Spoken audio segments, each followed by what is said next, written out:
though. Click, clack, bang, bang, and reload. Oh, set a nigga up for the kilo. I leave, maybe I'm crazy, no CeeLo.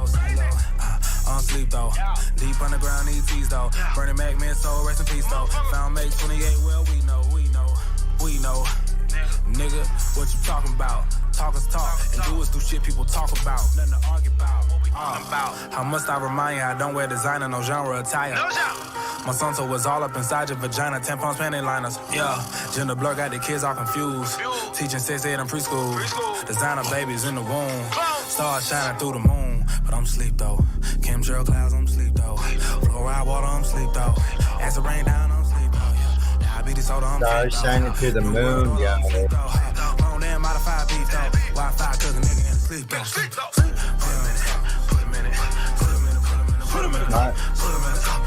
Put him in it. Stay asleep though.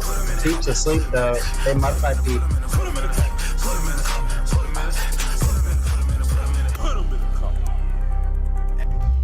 Merchant, I was just scared as hell. You was driving for forever. Look at me in my eyes, that nigga, you gonna die. The fuck? Mama, come here. Mama, come here. Hurry up. Check it out. Fuck the world, mama. Suck the dick.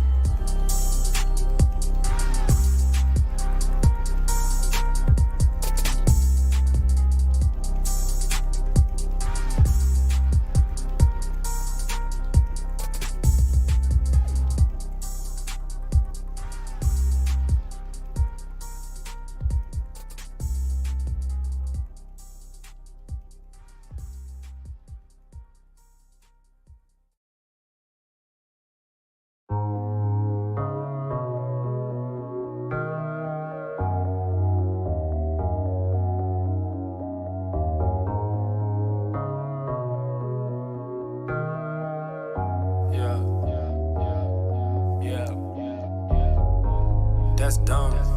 Why I fall in love, that's dumb. I don't wanna go get lunch. I'm just tryna fuck dick dumb. Dumb. That's dumb. D-U-M-B, that's dumb.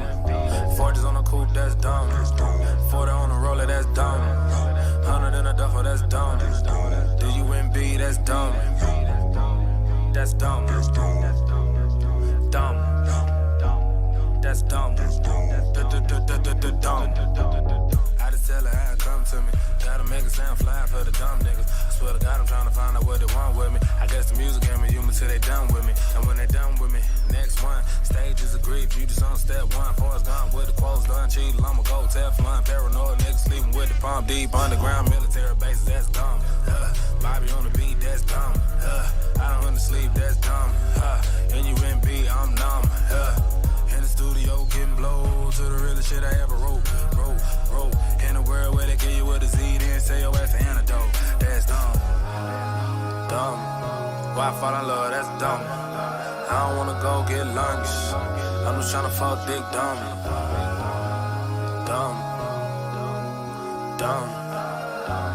That's dumb. D-U-M-B, that's dumb. Forges on the coupe, that's dumb. 40 on the roller, that's dumb. 100 in a duffel, that's dumb. D-U-M-B, that's dumb. That's dumb. That's dumb. Yeah, who you know really didn't buy, riddle me that. Who you know talk this much shit on the track. Once you say it's old, no ain't no getting it back. Who you gonna have to be much quicker than that. Asymmetrical flows and metaphysical raps, invoking pivotal moment, exposing criminal acts. For those that live in the mask, I show the critical mass. They try to give me your rule, but now the ceiling is crack. Now the ceiling is crack. I will not fall in the mud, I will not fall through the cracks. I know that where we're headed is where we've been in the past. What happened to Sasquatch? What happened to Anthrax? What's have you advanced at? What happened to loyalty and having your man's back? Wherever the red, the white, and the blue lands at, we kill the natives and never give them their land back. Let's go. That's dumb. Why I fall in love, that's dumb. I don't wanna go get lunch. I'm just tryna fuck dick dumb.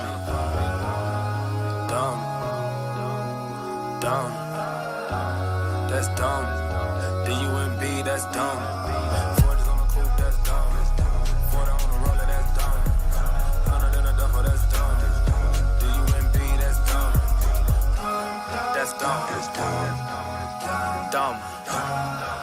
That's dumb. Dumb. I know when the tide is high, tide is low.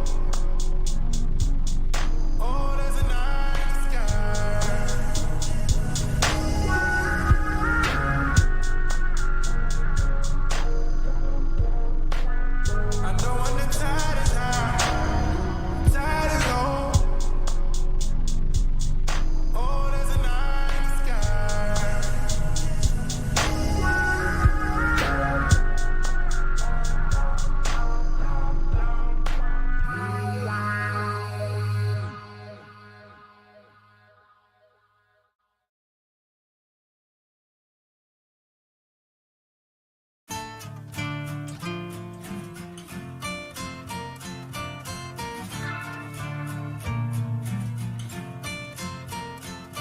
On the weekday,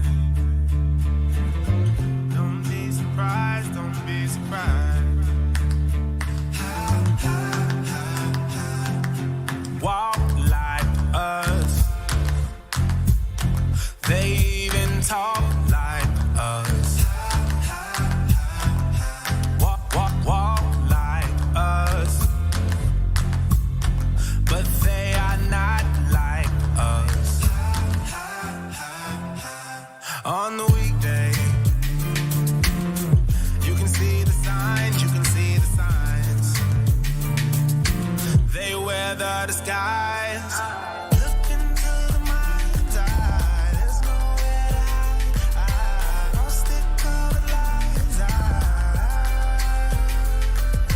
Whispers from afar, we know who you are. Windows to the stars.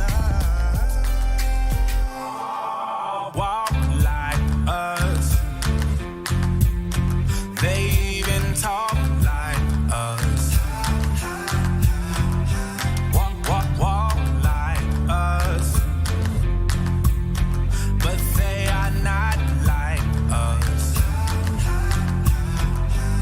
On the weekday, you can see the signs, you can see the signs. Don't be surprised on the weekday. Read between the lines, read between the lines. They weather the skies. Look into the mind's eye, there's nowhere to hide. Don't stick cold lies. Whispers from afar, we know who you are. Windows to the stars.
Yeah, you ain't seen my best. Checkmate, in a game of chess. Globalists see me as a threat. Free thinking, got the world at my neck, huh? Am I paranoid? Picture Malcolm X in a room full of pigs trying not to bust a sweat. Ayy, Neil Tyson need to loosen up his vest. They probably write that man one hell of a check. Ayy, I'm over here on this side of town. Come on over here, try to clown. Ayy, I never pipe down. If they weren't coming for me, then they definitely coming for me now. I can't even keep my phone charged up. All the shit I'm talking, I should get my own barred up. Rappers get off of my dick and get your own bars up. Vladimir and Liz's breath got the clone skirt, cuz whoop. Use your common sense. Why is NASA part Department of Defense? They divided up the seas into 33 degrees, feeding kids masonry. Bro, be careful what you read. Flatline, flatline. There's no superior bloodline. Flatline, flatline. You got me once, but that died. Ay, voice. Do I have a voice? Do I give a fuck? Do I have a choice? Joint. I roll up a joint. Keep my shooters in the game like I hate to disappoint. I see only good things on the horizon. That's probably why the horizon is always rising. Indoctrinated in a cult called science. And graduated to a club full of liars. Heliocentrism, you were the sixth victim. Fuck you and your team, you can sit on the bench with them, they nervous. But before you try to curve it, do your research on David Irving. Stalin was way worse than Hitler. That's why the POTUS gotta wear a kipper. I'm a man first for an artist. Get a lawyer, look up Dr. Richard Sauter. Fans, flatline. You fooled us for the last time. Flatline. There's no superior bloodline there. So you want to find the farthest point from that center. And it turns out sea level at the equator is farther away from the center of the Earth than sea level near the poles. It has nothing to do with global warming and melting of the ice caps. Why is that? Because Earth, we know it spins once a day. Yes, thank you. 3 people know how long a day lasts here. Good for row number 2. They're off to a great start. So you spin, when you spin pizza dough, it kind of flattens out. Gets wider in the middle. And so Earth, throughout its life, even when it formed, it was spinning. And it got a little wider at the equator than it does at the poles. So it's not actually a sphere. It's oblate. And officially it's an oblate spheroid. That's what we call it. But not only that, it's slightly wider below the equator than above the equator. A little chubbier. Yeah. Chubby's a good word. It's like pear-shaped. Yeah. So it turns out the pear-shapedness is bigger than the height of Mount Everest above sea level. Fans, flatline. You fooled us for the last time. Flatline. There's no superior bloodline there.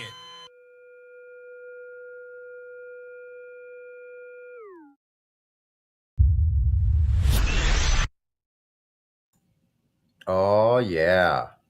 Dude, that's good, right? I like the content, Yeah. It's not my favorite genre of music, but... Sorry, I just roughed with somebody. Oh, yeah. There's a VC pod in here. Best man. Say hello.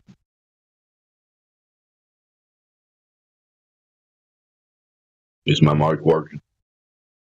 You broke up. I couldn't understand your last statement. What'd you say? This man is a VC verified in here. I was trying to say hello to them. I'll shut up. Oh, best man. I see him now, Dave. Welcome to the server, best man. You do have control of your mic. Can you say hi if you're available?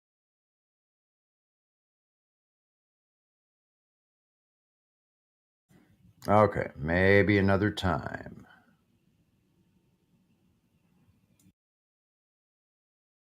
Yeah.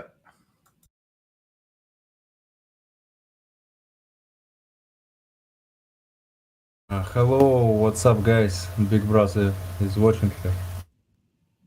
Hi there. Hi. Good morning, good afternoon, good evening, whatever it may be. Sound like you're in Germany. When it's sunny, beautiful day, Kentucky, long chilling. Another day, not on a spinning globe. Back to you. Yeah, best man, what is your idea about Earth or this topic? I think that is a flat Earth. Yes. So you're more of the objective, empirical, natured individual then. Hope you understood that. Wait a minute. Did he say it's a flat curve? What did he say? He said I'm sorry. it's a flat Earth, right? Didn't you say Earth is flat?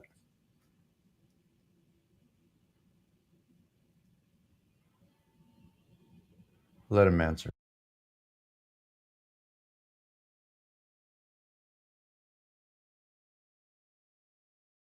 It's a real true. It's a real true. The Earth is flat is the real truth. Yeah. I think you're onto something there.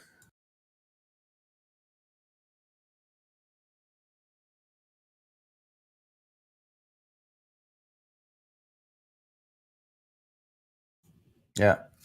Once you see the truth lines up with reality, then there's no turning back.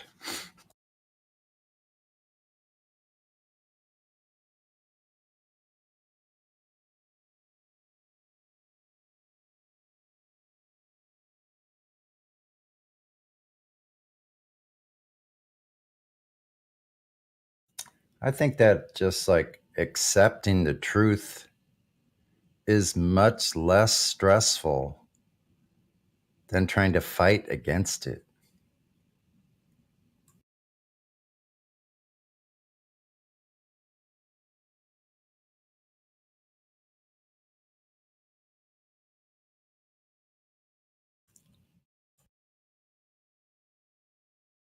I mean, think of how much energy that uses if you're living in a place that's flat and stationary, and you'd think it's the opposite. That's like someone threw a rag in the carburetor. Figuratively. Yeah, it's like it's the exact opposite. Your senses can't. You have to deny your senses because you can't tell that it's the exact opposite. But it really is. Mhm. Yeah, we'll just go back to the simple axioms. So these things we all observe and experience is we don't feel any emotion like what they're saying. So we're not in motion. Your vestibular system is very accurately determining whether you're still in motion or off balance or even just any angular change from level.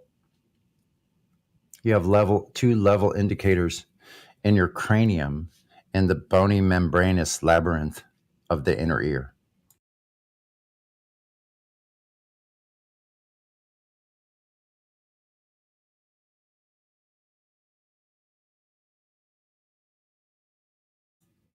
I gave you the Glover explanation for that yesterday, Sonny. Come on, man. Mm-hmm. You have magical selective gravity that it tricks your inner ear to thinking you're really still, but you're actually in motion because it's gravity and stuff like that. So there you go. Thank you, Dave. Da, da, da, da, da, da, da, da. We'll have a little thing for fake gravity. Let's see how selective it is and how ridiculous it might seem. Let's see. Every single person is on top of the Sagitta. Oh, that's a bad one. Let's see. Every airplane and aircraft also is on top of the ball at the same time, invoking the Bob and Alice paradox. I'll be here all week. Anyway, keep going. You guys can think of more, I'm sure. The idiocy related to the fantasy gravity delusional syndrome. Is that too many adjectives? You just don't understand Velcro atmosphere and how that works, man. You need to study that more. There Come we on, go. man. We'll just keep bringing them up. That the aircraft flying in the air is flying through air that's Velcroed to the Earth's spin that we don't notice or could ever measure, nor has it ever been measured. But you could think of it as being measured.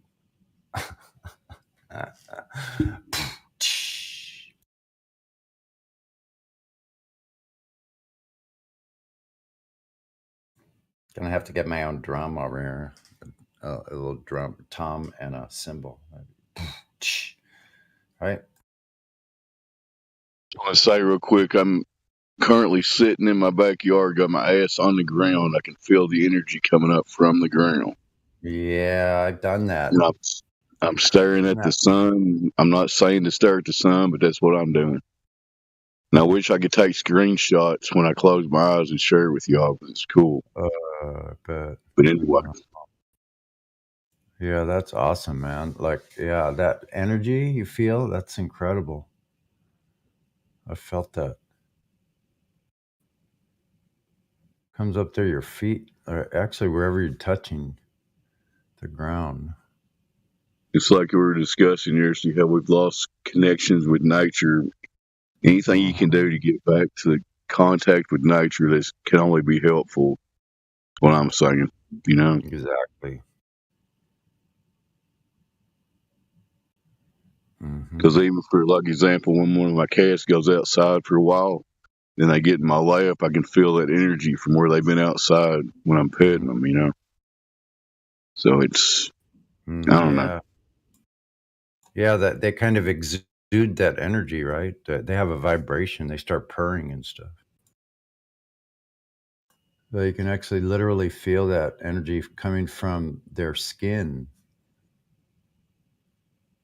We're in some kind of system. There's energy all around us. It's just so many people just don't even acknowledge it or even try to harness just a little bit of it, because whatever this is, it's created, and it's created for us.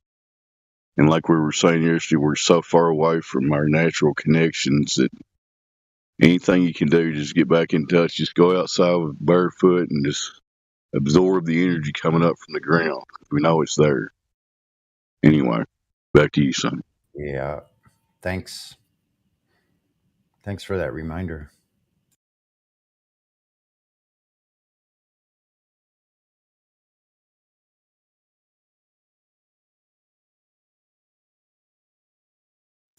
I mean, like, that should have been the very first things we learned. Okay, everybody, we're going outside. We're going to ground ourselves to earth today. Okay, take off all your shoes. There we go. Let's put it right on that nice ground over here. Yeah. Bzzz.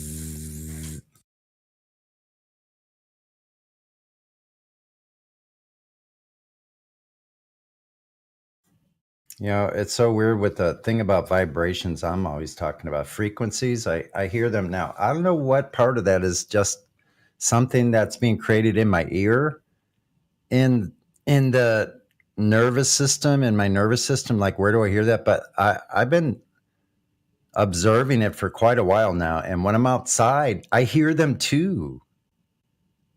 And it's not a static sound either. That's what alerted me to, like, there's something weird that I'm hearing. Something strange I'm hearing, because if it's a static problem with your ear, don't you just hear white noise? You don't hear like zzz, and then hear these things, frequencies intertwining with themselves. As a musician, I can hear that. So are these the frequencies that are flying through the air all around me? From the Wi-Fi, all the antennas, everybody's Wi-Fi, all the routers. I don't know. Just a question I throw out there every now and then. Yeah, that's a good question, Sonny. Who knows? I was going to add to that, say, who knows all these different man-made things that are flying around all around us. Who knows how that's really affecting stuff? I mean, Does anyone else hear? Do you hear that kind of thing, Dave? Yeah, from time to time I hear weird tones or something that really can't figure out where the source of it is. I just kind of write it off to, I don't know, something in my head. Some of them sound like this. Like they sound like they're tweaking it to a high range focus, like it goes like zzz, just like all the way up. It goes like way up into the ultrasonic area. It starts out like a lower, and it's like That's bizarre to me. And sometimes it feels like it's focused right in my ear. I'm like, it's kind of strange. I mean, Sounds like you have tinnitus. tinnitus is a constant static pitch, isn't it? No, it's not always constant. I've got it. It can be like now and then it comes and goes. Yeah, but do you hear fluctuating frequencies, like more than one at a time? Yeah, it like starts off low and then goes really high and then fades out. But that it fluctuates. Yeah, sort of like a whistle, like a. Oh, I don't know what that is. Maybe well, everyone has different experiences with tinnitus, but it depends if you've been exposed to like really high, like really loud shit. Yeah, I could say I have been. I worked in a machine shop for 8 years, so yeah, definitely. And I'm a musician for most of my life, so I've played some loud music and listened to some loud music. Probably caused some damage there. Yeah, ear defense is no joke. You regret it later on. Yeah. Because now I'm sitting here, and when it's really quiet, I just sit there and I hear those things. Like it sounds like a continually fluctuating frequencies. So mine will usually like dull out everything. So I can't I go deaf for maybe like 1 second, and then all of a sudden the noise starts like ringing and stuff like that. Different pitches. Interesting. So yeah, I don't hear a lot of people talk about that because I was thinking this is something from outside of my head, but obviously it can be from the inside. But now I'm really confused because what out of any of those frequencies that I'm experiencing are only inside and which ones maybe outside? How would you tell? You know? Yeah, you can't really tell. You'd have to be able to test ambient frequencies moving about.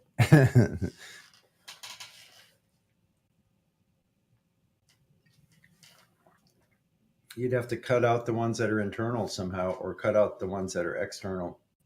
And this is a Well, you can take an audio test, like where you go in one of those booths. I don't know if you've ever done one. Yeah, I've done. You pretty much just sit there. When I was in the military, yeah, you have to do that.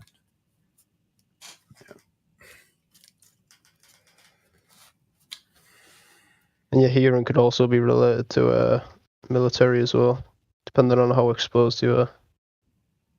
Oh yeah, around a lot of machinery.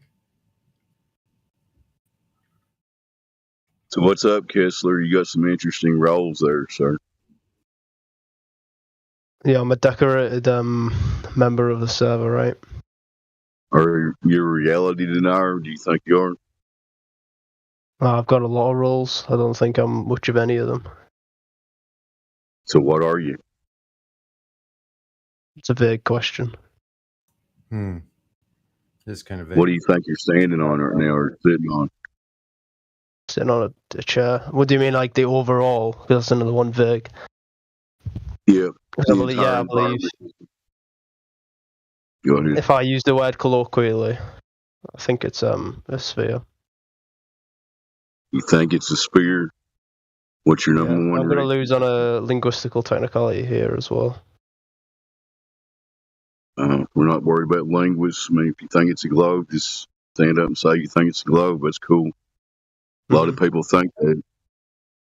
A lot of people think that. None of them can prove it, and that's a problem, you know. We have to verify the curvature. You can't verify the curvature. We've been trying to do that for like 8 years now. At least I've been watching people try to verify curvature. What can you prove, though? You can prove that it's not curving. You can prove if there's a physical obstruction at a certain distance. You can prove if that is true or not. You definitely can prove that. So what you can prove is prove that something isn't. Well, that means you only have two choices. Either you're seeing in a straight line, as we know we all are, at the line of sight, or there's an obstruction in the way. So if there's no obstruction in the way, then what does that mean? So That's like an interesting question, right? Is if I'm out in like the Mediterranean, for example, near like Corsica and stuff like that, I'm maybe 250 miles away from the coast. If I look north towards the Alps, I should be able to see. I should be able to see the Alps, the mountain range, right? How far is it? How far is it to the Alps from there? Like 250. I'm saying I'm 250 miles out. And what is your optical limit of the human eye? Inches per person. No, there's an It's approximation. kind of a vague question, but like everyone's got like different what they can resolve. 0.02.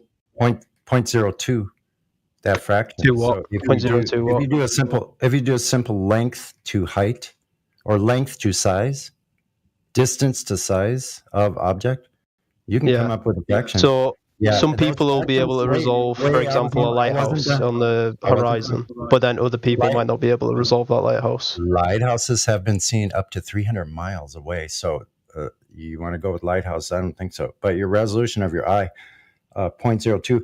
So if you have anything that is... So I can see a lighthouse from 300 miles away, but I can't see the only Alps.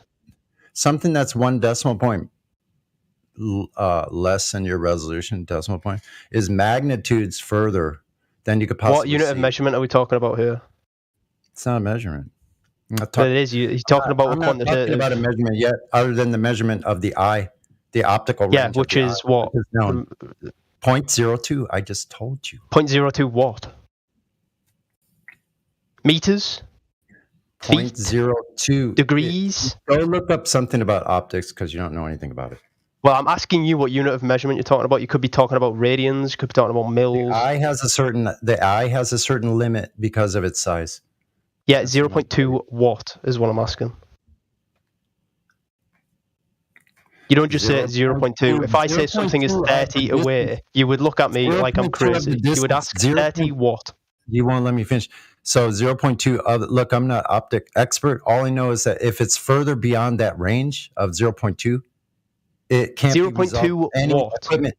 Dude, I just told you I'm not an optics expert, right? So you I don't just know the unit of measurement, so I don't think you can exactly bring that into question, can you? Oh my God.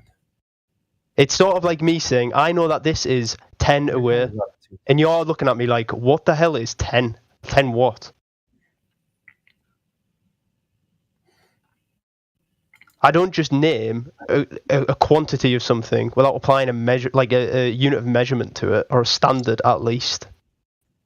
He's right about that. You need to know what you're talking about. You just throw in a number. You need to say the unit measurement.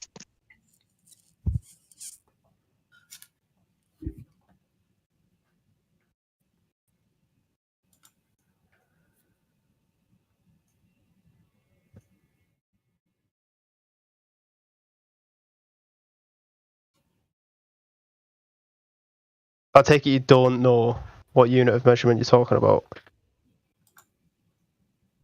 So I don't know how your intuition tells you anything about that if you don't even know the unit of measurement. What I do know is if you take a distance and a size of something, you take that size and you take the distance, you'll get a decimal. Now, if that's a decimal of what unit of measurement is that decimal? It's just a ratio of your size and height to distance of an object. And the So size it's a ratio of the to object. what? Distance to the size. 0.2 It's or a what? ratio of the distance, the size to the distance. Come on, man. Are you really? So it's a. Listen. So the ratio is 0.2. Let's say from New York City to the Eiffel Tower. Do that as a ratio, okay? Just do it as a little That's vague. exercise. No, it isn't vague. The size is what? Whereabouts in New York How tall City? is the Eiffel Tower? How tall is the Eiffel Tower? Like 400 feet? I 300 don't feet? know. You take that size, it doesn't matter. It's only an exercise in how this works. So then someone's you done the take hard work distance for you of here. 3,000 miles. Hold on. Take 3,000 miles, put that 3,000 miles across the Atlantic into feet. Okay, so someone's got the unit of measurement for you here. Yeah. You're either going to talk about 1 arc minute or 0.02 degrees or 0.0003 radians. That's the unit of measurement that you were looking for. Sonny, mind if I ask you one question? All I know it's a ratio. All I know it's a ratio, and if the ratio is further beyond your limit, and that would be known by the limit of your eye, which is what 0.02. So my original question was, why can I not see the Alps from 250 miles south? That's why you can't. At And sea I'm level, explaining why. but I can see a what lighthouse. I'm explaining why. There's also Can I ask one simple gases question above the when surface. I get a chance? Sorry, Sonny. Go ahead. Because Go ahead.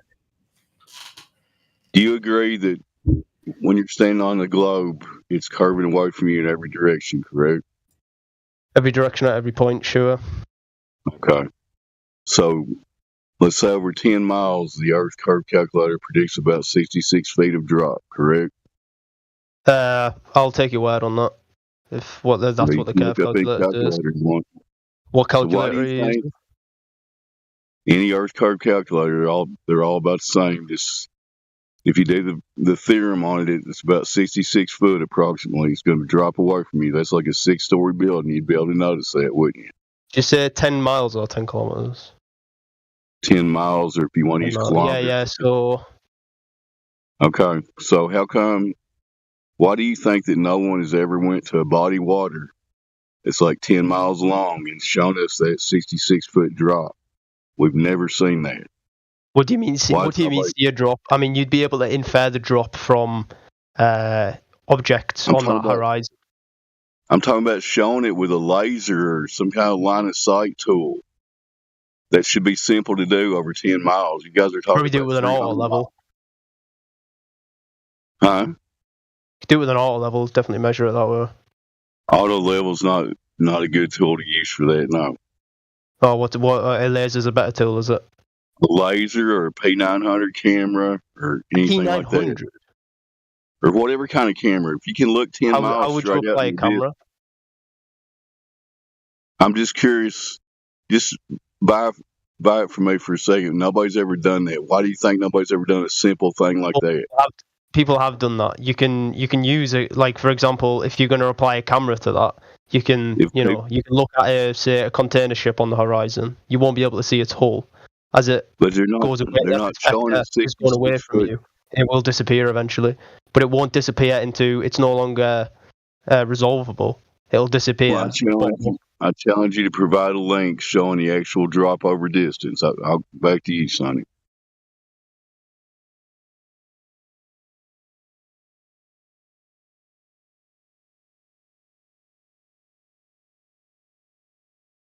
Yeah, you don't know the focal distance of the eye, so you're trying to avoid this. Sonny, you can't make I that comment. I Yeah, already Sonny, you said- can't make that comment when you didn't know the unit of measurement that you're talking about. You I threw a already random said in the decimal out there. preface. I already prefaced that I'm not an optical expert, didn't I? So why do you then say to want me, that too? I don't You wanna know know X, Y, and Z? Okay, Well, it's kind of a trick question in there. It doesn't need a unit of measurement per ratio. Sorry, Sonny. No, go ahead. No, I just wanted to explain that even like a refraction 0.2 index is not the doesn't ratio have he's a talking unit. about. Right. Yeah, he's not talking about angular ratio. optics- He randomly said ratio. He was giving a ratio. Ratios What, don't have 0.2 units. to what? 1. Of the What's total the ratio to? height and distance. Let's Sonny answer. Sonny, what's the ratio towards? The optical distance, your limit, your optical limit. So 0.2 is the ratio between. I could have that wrong. Can somebody correct me if I'm wrong on 0.2? See,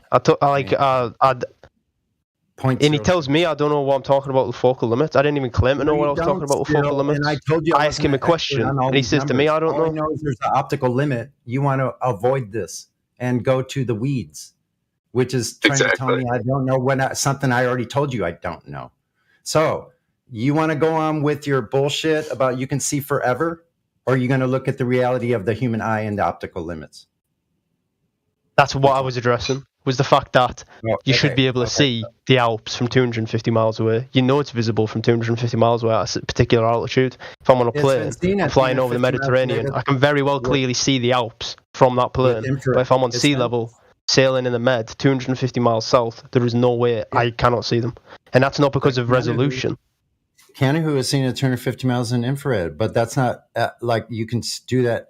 Exactly. And where was that picture taken from? What altitude? You can only do it with at certain times of the year. That's not the Canagu. It's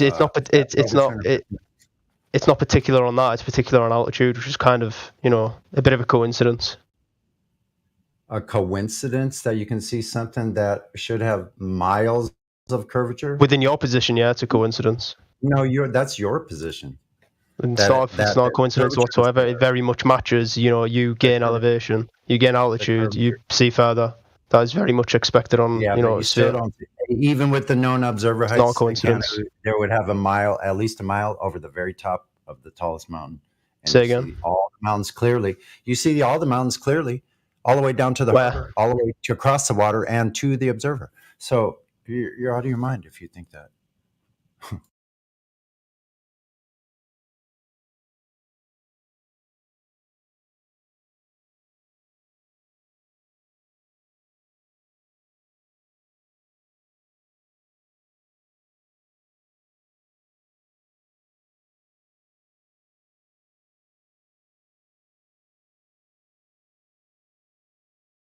There's also this video as well, which doesn't really get much rebuttal.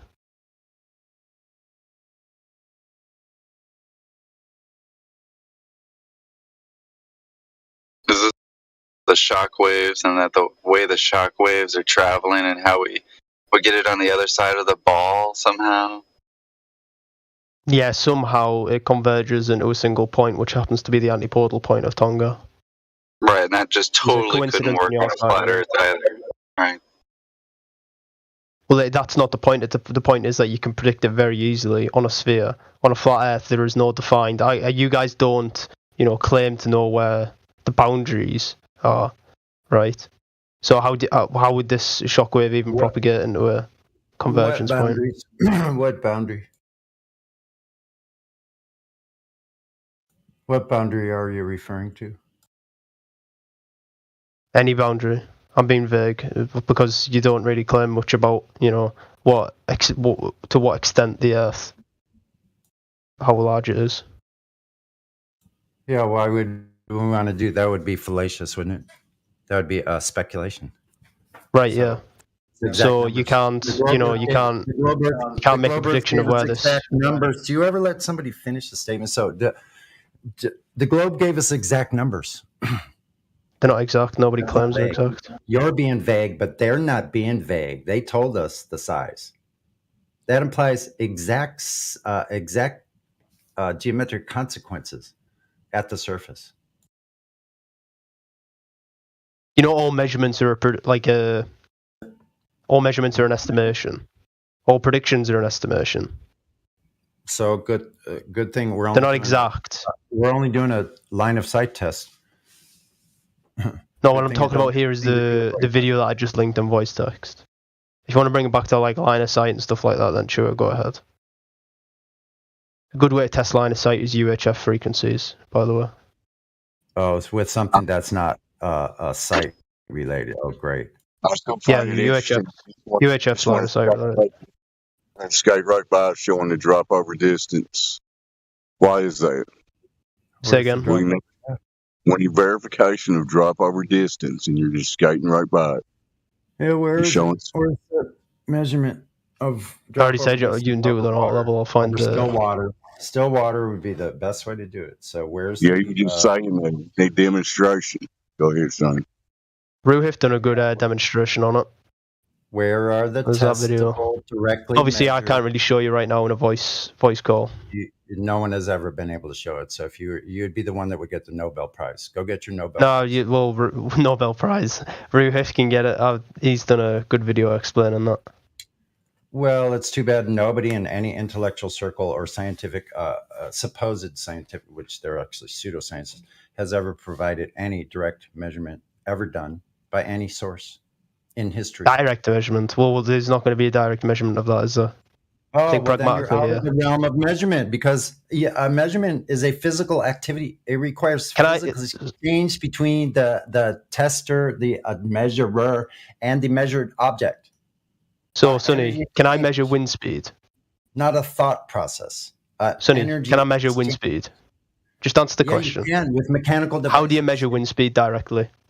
With an impeller. With a what, sorry? Impeller. The And instrument. how does that measure the wind speed? Wind speed gauge. You're not familiar with Yeah. So sailing? what is it exactly measuring there? Is it measuring rotations per minute I'm not and not going the into actual that. wind I didn't. speed? I didn't. It's It's not my inferring thing. the wind speed It's from not a, rotations of an impeller. That's not a what else? direct measurement, Sonny. What you need to understand is that not all We're not measurements talking are about direct. wind. A You No, direct changed the measurement would be subject me to getting wind a is wind. ruler. directly pushing. Yeah. You changed the topic to wind. That's not how a We're talking direct about measurement works. geometric physical object, not the wind. Earth physical Direct and object. indirect measurements. Hello? I think you lost the plot. So listen, wind is not Earth. We're talking about Earth, the surface of Earth geometrically. You're not going to give me some bullshit about wind. Fail. You can still indirectly measure things. Using a laser, We're a not talking rangefinder about as a laser wind. is an We're not talking indirect about wind. measurement. We're Using not a talking laser about is wind. not a We're direct not talking measurement. about wind. We're not talking about wind. We're talking Okay, about we Earth. won't talk The about wind. surface of We'll talk Earth about lasers, geometric. range finding, Drop measuring over the earth. distance. Sonny, A drop over Sonny, distance. Kessler. listen. Using Kessler. a laser is also an indirect measurement. It's not Drop over directly distance measuring of a anything. physical It's corresponding object the that's time it supposed to takes be for the light to curved. get back to the rangefinder. That's an indirect measurement. It's in. Yeah, you're not going to talk over me. So, yeah, bye. Direct measurement of a physical object, surface of Earth. Simple. Not the wind. Any leave? See how it tries to get you in the weeds and a red herring every turn, man. Any leave, Sonny? Yeah. On his own? I muted him, then he left. Oh, okay.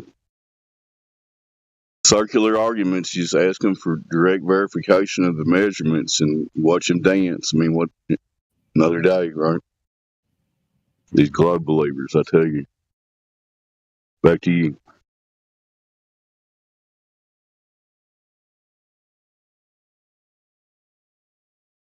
He was gish galloping all over the place anyway. Yeah, see how it tries to take... there's a fallacy for this. You picking apart... I guess it's red herring. You take one little piece of the topic and try to just bang on that one, Yeah, I don't know. I'm not a big fallacy expert, but he was definitely diverting away from the actual questions. And he knows he doesn't have verification of the direct measurement. And he just talking about anything else he can talk about. That's all he do. Didn't do anything but really run away from the curvature claim. So, I mean, That was Bob the Science Guy arguments. I know, it's exactly. An auto level. Auto level. Come on. Auto level. It's good for like 25 feet. Earth curve, auto level. That's all they have to say.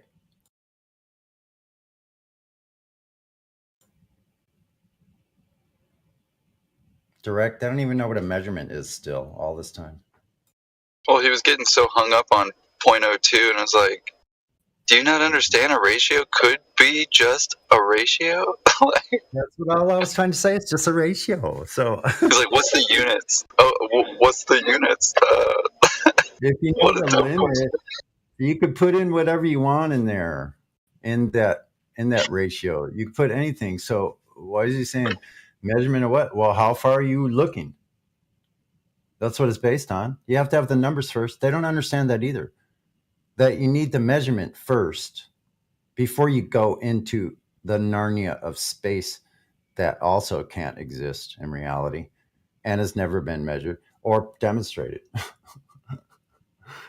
Like, how dense do you have to be or to be pushing something like the globe?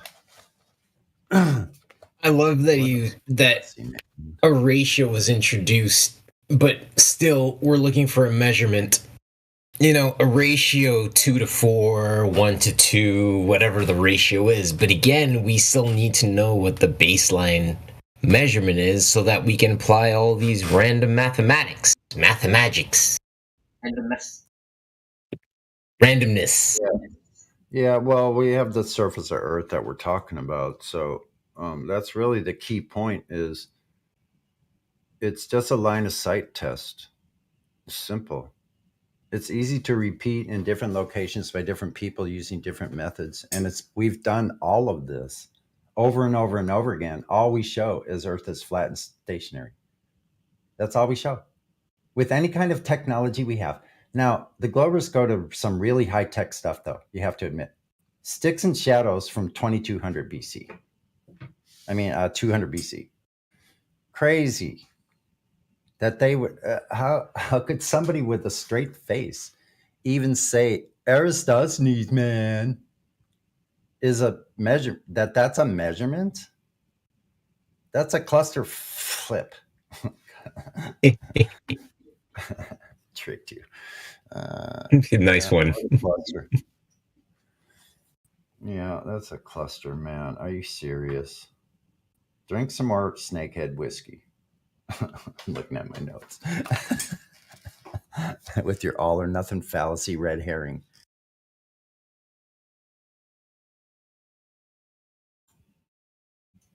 Because see, they always got that card in their pocket that you can see flashing.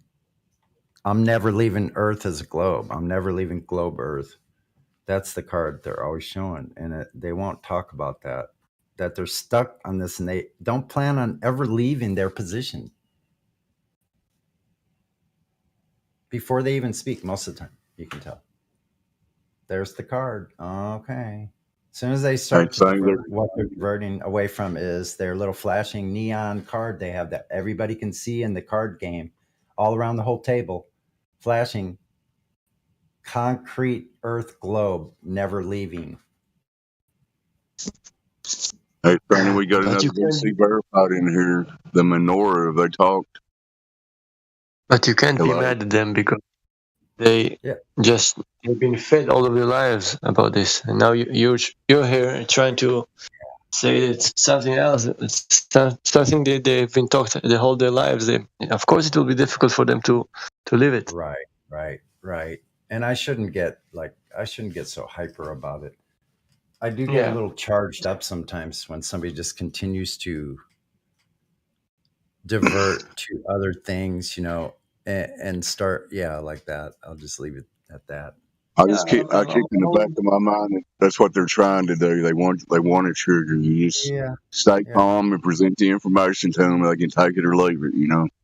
That's about the way I go about it. If you know your argument is strong, you don't need to yell it. He who yells first loses.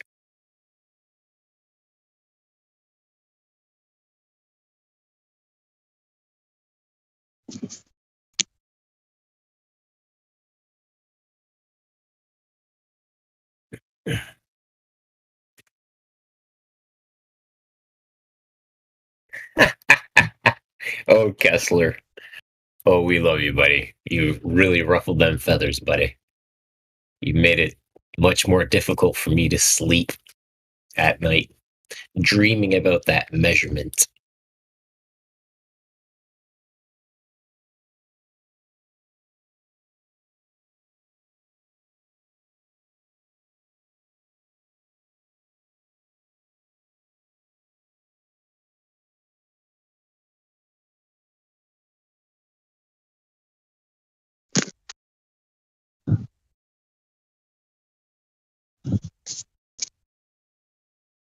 I mean, I'm still trying to convince my family that there is no landing on the moon.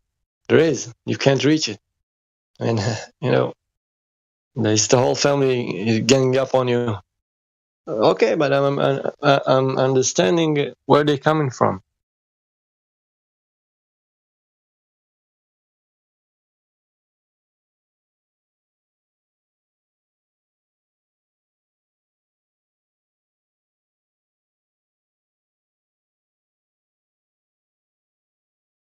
So when someone doesn't accept our ideas, I understand. It's not getting mad at all, no matter what they say, because I know what they've been through.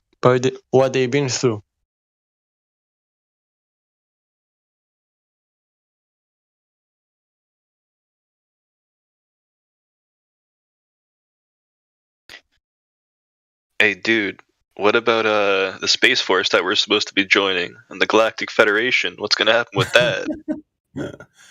Actually, to be honest with you, that's probably why I get mad. Because listen, I thought that Earth was a globe for 58 years. Yeah, my whole life. So I think that's what actually makes me mad. Is what you're talking about. Why these people do what they do is the same reason I get mad. Now that I know I'm on the other side, though. I don't know everything, obviously. Sonny, how old are you? I just turned 64 in July. Man, You sound I young, thought though. I'm old. Yeah, you really sound young. You sound like you're in your 30s or 20s. That's because I am. Liar! You just said you're 64. I know, but my physicality defies my age. It does completely. I don't appear like anybody. Do you look young too? Yeah, I look young too. Yeah. I'm still young. I don't know how it's possible. I get reborn every morning. Maybe that's why. That's well said. I die at night and then I get reborn in the morning. Thankful for that. So yeah, anyway.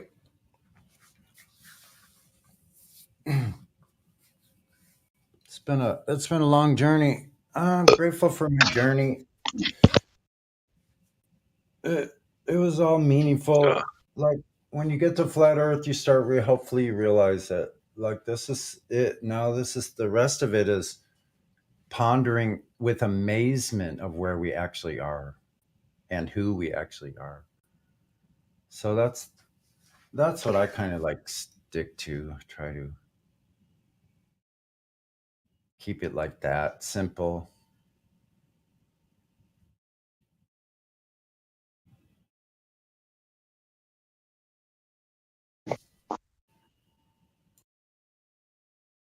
I think music keeps me young. I think staying active keeps me young.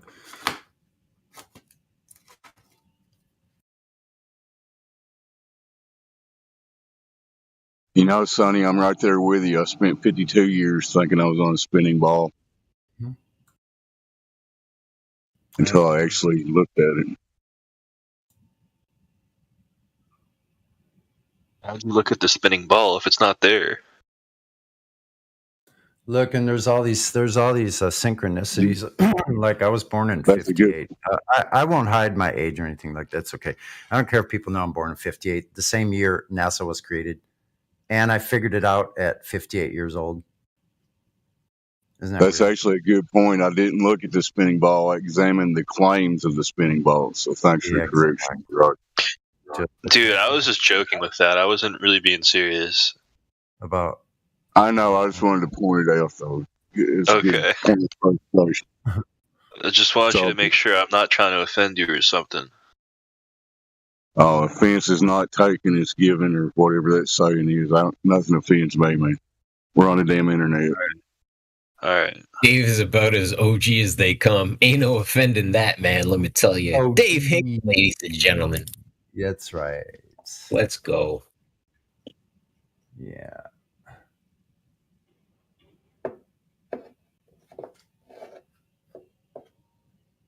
I appreciate all of these characters here that we have, man. Love you guys. Essence, these are the salt of the earth that walk this face, walk this plane. Engage with us, folk. Give us your evidence. Show us your numbers. What is it that you have? Let's talk about it.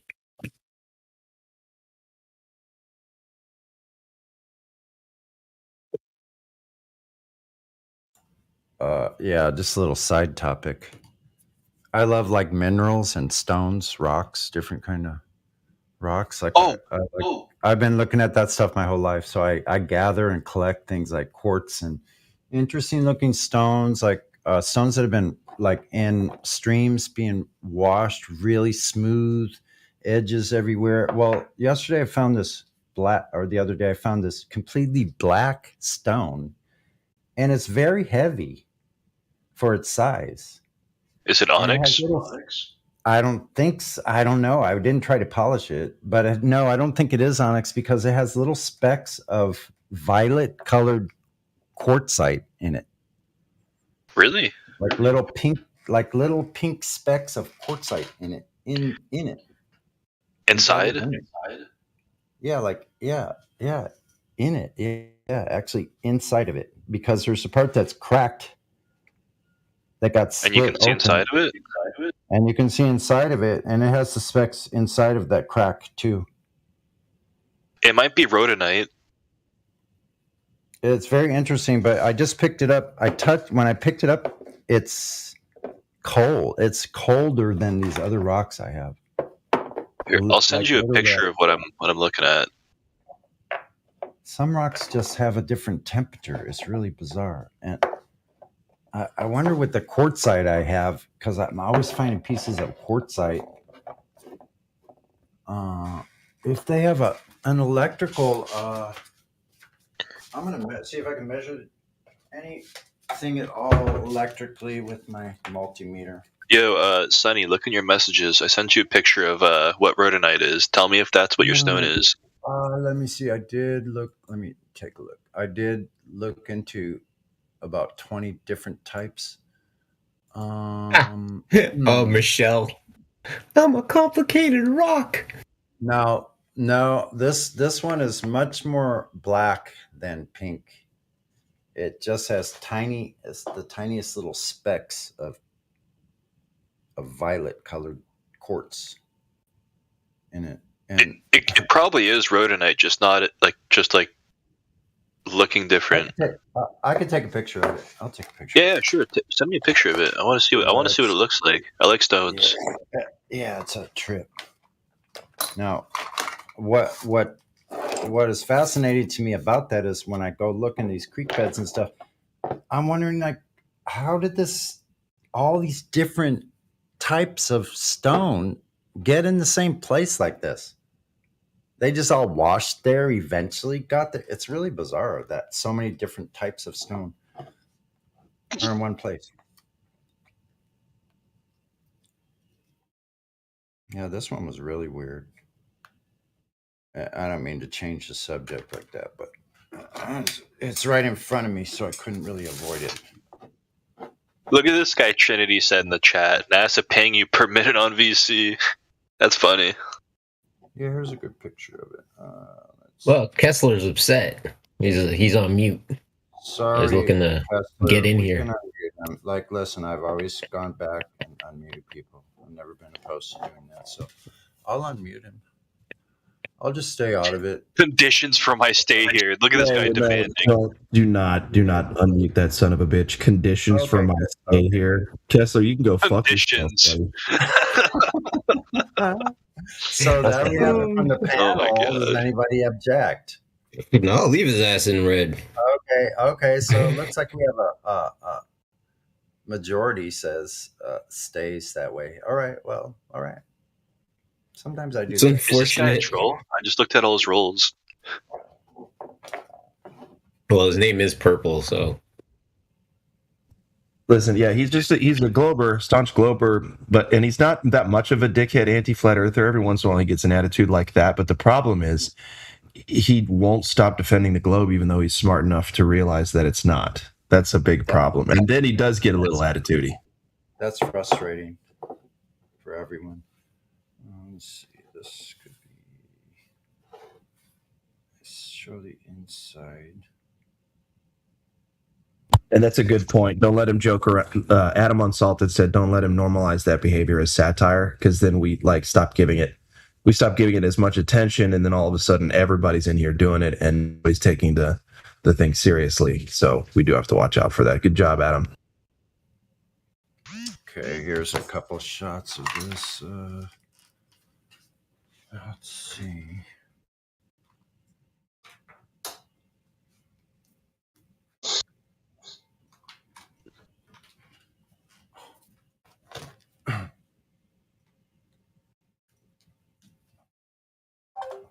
Oops.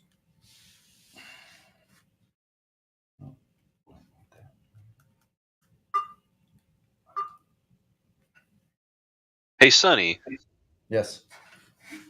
Yes. This guy Kessler said you saw a lighthouse from 300 miles. Is that true? They've been seen. Yeah, they've been seen. I think it was Indio. Because that's very far. Images of I think it's 300 miles away. I would have to look through everything Indio's posted, which is quite extensive to find it. Like I don't know where some of these people get all that stuff, but let's see here. Here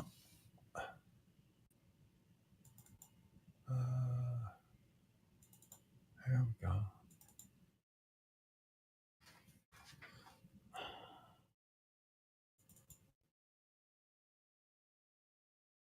Okay, that's it. Alrighty. This one. And this one. There you go.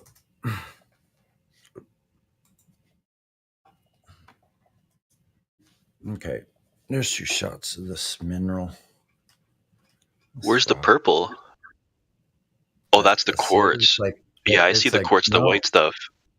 Yeah, it's like actually pinkish or violet colored. It looks like it's just white to me. Yeah, it kind of. Oh, now I see some of the pink stuff. Yeah, on the second image. What the hell is that rock?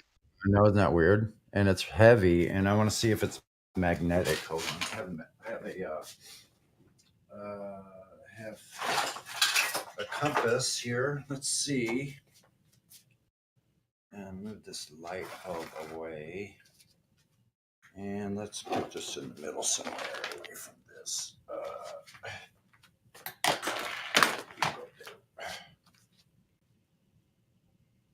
No change with a compass, so doesn't look like ferrite.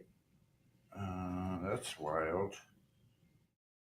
Isn't it changing now? Are any of these changing? Only metal, really. It changes it with metal.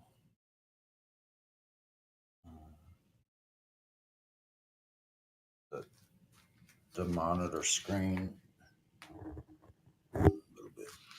It might be called the snowflake obsidian. Doesn't change with a compass near it. And let me get something that's steel. Oh, it might have a slight magnetic. Hold on. Can you tell me why some crystals would act magnetic? What properties give it the magnetic touch? Magnetite or ferrous compounds can become magnetized if they're in proximity of magnetite. I have no idea what a magnetite is. I gotta look that up. Magnetite is another mineral that you can find that's actually. Oh, it's literally a mineral that is magnetic because it's made of iron. Yeah, that's where the original magnets came from. It's literally made of iron.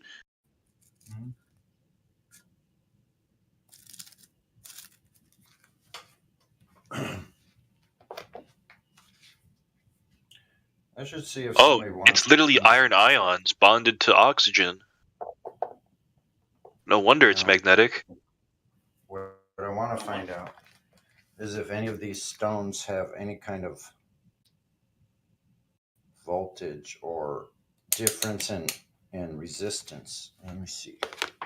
So this one, okay, check for 0. Got a little resistance in that wire. Magnetite actually looks really cool. I like how it looks. Let's see if I get a connection. And it's weird how the magnetite, the crystals form into pyramids. No, like little triangles too. Yeah, the what is it now? The salt flats, the basalt salt flats. They it's triangular formations, man. Because they say 3-sided and 6-sided figures are some of the strongest forms. Maybe I should use my other one. I could tell if there's any capacitance in the rock. Oh shit! Yeah. Oh, flat. these rocks are dead, man. They have no electrical continuity at all. Yeah, these hexagonal patterns. Check this out. Hello, old dude. Dude, this guy, old dude, every morning he pings me and talks to me, and he's never in the voice chat because he's just on the YouTube. Old dude's awesome. He's our I never knew that. Yeah, old dude's awesome. So this is in the salt flats. These has hexagonal patterns. Interesting. What? Interesting. Yeah, these 3-sided figures, these 6-sided figures. It's six-sided shapes. I see squares and hexagons. 1, 2, 3, 4. I see a lot of look in the image around the bottom middle. You should see one 4-sided shape. It's like a rectangle or a square. There's actually 2 of them, but a lot of the shapes are hexagons. Got another black stone, but it's only black on the inside. The outside is like grayish green colored, but the inside. What is salt? Is a crystal, right? Yeah. Yeah, maybe that's why it forms that shape, because salt is a hexagon-shaped crystal. That's interesting, eh? Where's it that? What about the stones that slide in Death Valley that I guess no one's ever witnessed them doing it? Which is pretty odd. You heard about that? Where these stones slide across, you can actually see the trails. Oh, yeah, I heard about that, but how do they slide? It probably just has to do with this water. What water? Like water, like it rains every so often, so we get a little layer of water in between the stone, and then the wind would just blow it, I guess. I don't know. Oh, But no okay. one seems to have ever seen it or actually done a time lapse of it doing it. Maybe somebody has. I should look again.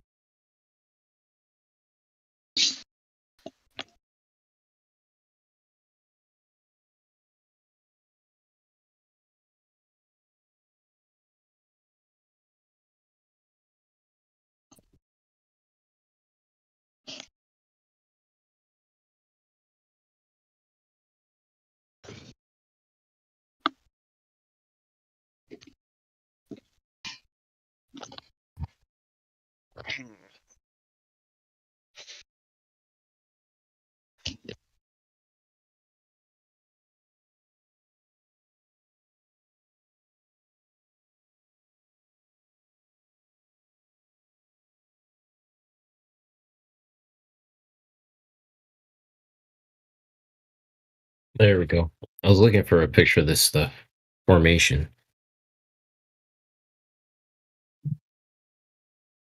There we go.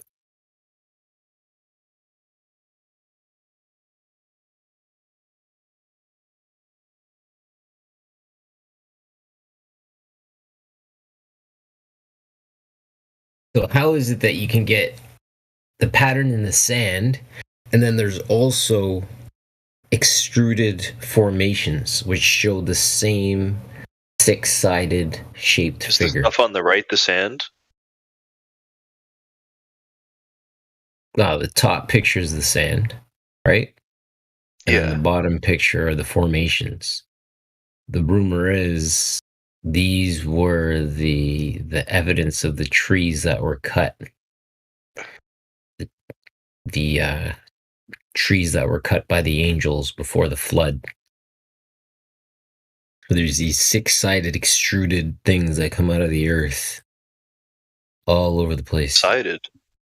6 sides, man. The hexagonal That picture pattern. that you just posted is a 6-sided tree? No, if you look at the shapes that are those individual extrusions, right? They're all 6-sided shapes. Every single one of them. Oh, okay. If you count every single, you count the sides of every single one of those Well, strands. not every are coming single out. one. I see 2 of them with 4 sides in there. It's weird because these strands that come out of the earth all seem to have the same kind of six-sided formation. And you say there's four. I don't know. 2 of them I see with 4 sides. Yeah. It's like in the middle I see 4 bottom in there too. area. Yeah. But listen, nothing is perfect, right? So Yeah. Oh, here's another. right? Here's an That's overhead what I'm picture. saying. Nothing is perfect. So this could be a salt tree from the angels.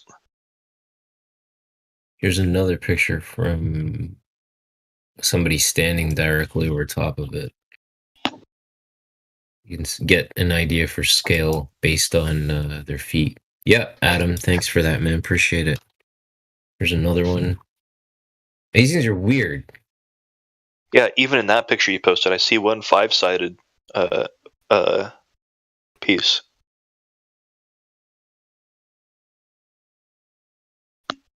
These things are all over the place. So when you step back, it's the sheer scale of them that makes it crazy. Excuse me.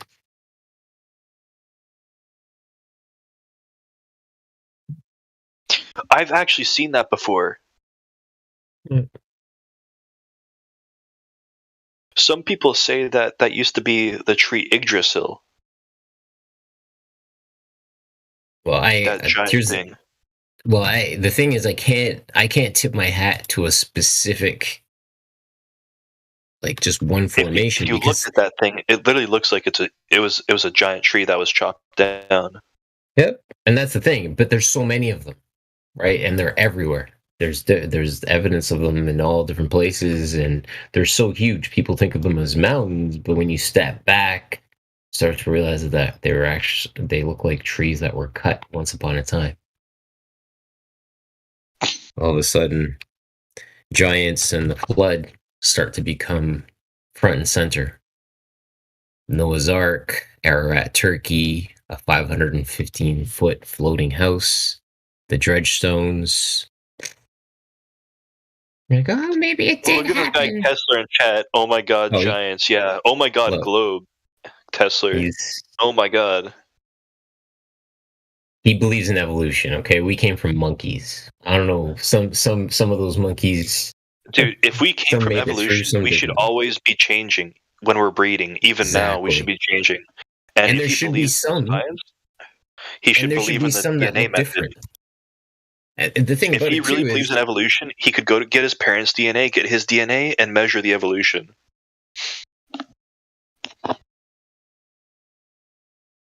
and the thing about it is, you would see there would be some people that didn't quite make it, or some evolutionists or evolutionary folk that didn't quite make the cut. We'd see Yeah. evidence of those things. But we don't, do we? Everybody seems to be doing the exact same, looking the exact same. 2 arms, 2 eyes, a nose, 2 legs, a head, a brain. Some people use more of their brain than others. Some people use more of their eyes and senses than others. Some just choose to believe the fallacies that we are told. However, we can't help you there. We can only help you see with your eyes, think with your mind. Don't believe everything you see.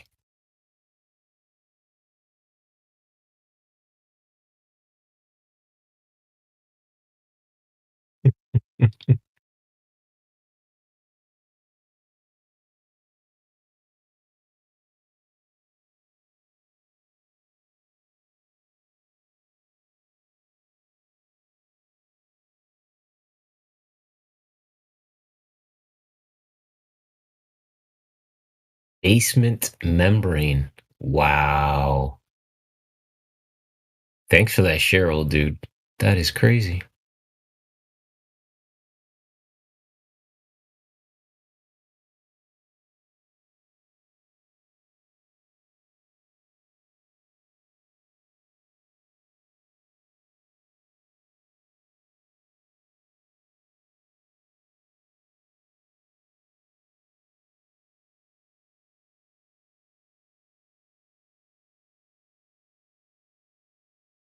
Oh, this is such a good picture.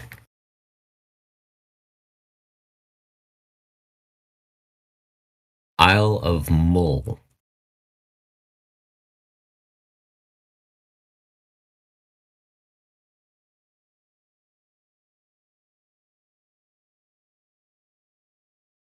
Look how perfect these extrusions are.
Shit.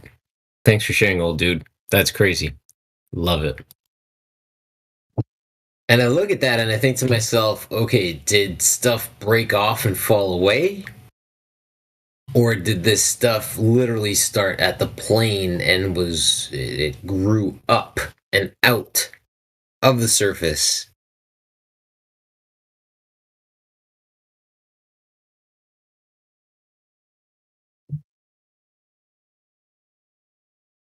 Because all of those individual strands make up one very large formation. Beautiful.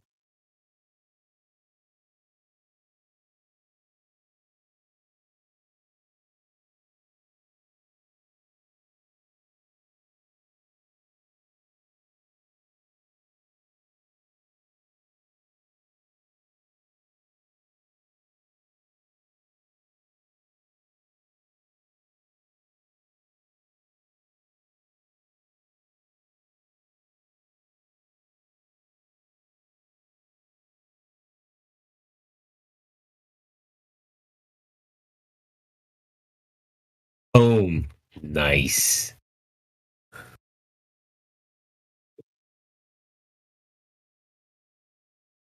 And I believe in, let me find it. Let me find it.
What idiot is in here talking? What do you got to say, Sonny?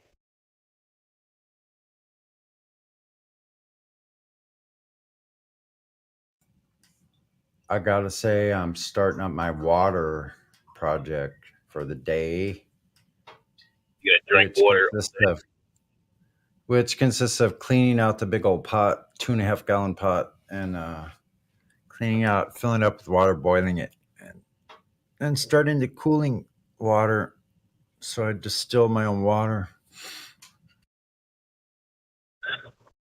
That sounds like fun. Well, some people think it's probably boring, but it actually is very nice to have that sound. And since it's winter time, there's a chill all around. I live in a concrete building, so it gets cold, and it's nice to have something heating up all the time. But yeah, you're in the old good old Canada there, fella. So yeah, Yeah, kind of cold. yeah, you're like in 6 feet of snow already, huh? That all that missed us. Missed all you? missed us. Oh, wow. Yeah. You know what we got right now? It is 36 degrees. Can you believe that? 36 is warm for you this time of year, right? Exactly what we do. It should be like 15 below. So Whoa, crap, man. Yeah, that's outrageous, the cold you guys get. I can't even imagine.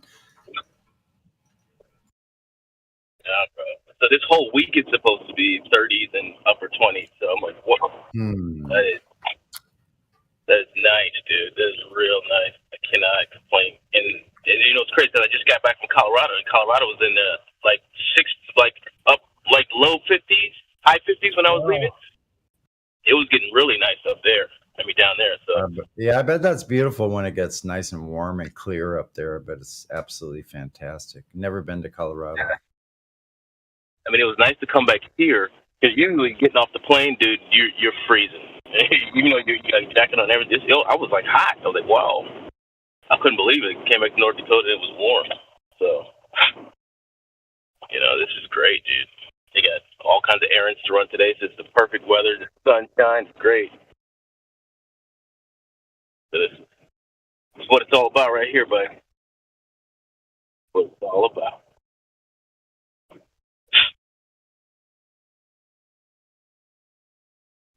You keep tabs on that RMS trip. They keep adding more stuff to it. Like, it's so funny. The crap people believe, man. Oh, my gosh. Oh.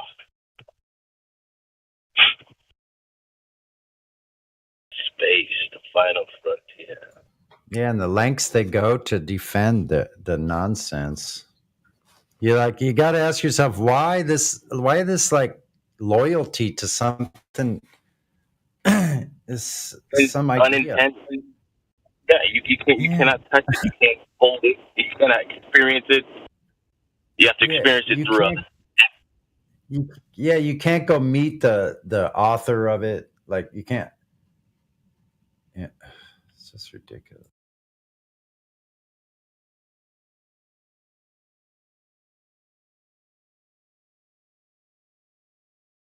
People like, what was that dude? Dude Perfect. You have to believe these guys. These are now your what was it? Your fact checkers. That's ridiculous. Wait. Oh, that is. That's great, dude.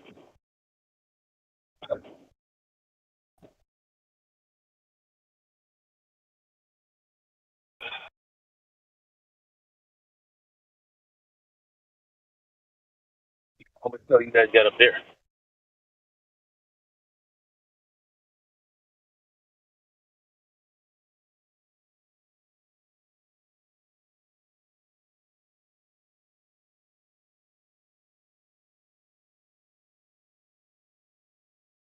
Yeah.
Can I get a mic check?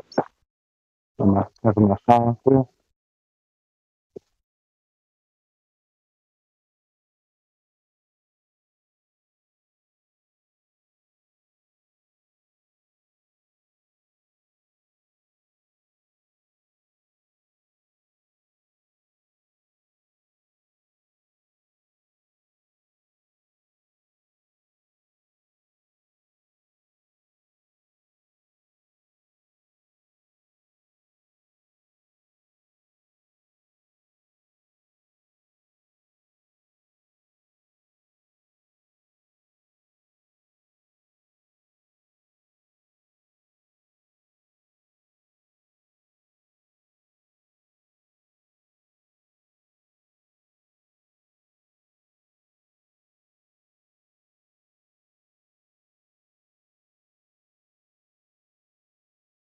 Mic check, mic check.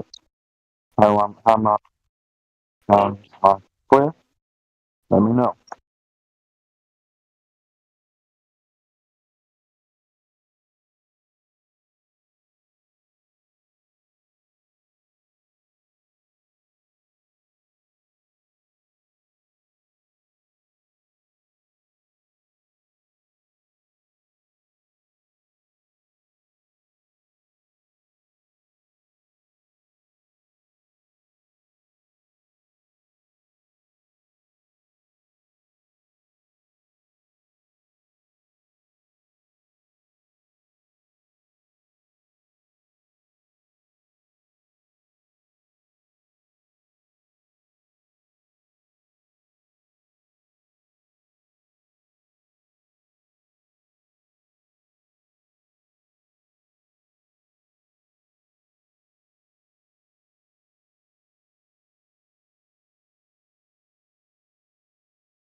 how real is this flat world?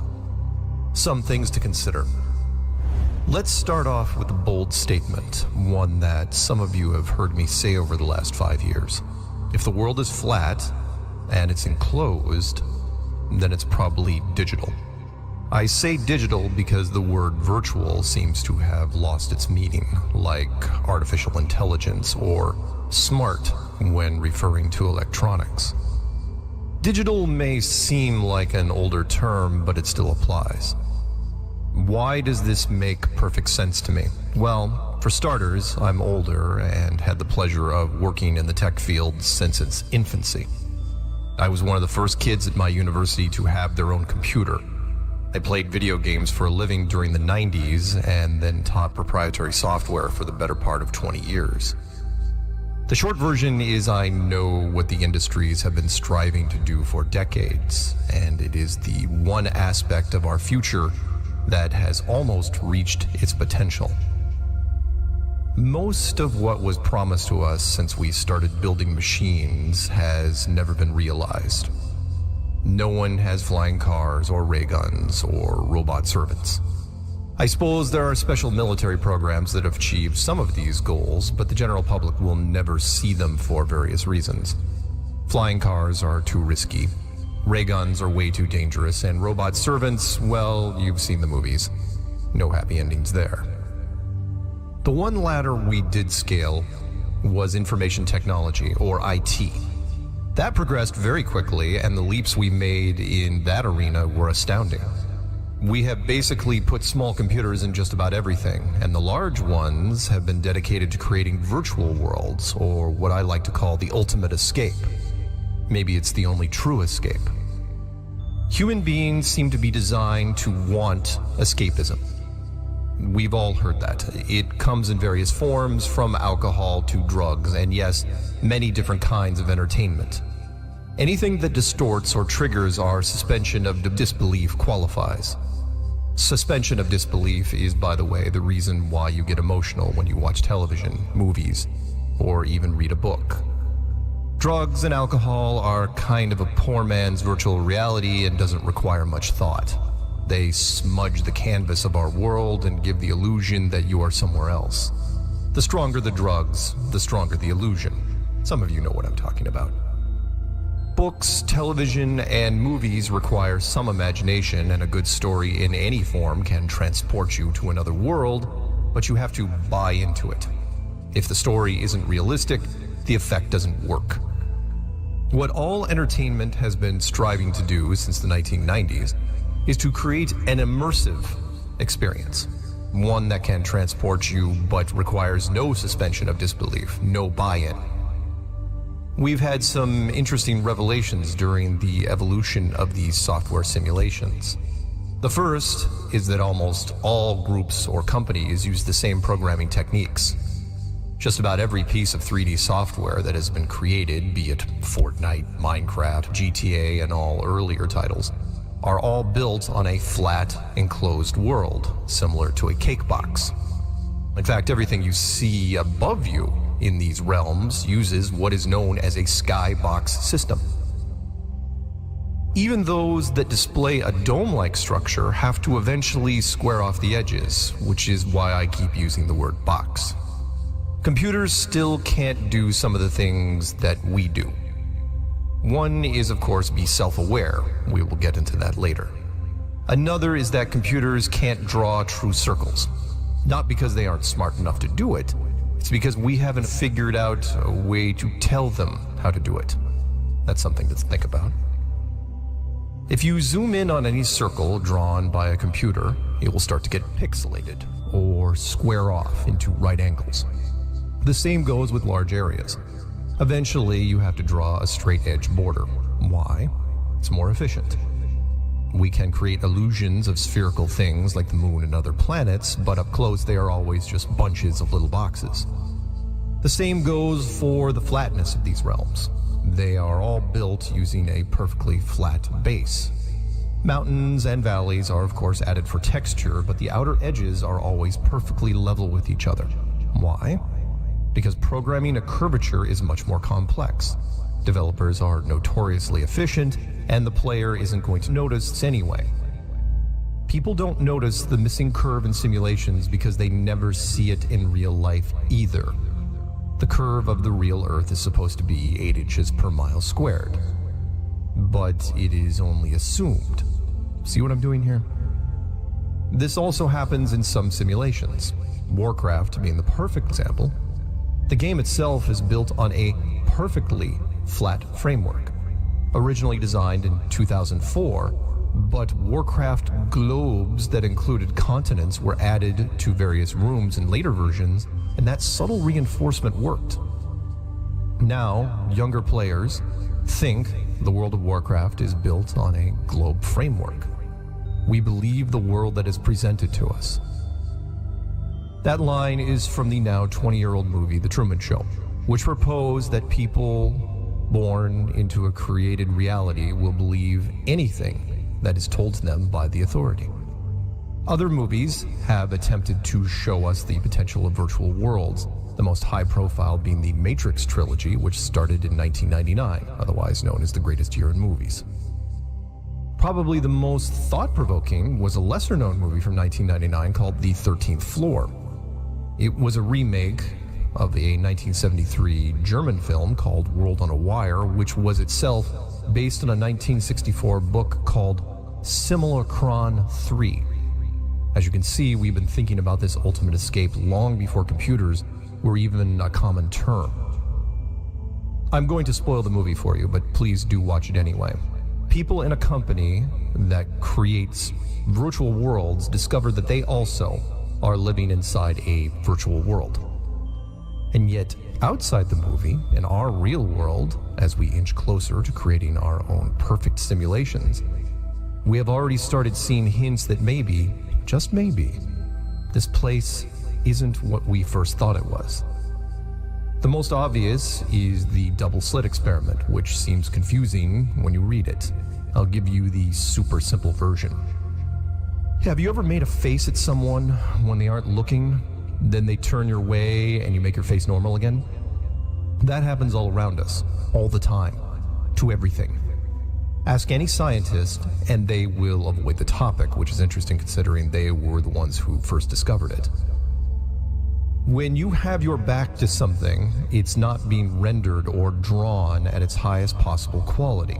When you stare at it or observe it in any way, then it does. Why is this so important? Because this is what we do in simulations right now. If you're playing a character in a building, then everything outside that building is not drawn at all. It's called conservation of resources, and we do it for obvious reasons, because it's more efficient. Why waste computer power? So why is this happening here? Why is this world displaying traits exactly like traits of our own simulation? And if you think that's the strangest clue to where we live, think again. We've discovered something years ago called neuroscience and free will. The test was simple. Tape some sensors to a person's head and have them pick numbers on a computer screen. Have the subject note the time that they decided to pick the number before hitting the keypad. So when I think of the number 3, just then I thought of it. That's one of the ways we define being self-aware, that we can choose these things out of thin air, right? We create thought from nothing. Not so fast. It turns out that the computer could tell when we decided to pick that number 8 seconds before we chose it. Maybe that didn't sink in. Think of a number right now. Now understand that a computer can see that thought process 8 seconds ago. It's not possible.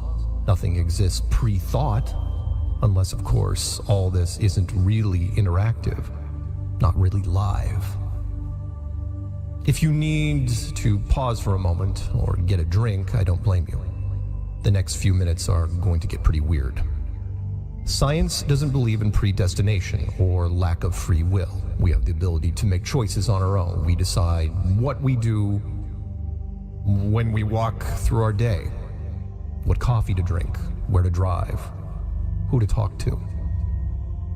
And even if this was some sort of interactive simulation, that would still make sense. We make choices on the fly in real time. That's how it works. It isn't the most efficient process, however. There is a way of doing all this that streamlines everything, something I like to call the interactive movie. It's like a real-time simulation, only you make most or all of the choices ahead of time.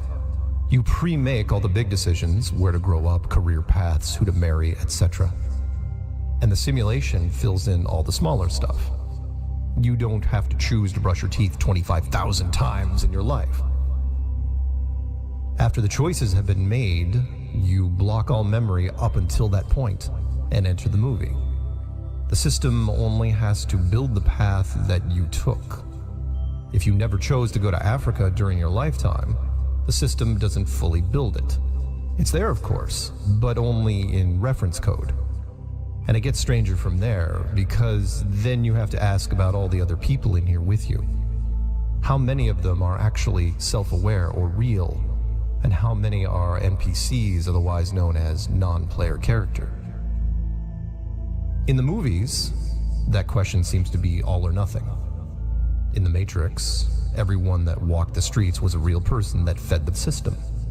In the 13th Floor, only the user was real, and everyone else were just millions of apps in human form. Which makes more sense. In most cases, programmers create armies of NPCs to interact with the players because no one wants to be a placeholder program. Everyone wants the freedom to run around and do whatever they want. In massive multiplayer games, there is a huge social aspect where people interact with each other, but what if that could be simulated as well? What if basic conversation could be, for lack of a better word, simulated? I'm sure you've met people who fit this criteria, and it raises even more questions. There are too many different holes we could dive into here, so I'll try to be blunt. It's very possible, even likely, that the percentage of real people in this world is extremely low. And if you are listening to this and understanding that statement, then you are probably one of them. The rest of the masses milling around, sleepwalking through their lives, are just basic characters, like the ones in the movie Vanilla Sky, especially the last 30 minutes of it. If you are one of the very lucky people who got everything I just said and had a mind-bending moment where things started to make more sense, then I envy you. To end this rant, I suppose I need to address the why, and there are two of them. Why not reveal the nature of the world to the people when they enter?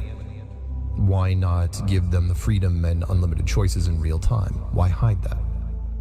Because I believe that's where you came from originally, a world with unlimited possibilities where freedom was like breathing. This Earth is a world full of conflict and restrictions. It's the opposite. And if you realize that, you would want to leave this place every day after a certain age. That defeats the purpose. You already see what can happen here with that kind of situation. If you've ever known or heard about a trust fund kid, you'll understand. A child is told at a certain age they will inherit millions of dollars when they turn 16 or 21 or whatever. Their motivation then tanks and they eventually self-destruct. Not always, but often. Which is why lawyers advise the parents not to tell the children until after university. It also happens with child actors, royalty, and so on. Last but not least is the other why. Why come here? Why did you volunteer to suffer in this place? It's called dualism, and we all know it in one form or another. How do you know true heat without understanding cold? Pleasure without pain, light without shadow. The truly great worlds that exist outside of here in the boundless beyond can only be appreciated when they are taken away from you. Or, as the song lyric goes, you've got to go through hell before you get to heaven.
Have you ever looked away from Earth into the black void?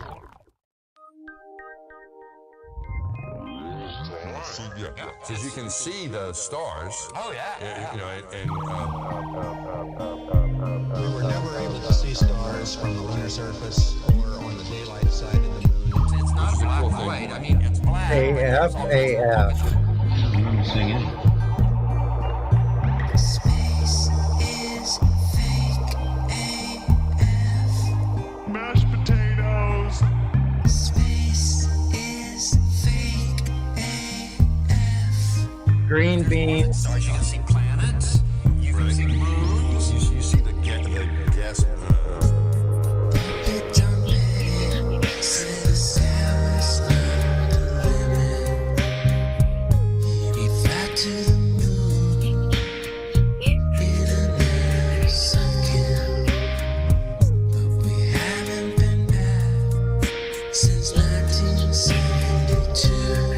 I gotta play the didgeridoo. Destroyed all the papers and blew up the Challenger crew. Except for the twinsies. It's not. Space is fake AF. Space is fake AF. Look out into deep space away from the sun. It's the darkest night you can imagine. Hey, space boy, you broke my rocket man heart. You can smell a little roast beef. Where are the stars? Is it bright or is it dark? The vacuum of space, oh, the tomfoolery. I think Sandy's hair is pretty much a dead giveaway. What happens if you get a leak on there? You have a leak.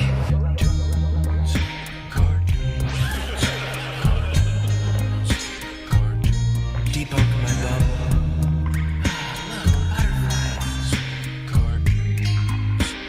It's hard to comprehend. Space is fake AF.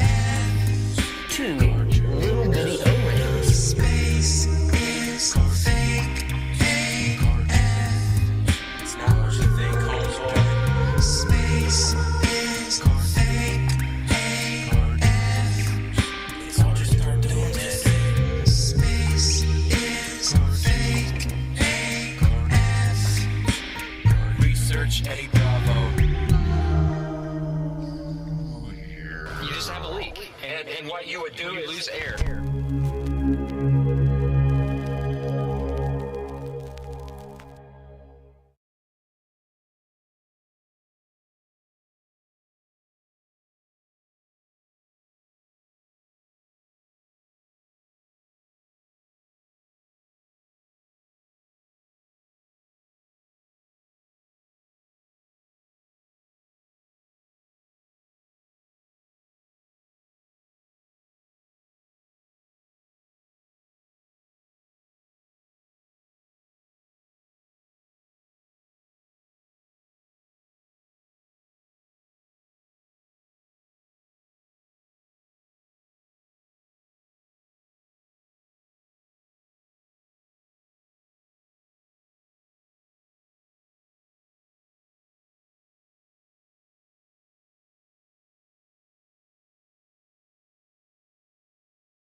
In my book, Famous Freemasons Exposed, I showed how Nicholas Copernicus, Johannes Kepler, Galileo Galilei, and Isaac Newton, the four forefathers of the globalist heliocentric doctrine, all posed for Masonic portraits, highlighting various symbols and hand signs denoting their affiliation with the Brotherhood.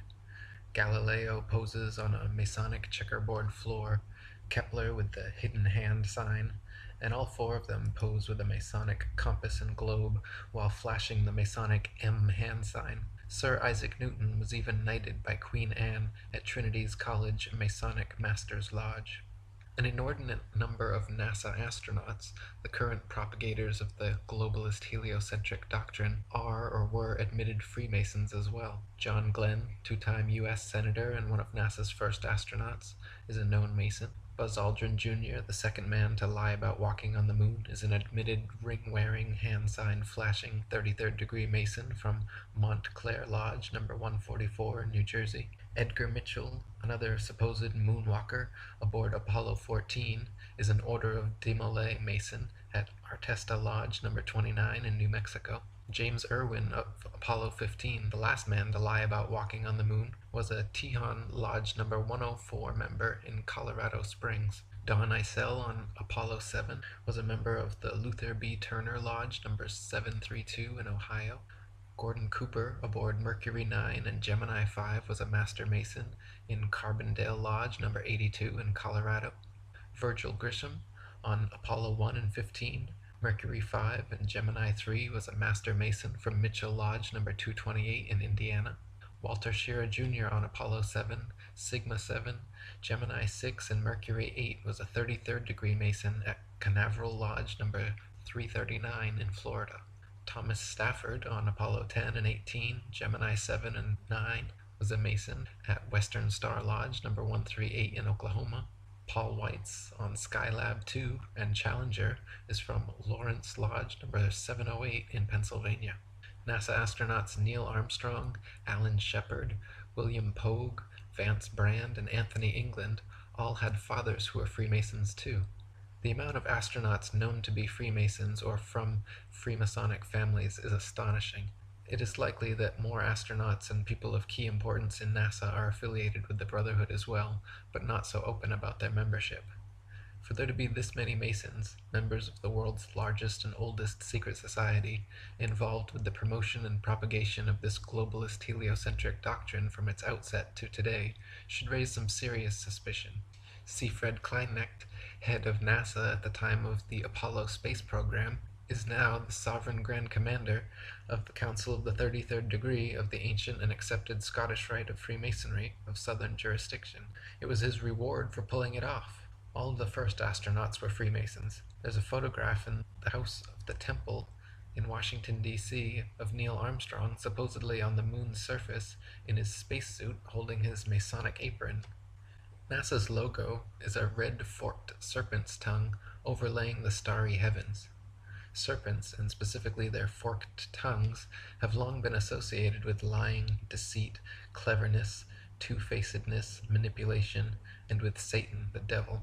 Why would the National Aeronautics and Space Administration choose this as their official logo? The United Nations, the New World Order government headquarters, built on land donated by 33rd degree Freemason John D. Rockefeller, is represented by a logo and flag which clearly depicts a flat earth divided into 33 sections. There are 33 official degrees of Scottish Rite Freemasonry, and the UN flag features a flat earth divided into exactly 33 sections. Why would the United Nations founders choose a logo and flag of a flat earth map divided into 33 sections? How is it that C. Fred Kleinknecht, the head of NASA, retired and immediately became the head of the 33rd degree of Freemasonry? How is it that all the forefathers of the ball earth theory and so many NASA astronauts are all Freemasons? The Masons' esoteric religion, the very basis of their symbols and rituals, is sun worship. From their first day in the lodge, Masonic initiates learn that Freemasonry is all about light, enlightenment, illumination, hence the Illuminati, and hence worship of the sun as the giver of light. Masonic halls are all purposely constructed to correspond with the motions of the sun.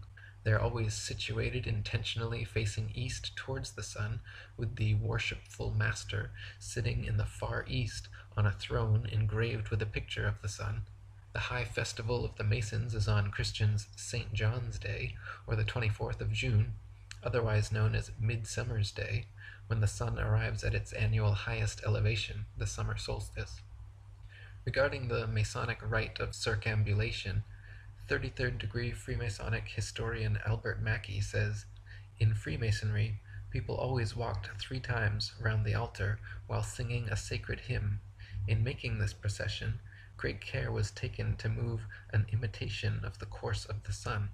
The rite of circumambulation undoubtedly refers to the doctrine of sun worship."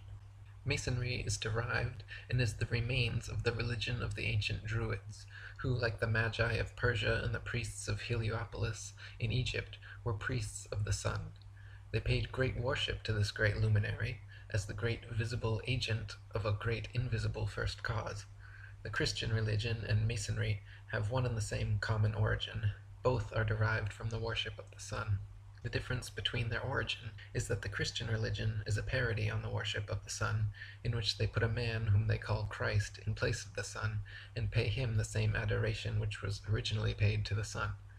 In Masonry, many of the ceremonies of the Druids are preserved in their original state, at least without any parody. With them, the sun is still the sun, and his image, in the form of the sun, is the great emblematical ornament of Masonic lodges and Masonic dresses. It is the central figure on their aprons, and they wear it also as a pendant on the breast of their lodges and in their processions. The sun, as the great visible agent of the Creator, was the invisible object of the adoration of the Druids. All their religious rites and ceremonies had reference to the apparent progress of the sun through the 12 signs of the zodiac and his influence upon the earth. The Masons adopt the same practices. The roof of their temples or lodges is ornamented with a sun, and the floor is a representation of the variegated face of the earth, either by carpeting or mosaic work. The emblematical meaning of the sun is well known to the enlightened and inquisitive Freemason, and as the real sun is situated in the center of the universe, so the emblematical sun is in the center of real Masonry. Only the scientific Freemason knows the reason why the sun is placed in the center of this beautiful hall, says Thomas Paine in his Origin of Freemasonry. The real reason the sun is placed in the center of Masonic halls is because it represents the core of their 5-century-long heliocentric deception. First, the sun worshippers took us off our ancient natural 13-month lunar calendars and replaced them with unnatural, irregular 12-month Gregorian solar calendars. Second, they put the sun into the center of the universe and then convinced people the earth and everything else revolve around it. Third, they made the sun the biggest object in the heavens, supposedly 119 times bigger than the moon, even though we can clearly see they are of equal size. Fourth, they demoted the moon to being a mere reflector of the sun's magnificent light, claiming the moon to have no light of its own. And finally, in 1969, the sun worshippers, aboard a craft named Apollo after the Greek sun god, claimed to land on and thereby spiritually and physically conquer the moon. Tex Mars in Codex Magica says, "The sun has ever been at the center of false religion. The ancient mystery religions venerated the sun, the solar disk, as deity. The Greeks honored Apollo as the child of the sun. The Romans paid homage to Mithra, the sun god. These pagan philosophies form the basis for the worship of the Illuminati and indicate the importance of the sun as a symbol of satanic deity. Now today, the Masons, as did the apostate Jewish elders and priests in the days of Ezekiel, continue to worship Satan the sun god, also called Lucifer or Baal, by other names. The name of their great god Jabulon, which is revealed to the Masons in the higher degrees, is a synonym for the solar deity. 2 of the 3 syllable in the name, Ba and Lan, mean Baal and On, both of which represent sun and fire gods. The winged disc symbol, displayed prominently over the doorway of Masonic lodges, shows a solar disc with eagle's wings and 2 serpents. This ancient symbol was found in Egyptian, Sumerian, Mesopotamian, Hittite, Anatolian, Persian, Native American, Mexican, and Australian tribal cultures, always representative of the sun. Eagles have also long been associated with the sun, since they fly highest, closest to the sun, and they can stare straight into its light.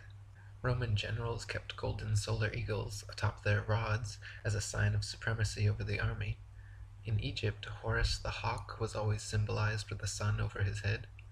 The Native Americans also associated eagles with the sun, such as the Abenaki eagle god Kisosin the Sunbringer. NASA's Apollo 11 mission patch symbol shows an eagle landing on the moon. The Apollo 16 and 17 patches also prominently feature eagles. The Apollo 13 symbol shows 3 horses pulling the sun behind them, which references the ancient Greek legend of Helios, the sun god, traveling across the sky in a chariot drawn by horses. In total, NASA supposedly landed 12 men and 0 women on the moon. Since the moon has always been associated with the feminine and the number 13, the sun associated with the masculine, and number 12, putting 12 men on the moon, once again is symbolic of the Masonic patriarchal brotherhood conquering the divine celestial feminine. This is also the occult reason why Apollo 13 coincidentally had an explosion at 113 on April 13th. William Cooper in Mystery Babylon said, "To make interstellar travel believable, NASA was created. The Apollo space program foisted the idea that man could travel to and walk upon the moon. Every Apollo mission was carefully rehearsed and then filmed in a large sound stage at the Atomic Energy Commission's top-secret test site in the Nevada desert and in a secured and guarded soundstage at the Walt Disney Studios, within which was a huge-scale mock-up of the moon. All names, missions, landing sites, and events in the Apollo space program echoed the occult metaphors, rituals, and symbology of the Illuminati's secret religion. The most transparent was the faked explosion of the spacecraft Apollo 13 named Aquarius, New Age, at 13:13 military time on April 13th, 1970.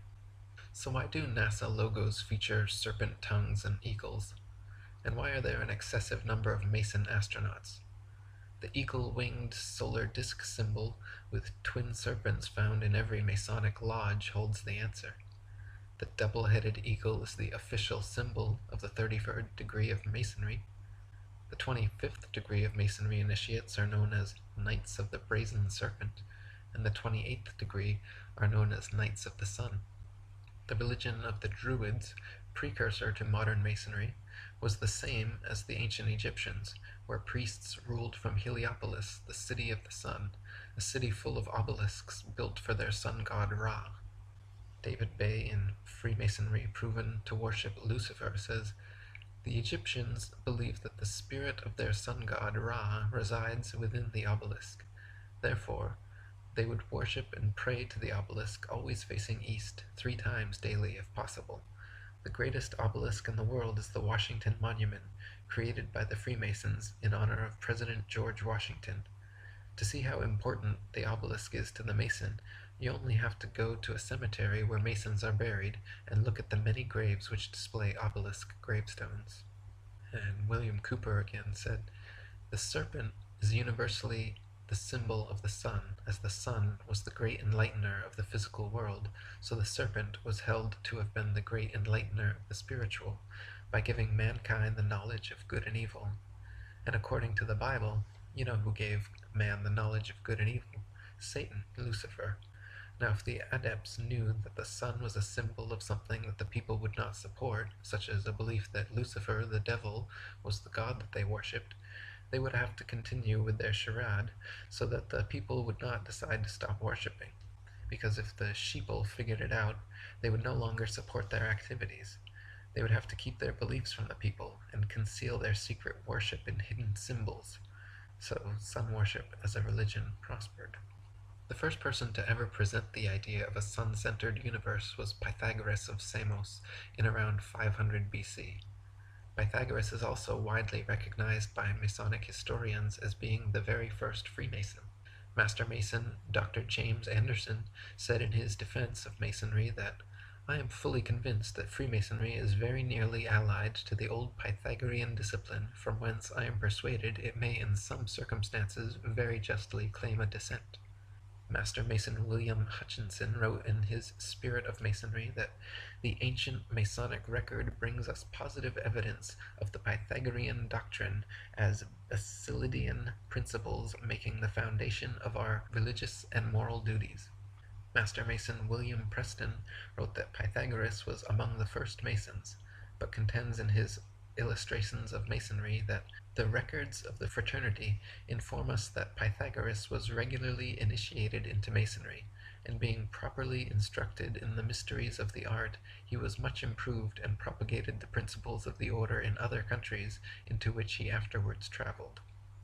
33rd degree Freemasonic historian Albert Mackey, in his Encyclopedia of Freemasonry, wrote that on his return to Europe, Pythagoras established his celebrated school at Crotona, a Dorian colony in the south of Italy, about 529 BC, much resembling that subsequently adopted by the Freemasons. His school soon acquired such a reputation that disciples flocked to him from all parts of Greece and Italy. Pythagoras taught as the principal dogma of his philosophy the system of metempsychosis, or the transmigration of souls.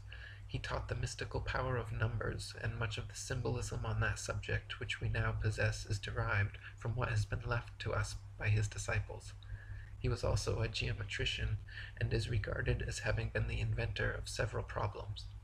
The schools established by Pythagoras at Crotona and other cities have been considered by many writers as the models after which Masonic lodges were subsequently constructed. The disciples of this school wore the simplest kind of clothing, and having on their entrance surrendered all their property to the common fund, they then submitted for 3 years to voluntary poverty, during which time they were also compelled to a rigorous silence. The doctrines of Pythagoras were always delivered as infallible propositions, which admitted of no argument. Before admission to the privileges of this school, the previous life and character of the candidate were rigidly scrutinized, and in the preparatory initiation secrecy was enjoined by an oath, and he was made to submit to the severest trials of his fortitude and self-command. He who, after his admission, was alarmed at the obstacles he had to encounter, was permitted to return to the world, and the disciples, considering him as dead, performed his funeral obsequies, and erected a monument to his memory. The mode of living in the school of Crotona was like that of the modern communists. The brethren, about 600 in number, with their wives and children, resided in one large building. They arose before day to pay their devotions to the sun. The meals consisted principally of bread, honey, and water, for though the table was often covered with delicacies, no one was permitted to partake of them. It was in this secret school that Pythagoras gave his instructions on his interior doctrine and explained the hidden meaning of his symbols. There were 3 degrees. The first, or mathematic, being engaged in the study of the exact sciences, and the second, or theoretic, in the knowledge of God and the future state of man. But the third or highest degree was communicated only to a few whose intellects were capable of grasping the full fruition of the Pythagorean philosophy. In addition to these admissions by Masonic historians, the life and work of Pythagoras closely resembles many aspects of the craft, from his obsession with triangles and geometry to his school cult full of initiatory rites and brainwashing.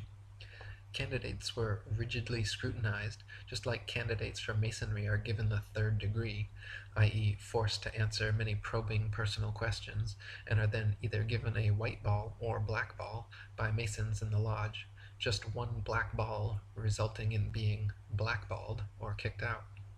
If initiated, just like in Masonry, Pythagorean initiates had to swear oaths of secrecy and loyalty, then submitted to various tests, trials, and rituals. The brethren lived like communists and worshipped the sun. Over time, they progressed through a series of 3 degrees, in which only the privileged few in the highest degree learned the truth of the symbols and rituals.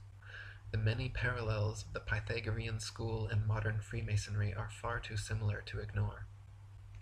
Luckily for the world, Pythagoras' heliocentric model of the universe made little headway for almost 2,000 years, until another suspected Mason, Nicholas Copernicus, labored 27 years of his life to create his updated model called the Solar System, which also featured a globe Earth revolving around the Sun. Born in Prussia in 1472, Copernicus studied philosophy and medicine at Swakova and became professor of mathematics at Rome.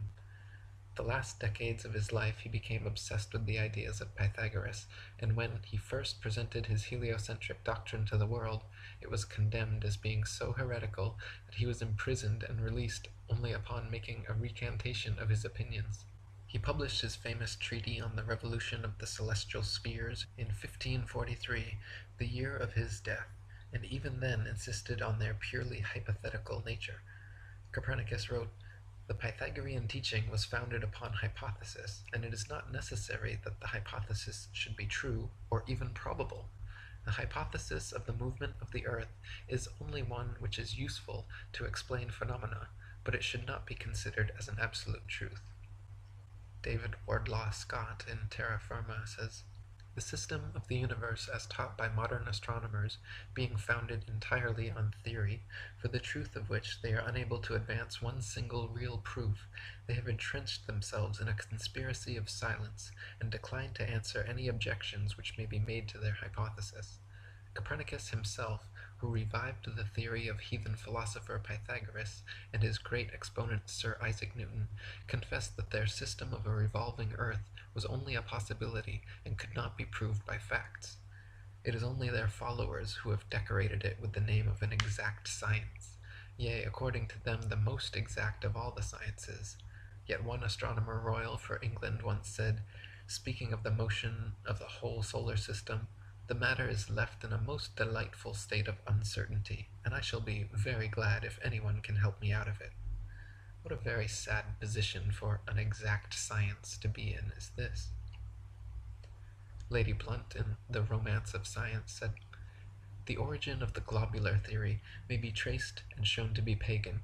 It was introduced into Egypt by the Greek Pythagoras about 500 BC. He was a native of Samos and a great traveler in his early days. He traveled much in the East, and he imbibed the fallacious idea that the earth and sea together formed a whirling globe, and that the heavenly bodies were other worlds inhabited. Pythagoras returned to Europe and introduced these serious errors into his own country. Newton was no logician, and logic formed no part of his composition. Nor did he profess to possess this quality, which is absolutely essential to a discerner and founder of true science.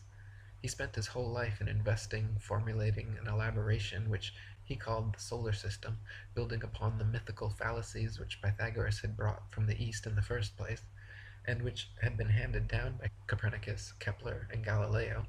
Without testing the nature of his foundations, he accepted the whole fabrication and took Copernicus's hypotheses all for granted." Gabrielle Henriette in Heaven and Earth said, "Copernicus had evolved another theory, which he also explains in his treatise on the revolution of the celestial spheres, that if a body is to revolve around another, the first one must have a spherical shape and rotate about its axis in the manner of a spinning top. Consequently, in order to make this notion fit in with the movement of the earth round the sun, which he had devised in order to explain the seasons, he suddenly decreed that the earth was round, contrary to the general opinion at the time, and then proclaimed that it had a movement of rotation about its axis.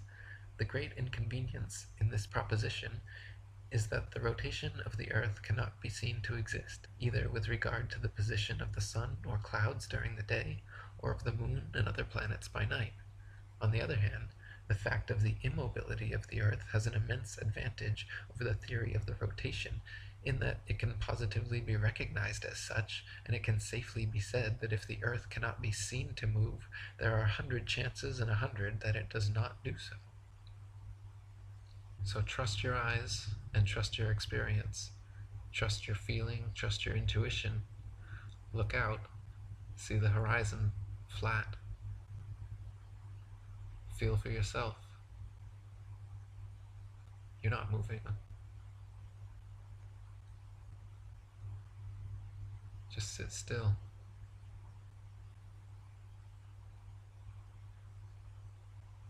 Just sit still for a second.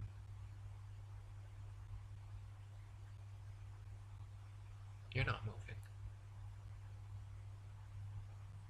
You're not spinning around an axis at 1,000 miles per hour, rotating around the sun at 67,000 miles per hour, spiraling around the galaxy at 500,000 miles per hour, and shooting off from a Big Bang at 67 million miles per hour. You're not. You're motionless. You're just sitting there. Just sit still. What does that even mean, sit still? You think you could sit still with all those motions? Does it feel like you're moving? Feel that? Same thing you've always felt? Nothing? Ever? Nobody's ever felt movement? Nobody's ever seen the earth move? Nobody's ever seen the earth curve? Maybe you just got fooled by some Masons. Mark Twain said, "It's easier to fool people than to convince them they've been fooled." That's why it's so hard to convince you you've been fooled. You can't possibly believe that you and the rest of the world could have been lied to and deceived by these Masons. The oldest and largest secret society in the world, over 5 million members, all over the world, existing for hundreds of years. But not you, right? They couldn't fool you. Of course you're spinning around. Of course you are. That's what they told you in school. They don't lie to you in school.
No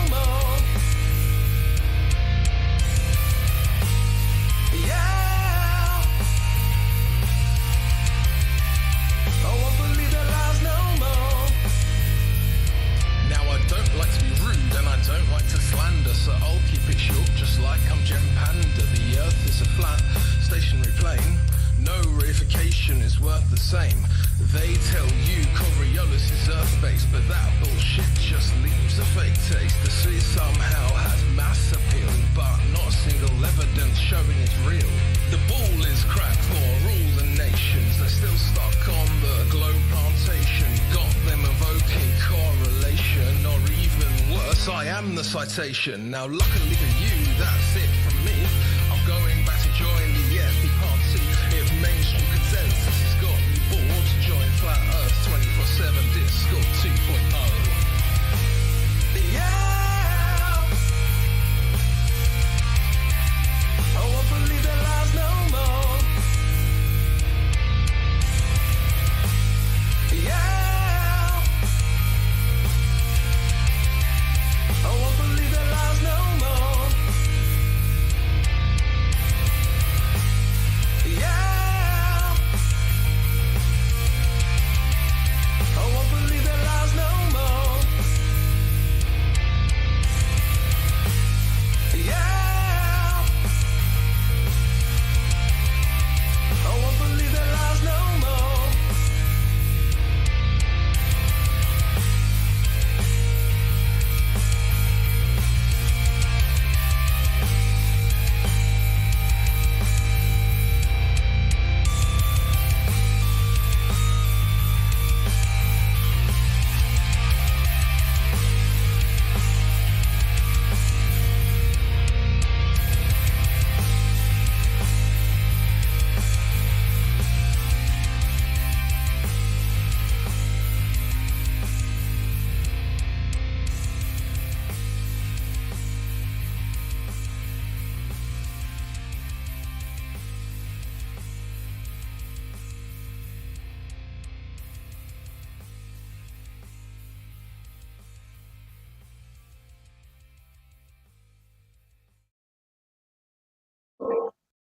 Hello, who's on the bot? Can I play the next song? Never mind. I'll play the next one.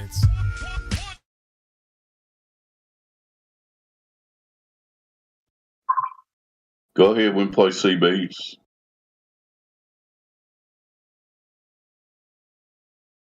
Doesn't matter. Y'all are probably sick of this one, but I want to hear it again. I'm taking a break here.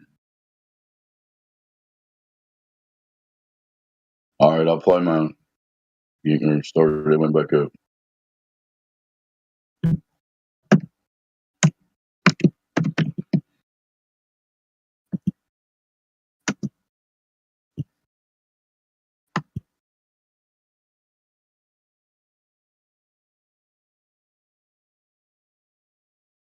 Maybe. Technical difficulties. Please stand by. Or sit by. If you're sitting down, you don't have to stand up to stand by. I think most people can figure that out. Go here.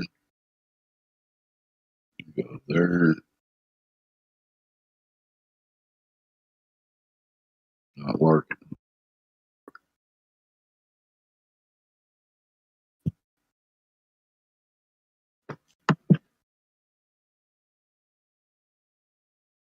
Copy.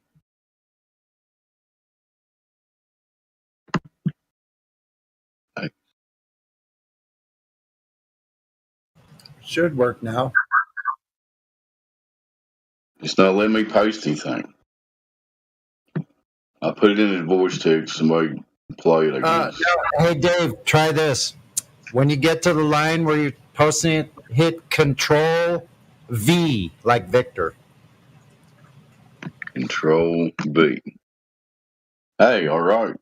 I got a shortcut from Sony. Yep. Here's the latest from the conspiracy music guru. No. Enjoy. I wonder if you would recommend locking down schools if you had to do it all over again. You're okay. You're not gonna get COVID if you have these vaccinations. First of all, I didn't recommend locking anything down. Vaccinated people do not get sick. I recommend it. to the president that we shut the country down.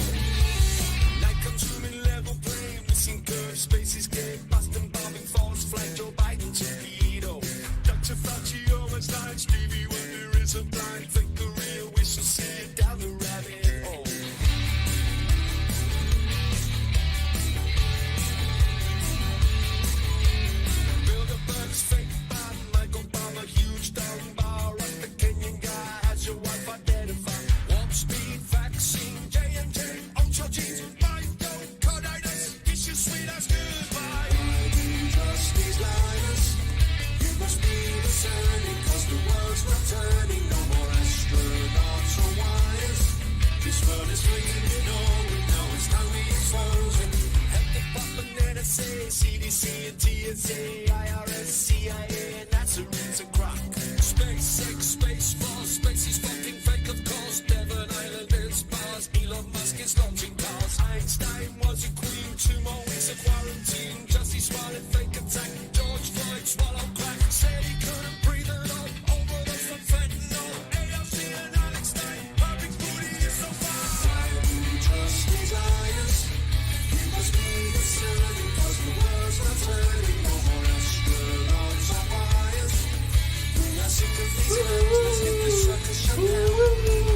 Land in the sea, Robbie Parker smiling. Epstein didn't die, flight logs are classified. California communist, you serve substance. Mask your kids, stay inside, for your health formaldehyde. You're all living in buzzword, economic thugs, Klaus Schwab, Castro, yes, I'm Justin Trudeau. Psychos, the elite, Bill Gates are tracking me. Biotech, Moderna, Pfizer, AstraZeneca. Why do you trust these liars? You must be discerning, cause the world's not turning. No more astronauts or wires. This world is making you know, and now it's time we expose it. 9/11, no planes, another dream, another day. Moving 7 falling from the plane they're calling. Nanothermite concrete, possible found in the street. Lucky Larry Silverstein, wounded like a slot machine. Shakespeare, red pill, Rumsfeld, this up, that's what hit the Pentagon. Where is all the footage gone? Why do you trust these liars? You must be discerning, cause the world's not turning. No more astronauts or wires. We are sick of these clowns, let's get this circus shut down.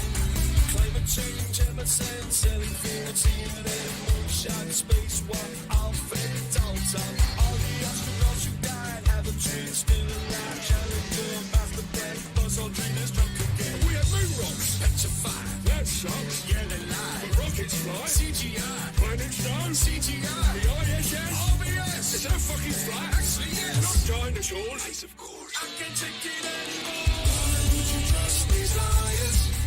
It may be concerning, NASA building is burning. Maybe carbon caught these liars. They deserve a takedown for saying we go around, around, around, around, around, around, around, around, around, around. Why do we trust these liars? You must be discerning, cause the world's not turning. No more astronauts or wires. This world is making you know, now it's time we expose it. Why do you trust these liars?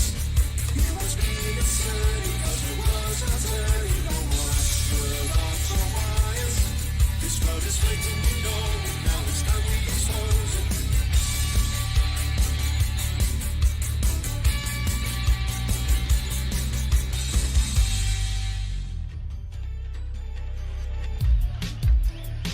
And that was the Conspiracy Music Guru with Why Do You Trust These Liars?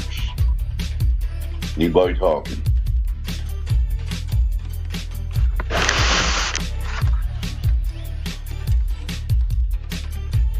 Don't everybody talk at once. Man.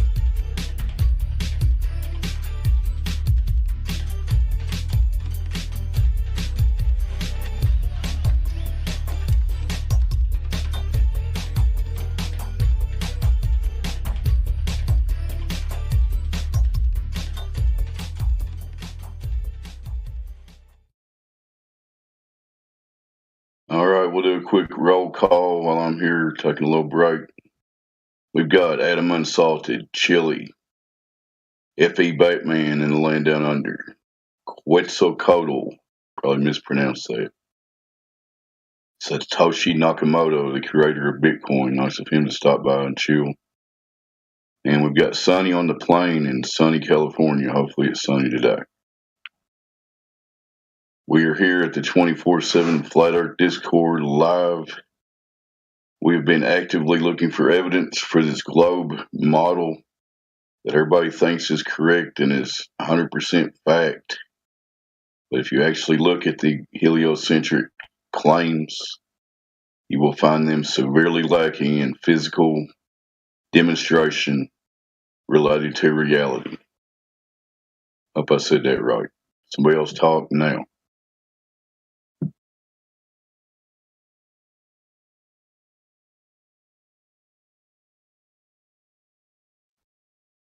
Or don't. That would be another option. You cannot talk. Just been joined by Clay under seal, and he's deaf, and never mind. Guess everybody else is doing something busy, can't get to their mic.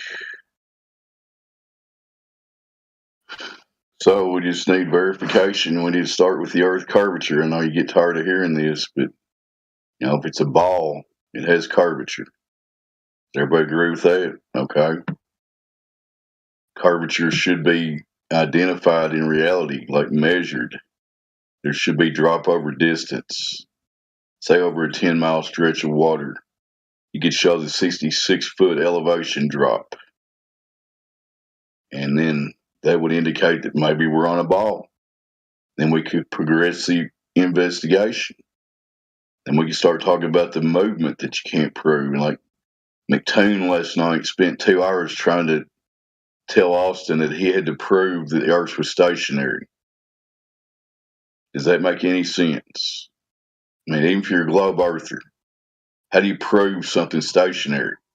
You just point at it, you say, hey, that thing ain't moving. So, thoughts, concerns, issues. I can only monologue for so long here. This is Dead Air Dave at 24/7 Flat Earth Discord live. I guess if nobody's going to talk, play another song, whoever wants to.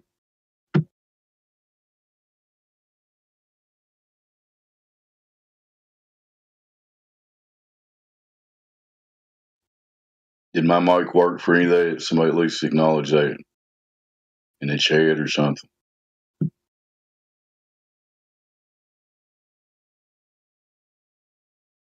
Or don't.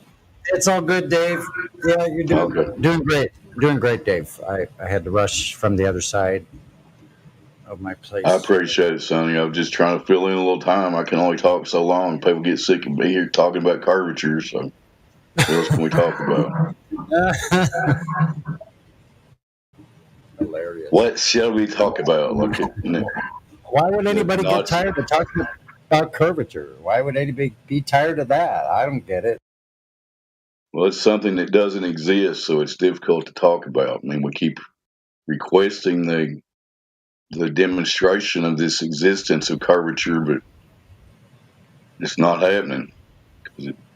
We should give them all a break because we're asking them to do something that is impossible. So maybe we ought to stop asking them.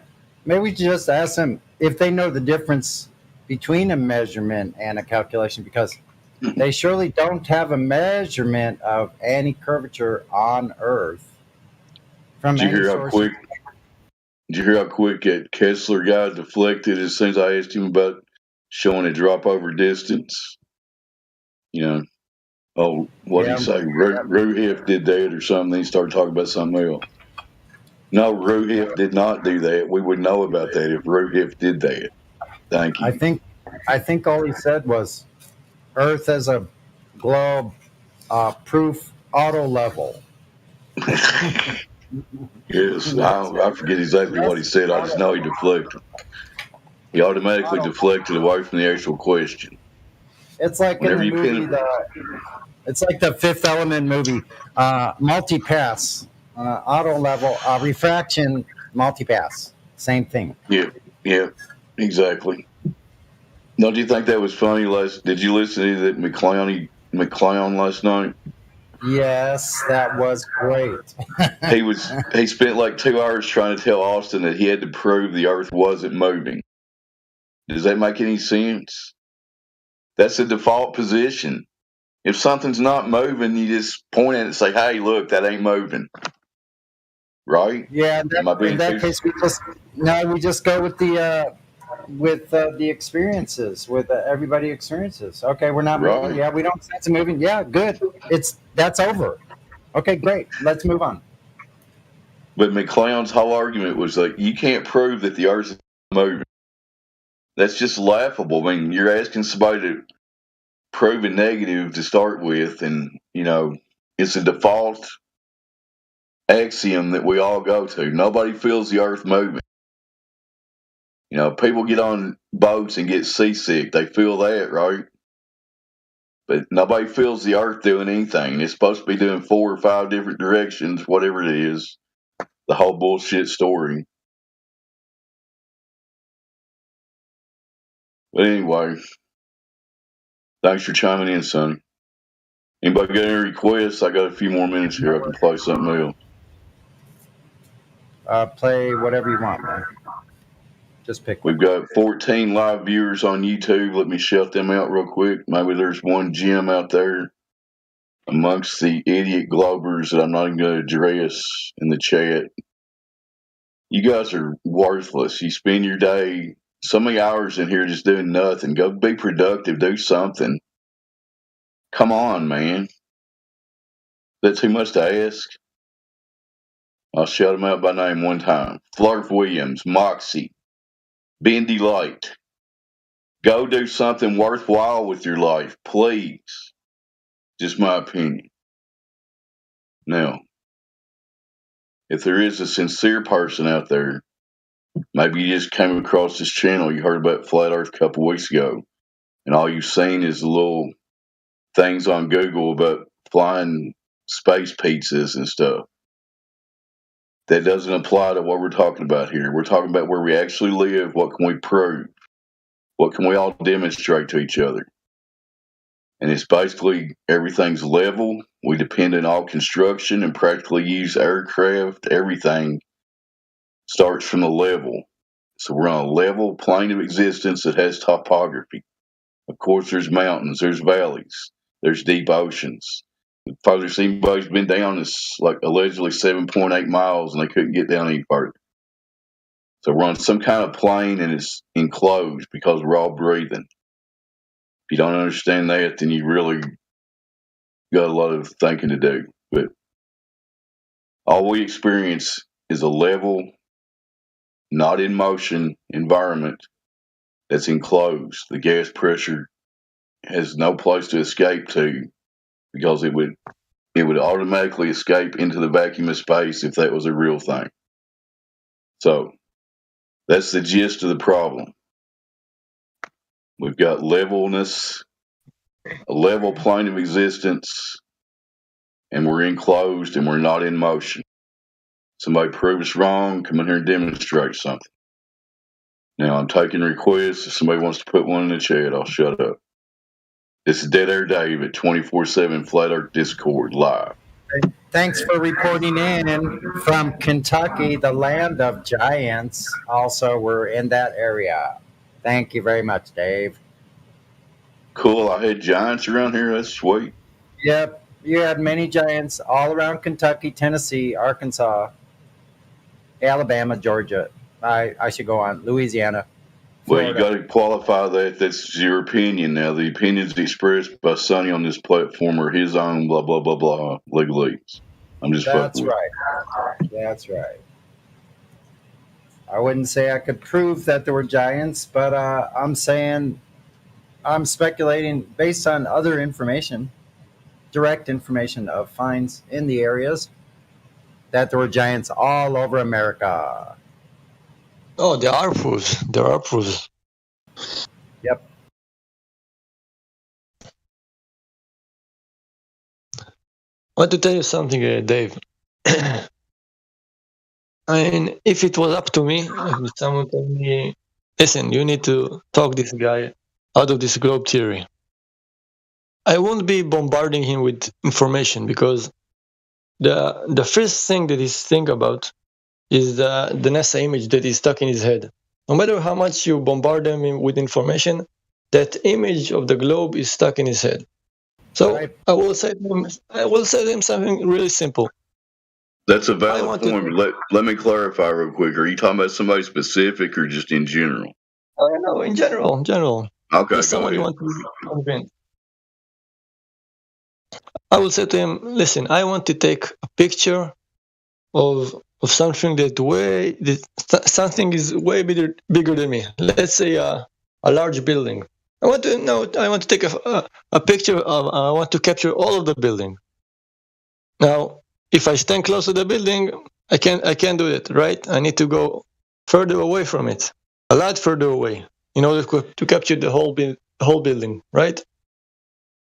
Now, if it was the other way around, if somebody on the building wants to capture me, it doesn't need to go anywhere. It just pointed at me and just click, and that's it. It has my picture. Now, if they are they have a spaceship behind the moon, and they're taking a picture of the Earth. When we see the moon, we just take one click and we have the moon captured right in our phone. If the moon that is way, way lesser than the Earth, then they had to go way further away in order to capture the whole Earth. It is not possible. What they did, the image that they're showing him is not possible. Understand what I'm saying? Yeah, I mean, all that stuff they're showing on Artemis, if that's what you're talking about, is ridiculous. I mean, it's clearly cartoons, but if anybody actually believes what they're showing, I want those people to just keep believing it because there's no hope for them. But I mean, I guess that was a good point. Is that what you were saying, the Menorah? Am I pronouncing your name right? Yeah. I just want him, first of all, to understand that he's being lied to. Before I am telling any more information, just understand. Being I agree. lied You have to gauge who you're talking to, and let the conversation flow, and just try to speak truth to them at whatever avenue you think you can get to people. I mean, just getting their mind, crack their mind open, and just start critically thinking. That's the crucial first step. Would you agree? Yeah, but if that image of the ball is stuck in their heads, even though you're spending good information, that image is preventing them. Now, if you that's strong cog dis. I believe that, but that's up to them. You try to give them the valuable information, and then hopefully they go from there, because we're not trying to convince anybody of anything except to think for themselves. Yeah, of course. But if you convince them, first of all, that they're being lied to without any information, first of all, you know that you're being lied to, and you prove it, like I told you now. Then they say, okay, that could work on some people. Possible. And now that image is gone from their head. Now they're ready to accept the new information. That's what I think. Well, I agree. If they can logically think about what they're actually presenting on the screen, you could tear that apart logically. So, getting that globe out of their head is a big idea, big important part, because it was hard for me.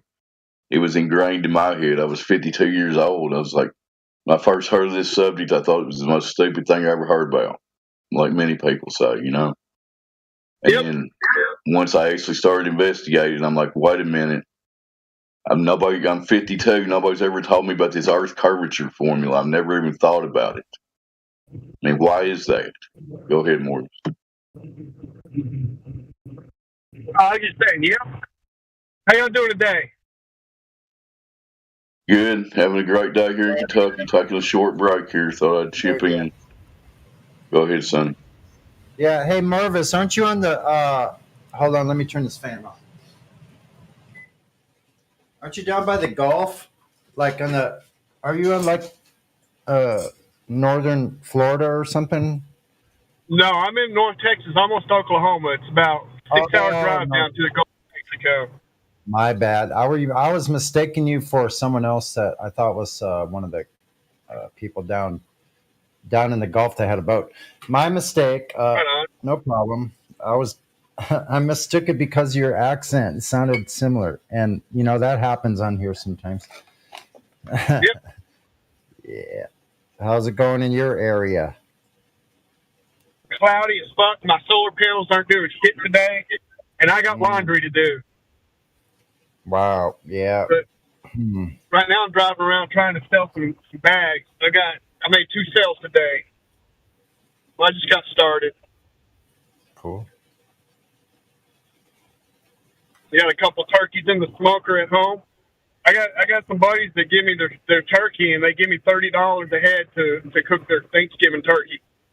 Whoa. So I've got those going in the smoker. I just had 2 of them this year. That's right on. Nice. Yeah, so that's passive income at the house right now while I'm out making the active income.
The whole idea that I was talking about before, that you need to clean their head before you need to insert them with new information, because what they have now in their heads is filthy. You need to clean that up first, and only then give them this new information.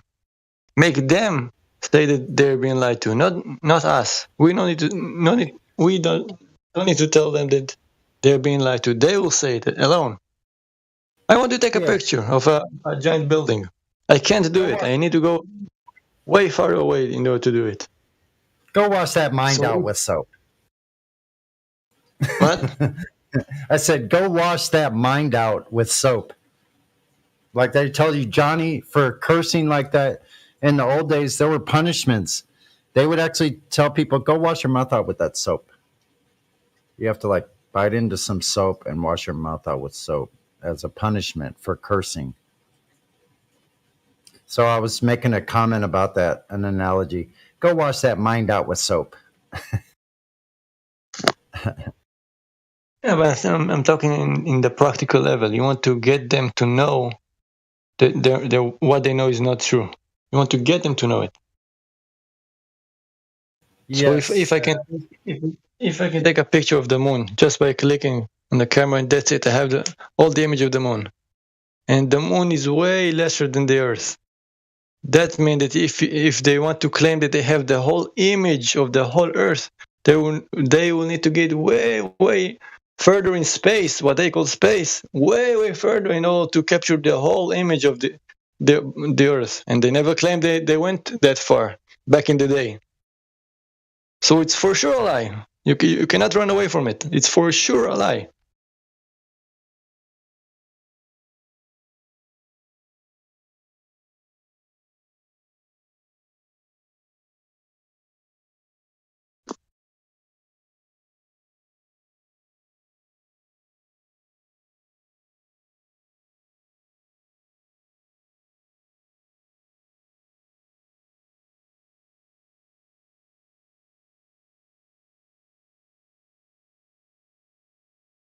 Showing that they can take a picture of the Earth from the dark side of the moon, right?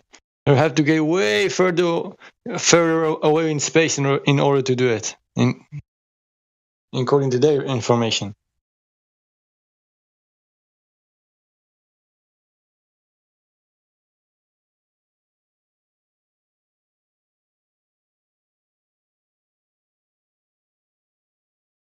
I mean, it's just a simple idea to grasp. If you want to capture something that is way bigger than you, you have to get way further away.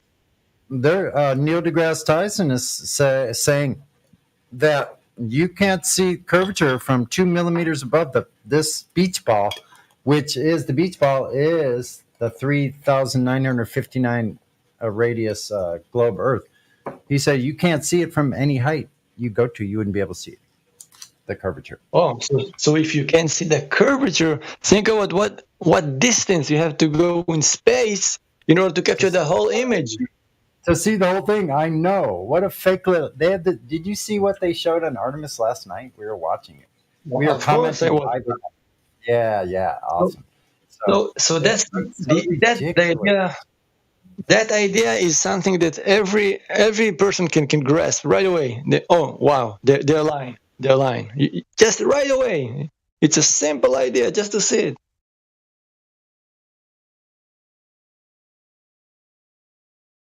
You no need to go to details and numbers, nothing. Just a picture, right? You want to take a picture? Great. Everybody can understand that idea, and they cannot run away from the truth.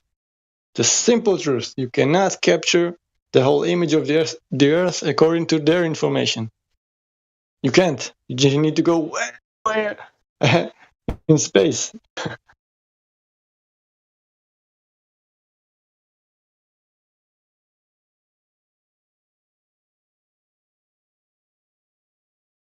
They'd have to go to space, which is not a place. It's like no place, man. You're going to a place that's no place. Have fun with that. It sounds very exciting. How would you like to take a vacation in no place, ma'am? We'll send you off to some place that we imagined in our mind.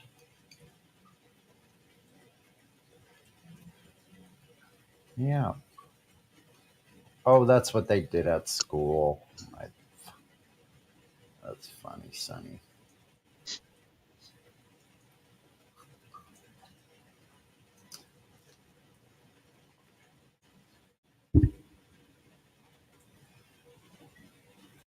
I mean, I would like to try that idea. Just to the next person who comes who is not a flat earther, just to tell him that idea. Just tell me how is it possible to capture the whole image of the Earth if the Earth is much, much, much bigger than the Moon? How much further you need to go? That's it. The lie is clear.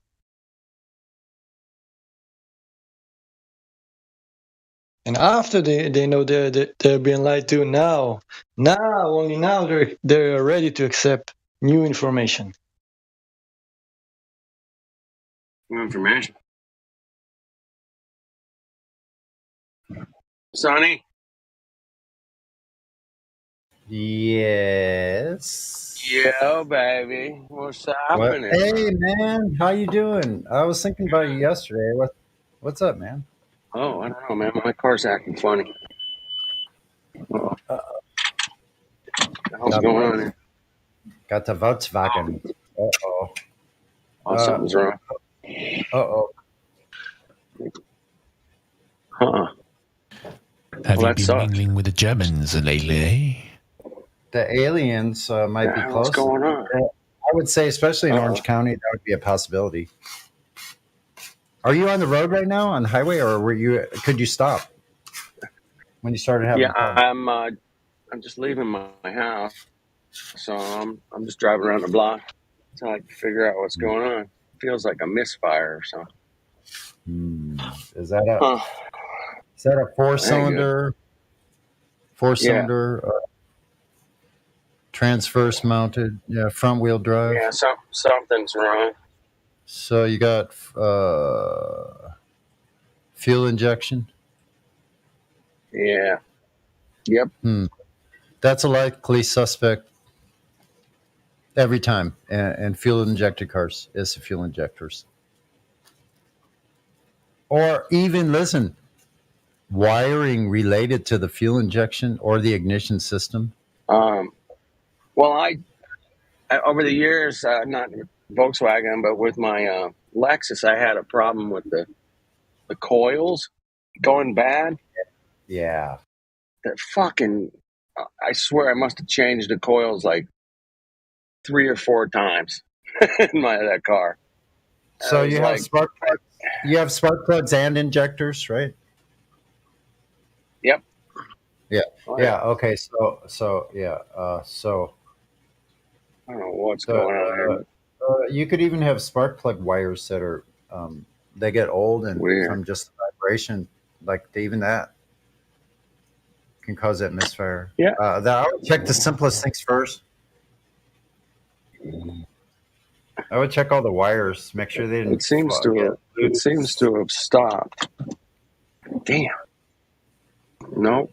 It's a tranny problem, I think. Really? Fuck. Yeah, I do. It's a transmission. Wow. Yeah, she's slipping. All right. Enough of that. I gotta switch cars with the wife here. Shit. All right. Sorry to catch you at a bad moment, man. No, man, it's all right. glad you showed up though, and yeah, good. No problem. I gotta switch my tools out to her car. Yeah, right, someone said, well, I'm sure you'll get it figured out. Oh yeah. No That's doubt. the thing I hate about cars, that you can't just put it in someone's backyard and take the whole thing apart and fucking replace it. Go to find another used one. That's what I did with my Volkswagen van. I found a transmission in the junkyard that was 2 years or 4 years newer than mine. I think. Wait a minute.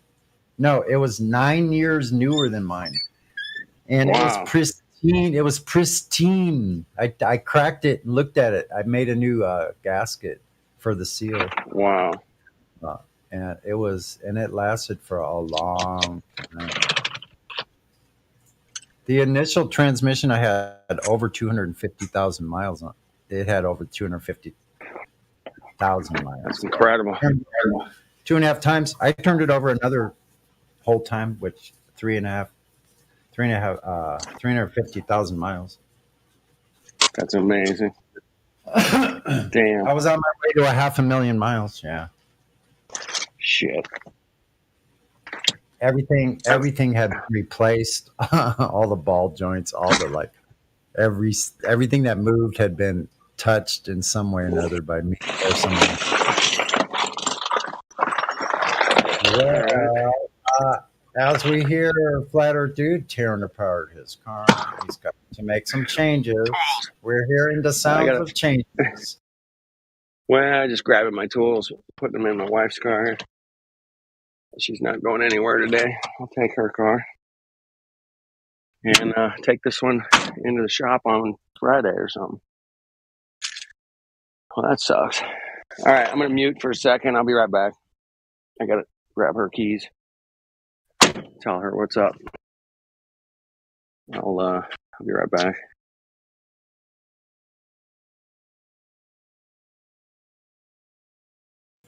Yeah, if y'all didn't know, Flat Earth Dude and I went sailing 3 days in a row. We had basically control of this 31 foot sloop. Really pretty nice boat. Maybe it's a 34. I forget. For 3 days. So we got to sail out the harbor, all the way out San Diego Harbor, sailed into harbor, got to go to a beach, across the way, anchor, swim to shore, hang out on the beach for a while, swim back to the boat, have food. It was just freaking great, man.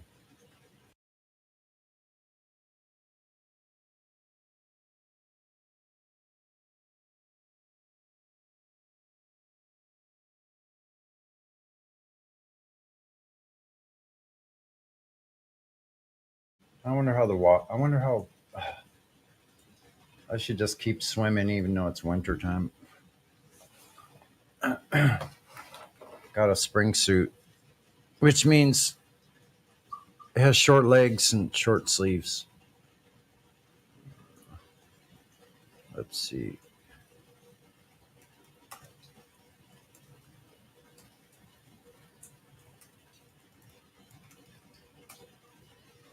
see what the ocean temperature is. Oh, it's getting cold. 63.7 degrees. What? Wait a minute. Oh, today it's 60 degrees.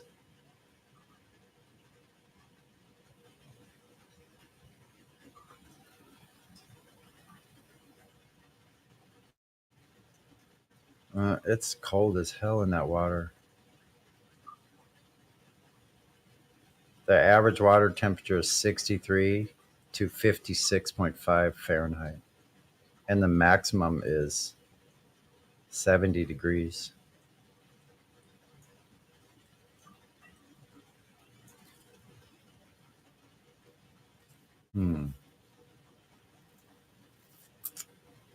That's cold, man.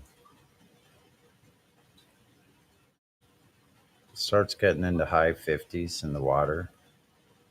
You need a full wetsuit.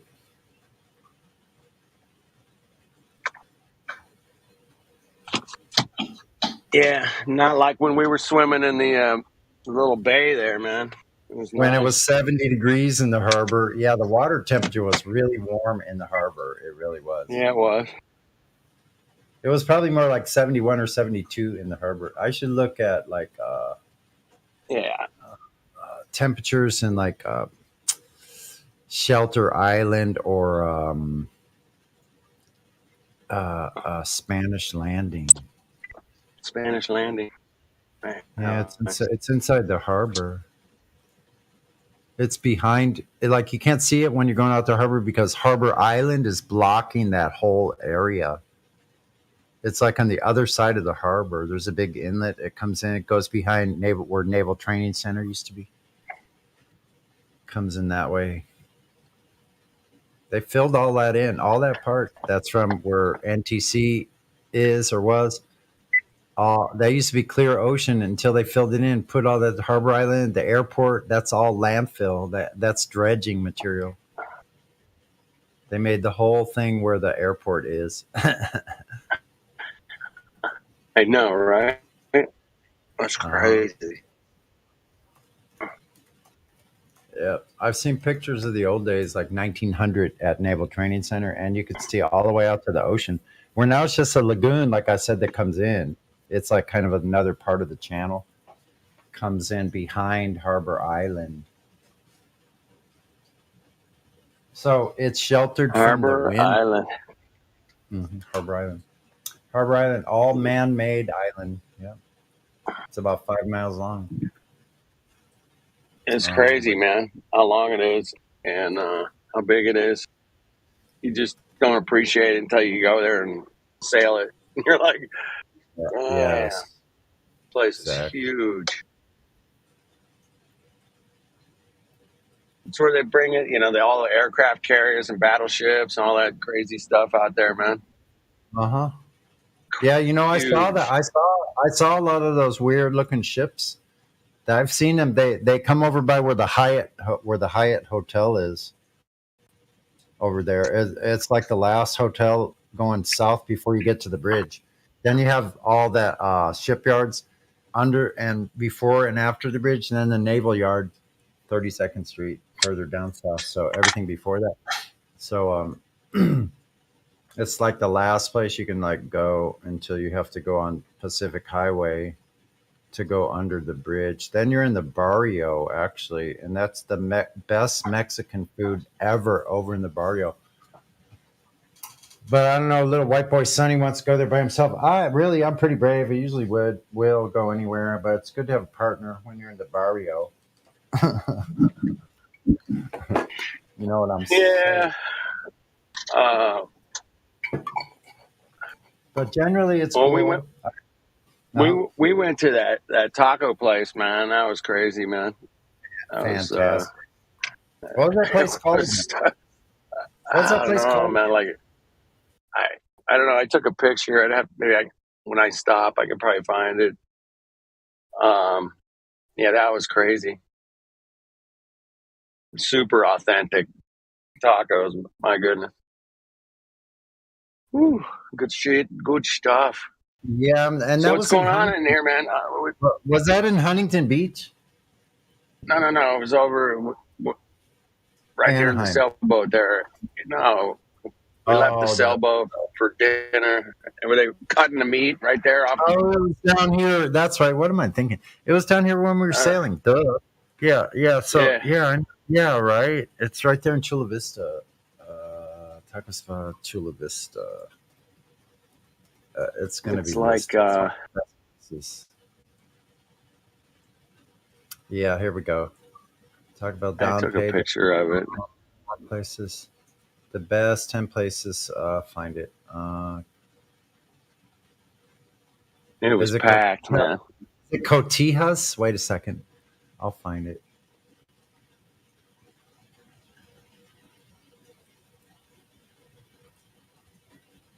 Palomar. No, hold on. I'll find out which one it is. I don't see it listed here. San Diego's best tacos. 2 Chula Vista taquerias to win you over. Okay, let's see. This has got to be it. Taco Gordo. That's it. Tacos Gordo. Yeah, that was it. Yeah, in Chula Vista. Gordo or something. Hold on. I got it. Yeah. Yeah, that place is fantastic, man. It's funny. They had different lines if you wanted like pork or chicken or steak, carne asada, whatever. You go to different windows and they cut the meat like right off the shit right there in front of you, and they keep it real simple. They keep it moving, man. Tacos El Gordo. That's it. Yeah, it was the real deal.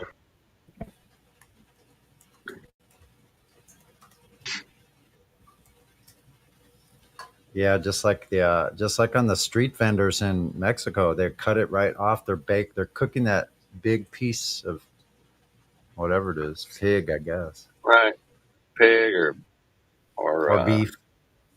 Beef, yeah. Pretty cool, man. Oh man, love to be sailing again. Yeah, no kidding. I would love to be out at Catalina, actually, but I like it when the weather's warmer because then you can go swimming in the kelp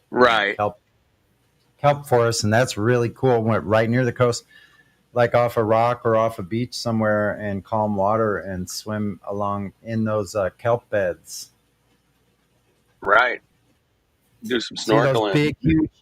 You see those big, huge orange Garibaldis? They're federally protected. They're huge orange, bright orange fish. You can't. It's a federal offense to shoot one. So if they catch you, if the game people catch you with a Garibaldi, you're in big trouble. A fish, orange fish. Don't shoot orange fish. You must have swam with them before, then. Absolutely, yeah, all through around Catalina, yeah, for years. That's so cool. Yeah, since the mid 70s. Awesome. The first time we went over there, we still had the Venture 24. That's the boat we sailed 600 miles as a family on Lake Michigan when I was 10, and I learned how to sail on that boat in the Mississippi River before we went to Lake Michigan, and then my dad trailered it all the way from St. Louis to L.A., and we had it for a short while in Marina del Rey. And the first time we went to Catalina, there was fluorescence everywhere in the water. So on the way, that was such a weird thing, being a transplant from the Midwest, right? And then being in the ocean on the same boat. We were on the Mississippi River and seeing fluorescence from everything swimming down below you was making a trail, and you could see them going off infinitely into the distance, underwater, fluorescent trails. Yeah, it's the plankton. Yeah, so really high. Yeah, those. What are they called? Different planktons. Yeah, plankton and stuff. Krill and whatever those living things are that create that bacteria in the ocean, all that creates a fluorescence. So whenever a fish goes through, that was the weirdest thing. I felt like I was in space. I did. It was like that's awesome. Space. And plus, my sister was a bad influence, so So cool. she was getting high, and I was getting high, and like we were probably buzzed too. But I'll never forget that experience. Yeah, I've seen Yeah, actually. I've never Yeah, never got to see that in person, man. I've only seen it on the video. Cool stuff, man. We live in a great place called Earth, man. Check it amazing out. place. Amazing place. And once you realize how amazing it is, man, your life will be better. And Yep. I think there's no doubt about that. That your life will become better. I checked in a guy last What's that? younger. We checked in a guy last night and You're roboting a little bit. started looking into flat Earth was because of, oh yeah, shit, I just went through the dead zone, right? Yeah, I I did. hear you now though. Keep going. Checked him in and Yeah, we checked this young guy in, and mute myself. hopefully he'll be back. But he figured out they were lying to us during the Coco thing. He looked into that and went, "What? All right, what Yeah, else are they lying about?" there's been quite a few of those that have come through that have said the same thing. It's pretty common actually now. Yeah, It's becoming more it's common. getting more and more common. Yep. They say that was an eye opener. Like that period of time definitely alerted people to something really wrong. Something odd is going Something's on. up. Like, Yeah, man. What what? is that? What? Never heard of anything like that. Are The you whole, kidding me? Modern day the whole slave. world agree. The whole The whole world. world agrees that this is we need to do this, Top and nobody was like, down. From the top city down. council, from the president, all the way down through all the governors and all the city workers and all the tops, the chiefs of like every field in government. Yeah, They all, including the they're all, city councils, they all just walk lockstep in line with each other with these draconian measures. But we digress, and we can lock, stick with it, lockstep. I got it. bro. It's like the Lockstep. 90 of the wall. I dig this, Sonny, man. Last Saturday night, man, I went and saw Ritchie Valley. Oh wait,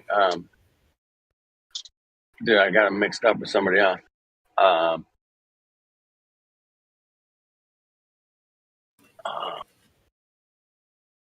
The fuck am I thinking?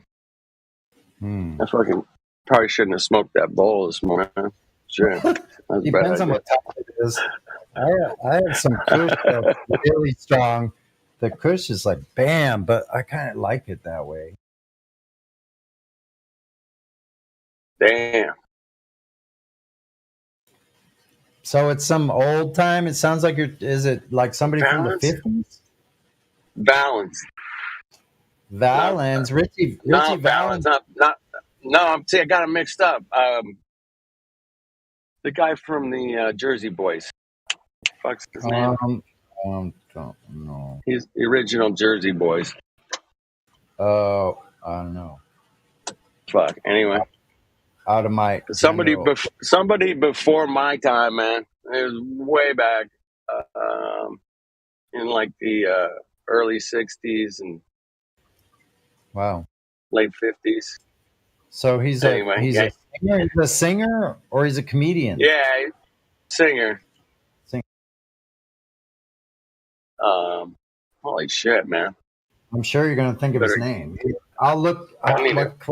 look up. 50. Is it a 50s band? 50s singer or 60s? Yeah, it's the '50s, early '60s. Singer in Orange County. No, it's the Jersey Boys guy, Oh. which I never saw the Jersey Boys. I guess it's a So play or a movie or this something. I don't person know. he was actually in the movie. The real guy was in the movie. Jeff Madden. No, it was Let's about see. the Bob Gaudia. no. The music by Bob Gaudia. Lyrics by Bob Crew and book. Wait a minute. Jukebox musical. It Four was the story of Seasons. his life. The Four Seasons. Yes, and the Four Big, Seasons. Yes. big girls don't cry, Sherry. Sherry, baby, you saw them? Baby. That's I saw fantastic. them, dude. Can't take It my was eyes off of eyes you. off of you. Yeah, I saw them, man. That was crazy. Walk like a man, talk like a man. Talk like a man. Fuck, what Working they my say, way man? back What? to you, babe. Fuck. Da, da, Walk da, like da, da, da, da. Working my way back to you. Way We're back going to through you, the. babe. walk That's like an They- Apollo Patchy, walk like an Apollo Patchy, walk like an Apollo Patchy. My man. Oh, wait a minute. Here, you can do this. Walk like it's flat. Walk like it's flat. Walk like it's flat. You know the earth is flat. Hey, You know, Rose. Hey, Dr. Dude. Roses are Yeah, red, violets are blue. The earth is flat. Now, please deal with that. please deal with it. Now, Don't make please it weird. Now, please deal with it. Hey, don't make it weird. Don't make it weird, bro. please deal with it and be true. Earth is flat. Don't make it weird. The Apollo Apache tribe. Earth is Yeah, flat. babe. Don't make it That's weird. hilarious. Don't make it Don't weird. make Oh, wait a second. I had an idea there. Anyway, yeah, that's the guy I saw, man. He's so old, dude. He's like Yeah. just Some, barely standing there. But but he had some a of young them band. still Young. sing exactly the same way they did, huh? Does that guy? He's It's one of them. Right? crazy. He's Yes. totally Can 100%, pull man. off the whole thing.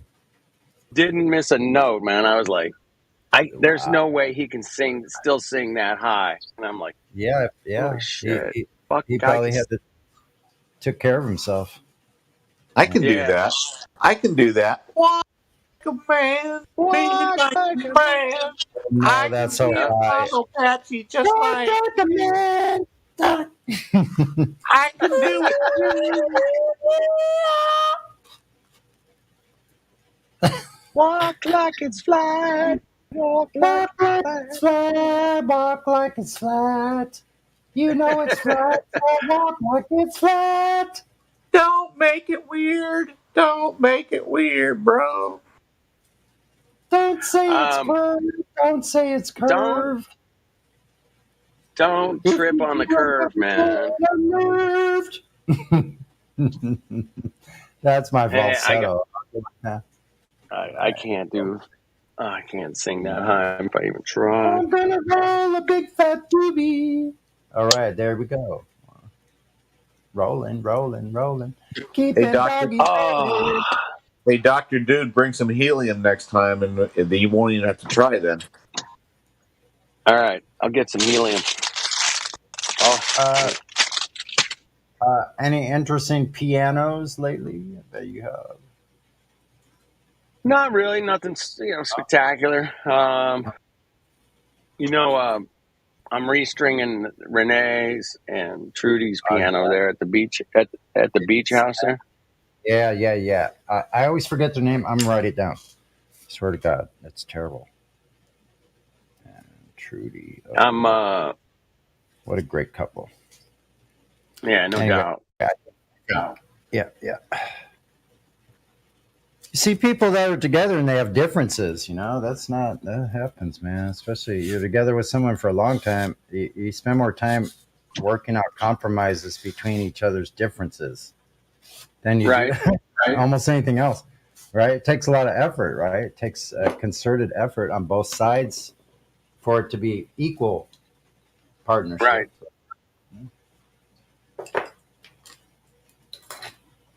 Well, it's the most difficult thing we could do. Personal relationships. Mm-hmm. Is there anybody new in here? I'm driving, but No, we did earlier. It's been pretty quiet though. Yeah, there was a little bit.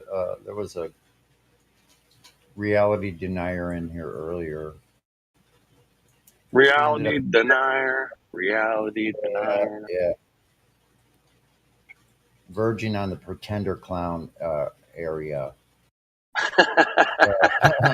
he, he was getting close to that pretender clown level, and he ended up getting muted. Enough said.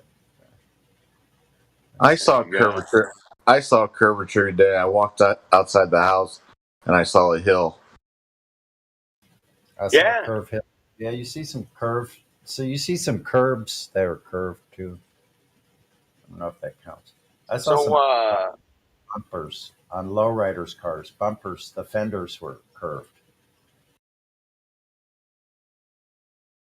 Yes.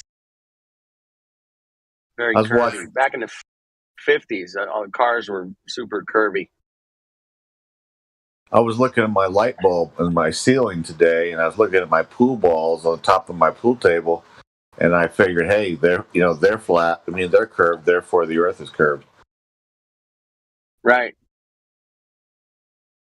Then I looked up in the sky, and I saw Jupiter and Saturn through my telescope. Then I looked over and saw the moon and the sun. They were round. Therefore, the Earth is round. That's it. Lights in the sky. We live on a globe, everybody. Come on. Right? Hey, it's logical to me. You look up into the sky to know the shape of the ground you walk on.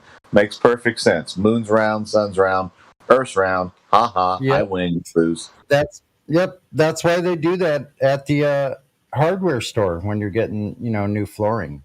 That's how they measure the floor with the light. They call that a logical fallacy, or is that what is that called? It's a non sequitur. It's it could be considered a red herring, I think.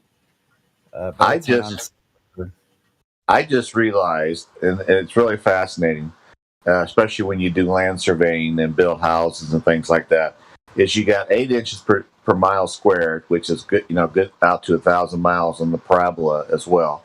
But if you have that, if you go half of that 1 mile, it's 800, 880 yards. It's not 8 inches per mile squared. It's 2 inches per half mile squared.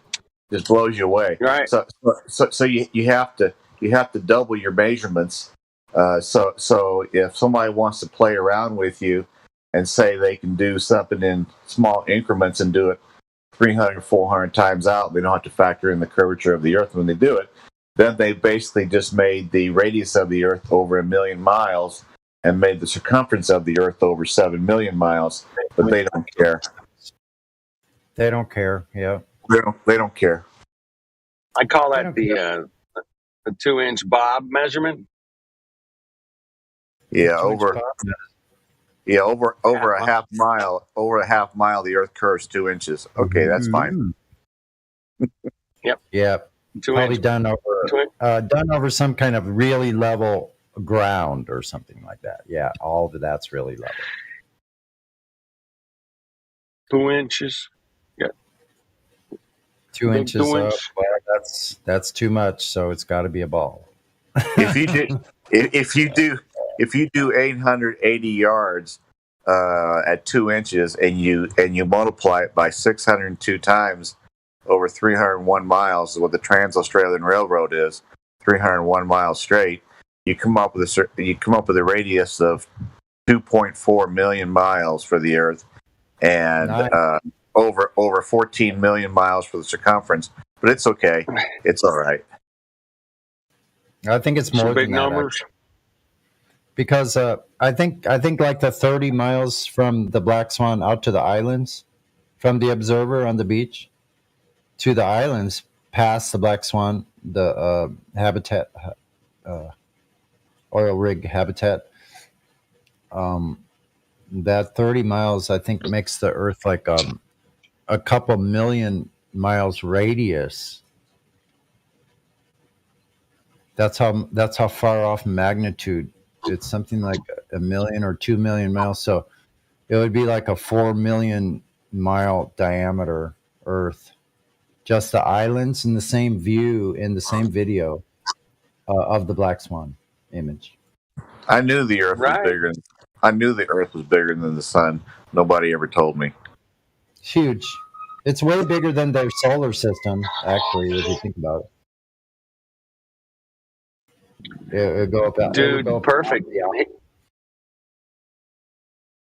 Dude, perfect. Got a nice picture of the round Earth at 200,000 feet.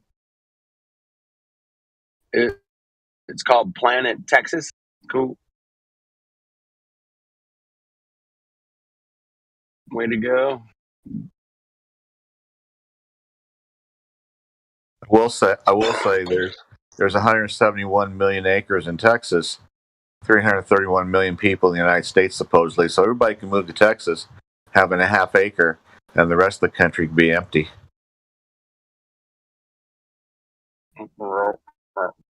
Robot.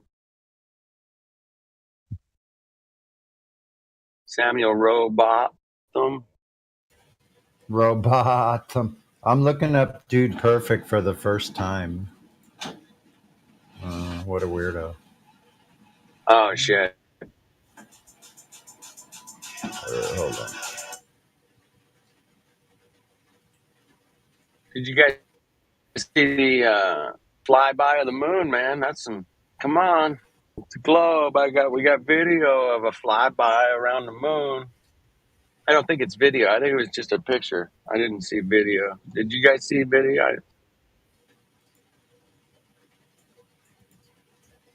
High definition, man. Looking good. For some CGI's looking good, baby. Not really. Not looking good. What happened?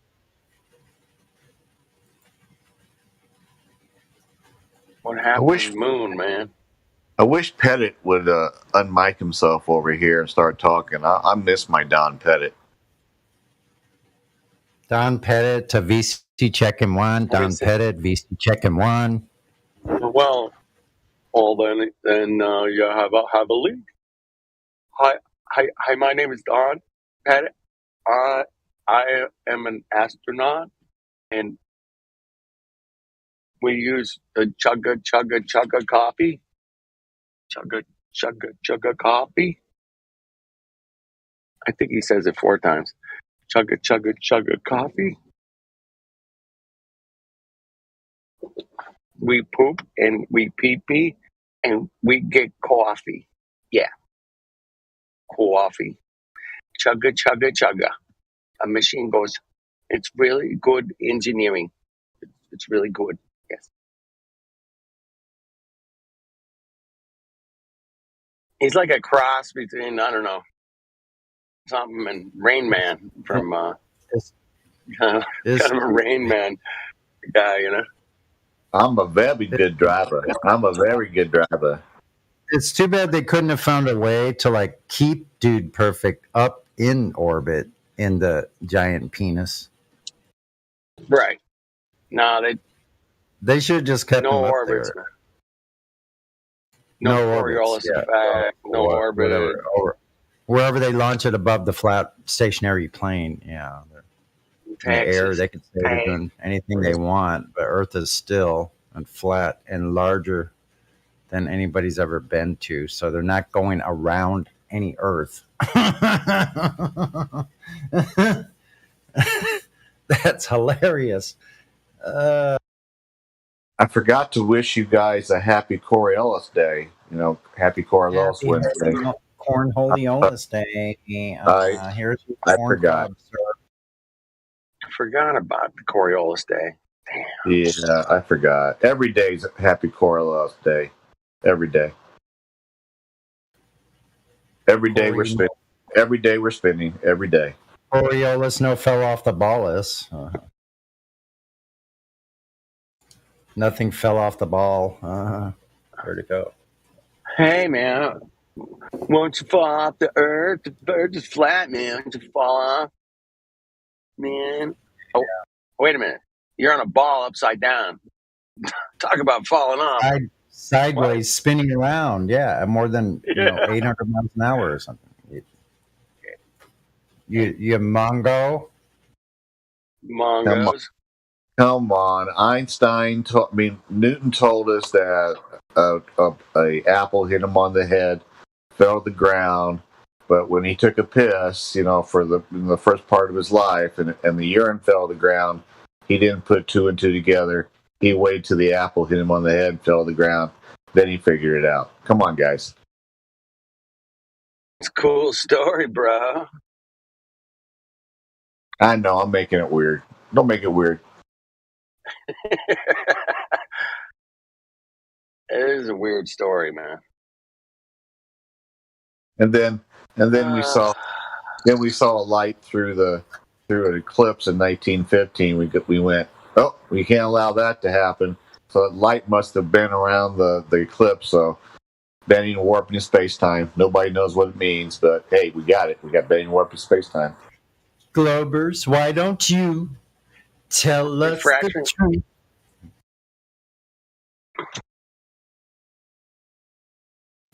Why don't you tell us?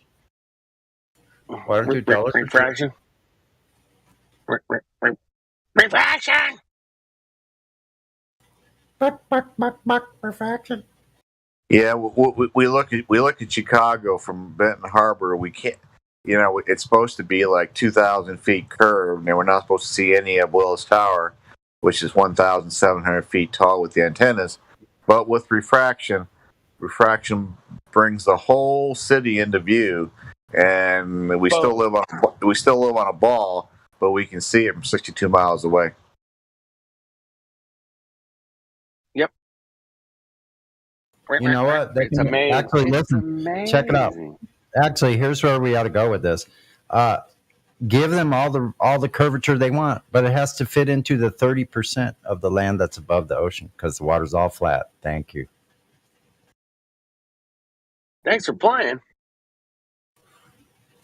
Got an awful lot of curvature to make up there in 30%. Actually, 10% of that is plains. Oh, I digress. So now you're down to 20%. All your curvature got to fit into 20% of the land above the sea level. Thanks for playing. Thanks for participating. We have a parting gift for you.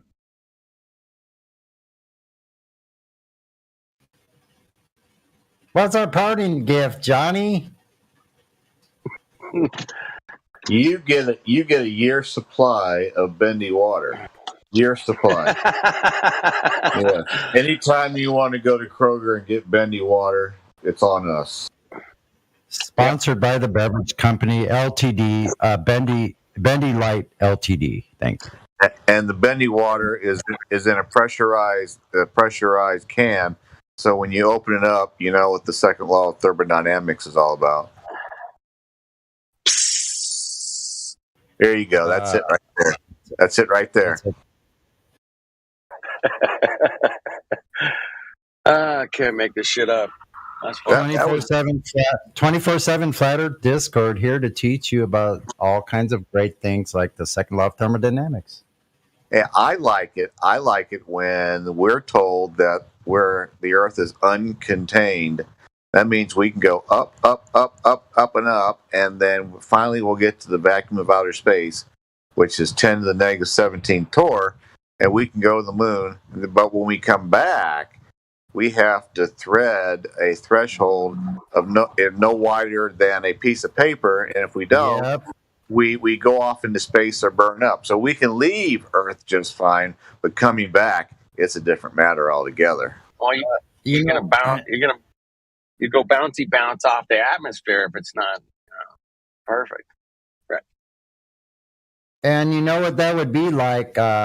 that would be like when you open up the soda can, all the soda just stays inside the can. It doesn't come out, even though it's pressurized with nothing to hold it. And it just stays in there. That's what their earth is supposed to be. Yeah. So tell me when you find a soda can that you open that just the gravity keeps it inside the can.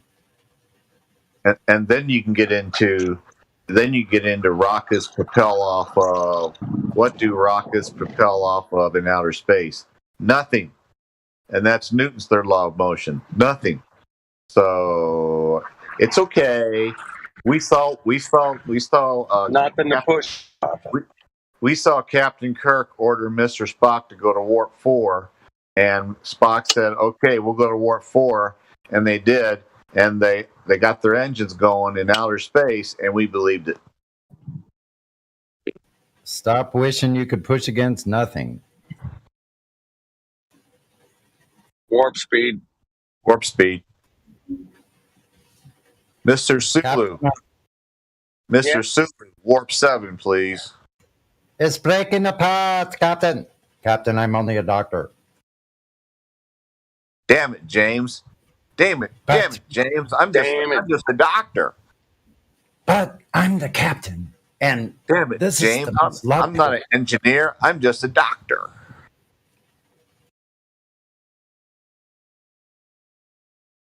You got the wrong character. I'm not smart enough. I think so, right? You guys are all over the place, man. What are they doing? What are they doing down in the dilithium? Wait a minute. Emergency in the dilithium crystal section of the ship, Captain. What shall we do? Jim? We're going to burn up in the atmosphere if we don't get some new crystals. Boom. You have to do it like this, though. You have to be more like this when you're Jim, Captain Kirk. You got to talk like this and all the time. And you get it. Hey, Mr. Spock, in every revolution, there is one man with a vision. Be that man. And Spock goes, Captain Kirk, I shall consider it. Man, we were talking about the amount of propaganda for the globe that's everywhere on every movie and every TV show and news stories. And it's just endless, man. It is. They just keep coming. Every show, every stupid radio commercial in Dallas. I was listening to this 30-second radio spot a couple of days ago, and it had nothing to do with outer space, but they mentioned the word planet twice in 30 seconds. I'm just kind of going, give me a break. That's the best sports player on the planet, or it's the greatest piece of wood on the planet, and it's the best flushing toilet on the planet. What? It's like, that's why I appreciate the Cherokee Indians, because they never said planet. No, they didn't. No, they don't say that. Cherokee people. The Cherokee Indians removed T from planet, and they got it right. Right? Yeah. They, the plane, baby. The plane. So yeah, we got huckstered, man. I used to call it by the system telling us where we live, and we're like, yeah, that's cool. Yeah, space is cool, man. Far out. Dude, we got rockets going like all the way to Pluto. Dude, shut up. Heck, I hear Voyager 1 is 1974, 75 is still chucking away out there. Yeah, it's still going. It's got a 0.5 watt transmitter. It's kicking ass. What? I believed all that crap until 13 months ago. Oh well. Mm-hmm. I get it, man. You know, I always watched all the NASA shit. It's like, there's a 17-part special about the moon landing, man. I'm like, fuck yeah, I'll watch all that. I'm gonna binge watch that shit. Fuck yeah. In 2016, in 2016, my daughter got done playing in the sporting event. So my wife and I said, we're going to go to Mobile, Alabama, because we want to go see the Space Center down there. So we drove until like 1 o'clock in the middle of the night. I was about ready to die. I was tired. Right. And at 1 o'clock middle of the night, we got there, you know, and we got to sleep on that Lindell's, you know, pillow, you know, that stupid Mark Lindell or Mike Lindell's pillow. And then the next day we got to go and, you know, went in, saw a picture of JFK and saw the 256 kilogram or kilobyte of memory that took him to the moon, and walked around and loved it all, and went out and looked at the rockets, the fake rockets, and they just ate it up. And it's like, nope, my bad. Well, they're definitely shooting something up into the air. You know, right into the ocean. Yep. Most of them go that way, but is there a chance they're releasing some kind of a airplane that can, you know, fly for years? You know, I've heard stories, but I can't verify any of that shit. But there's they definitely shoot stuff up, but to outer space, no, that's not happening. Well, they do But buy. they got some shit. NASA does buy 90% of the world's helium on a $25 billion budget. So when you have 98% of the world's communication towers, cables, and wires, not hard to get the other 2% out of buoys and satelloons. Well, I found it super interesting. There was a program called Echo 1 and Echo 2 back in the early 60s, 60, 61, 62, somewhere in there. And supposedly they sent up this little box with this gas tanks and a big giant balloon in it, and they put it in outer space 1,000 miles up, man. It was 1,000 miles up, and it was the size of a house, you know, this balloon satellite thing. I don't know whatever happened to it, but it was big balloon. They blew it up in space, man. They blew up a balloon in space, like a big giant helium balloon kind of thingy. Check it out. That's what they said they did. I looked into it and laughed my ass off. I said, 1,000 miles up, man. I mean, that's like 3 times higher than the ISS, right? That's way the fuck up there, man. Damn.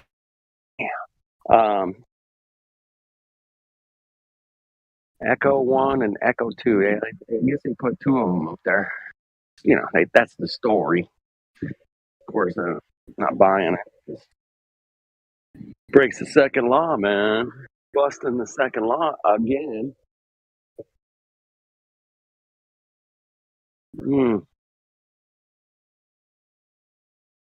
Anyway, I'm at the violin shop. I'm gonna mute if you guys keep talking. I gotta fix it. I'll chime in if I got. Here we go. I got it. Project Echo. I'm looking it up right now. I got it on my screen here. If you're at the violin shop, play a little Beethoven for us. Look at the size of this thing. Oh my God. This is the what the heck? copy that. Look at the size. This is that big, huge balloon. This is the Echo project. Hold on. Apparently. Just looked it up. That one.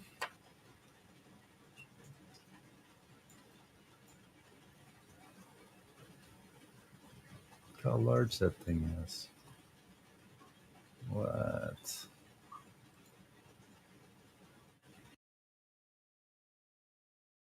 See, we have no idea what's up there because, once you get past, if you got a plane, you got a Boeing that's 240 feet across, wingspan 240 feet across. ISS supposedly is 360 across. But if you have 240 across and it's only 8 miles up there and you can barely see it, you can put a really big thing up there at 200,000 feet or 175,000. Nobody would ever see it. Yeah, and guess what? That's a communications balloon. It's a communication, the world's first communication satellite, 1960, August 12th, 1960. Communication satellite from a balloon. Hello. So you can imagine how much smaller they are today and how much better they work. Yeah. They still have huge ones. They probably have ones bigger than this one you see in that picture with that, where that station wagon is tiny compared to it. Yeah, I guess some of the balloons they have today, they're not very much inflated when they're on the ground because they get more inflated as they go up and the sun hits them.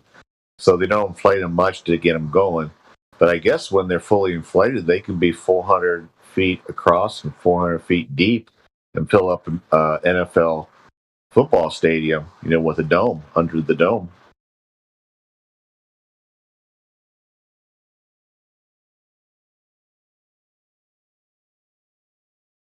I think there's a NASA lady who's on tape saying that she's in charge of the NASA balloon program, and she's basically said how big they can get.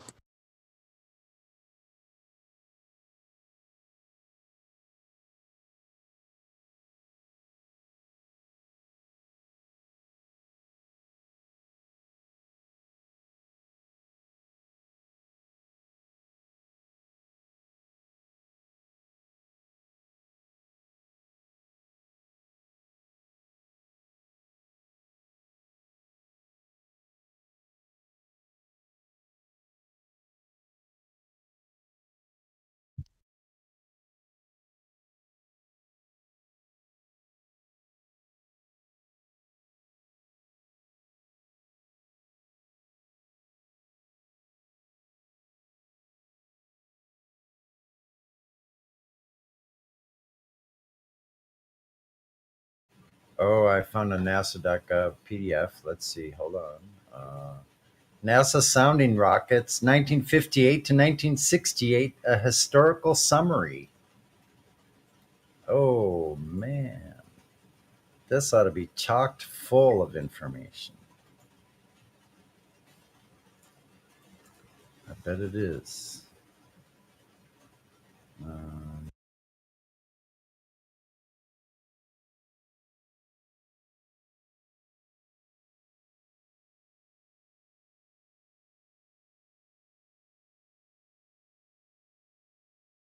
This was printed in 1971. The title reads NASA Sounding Rockets 1958 to 1968, a historical summary, William R. Corliss, the NASA Historical Report Series, Science and Technical Information Office, National Aeronautics and Space Administration, Washington, D.C., 1971.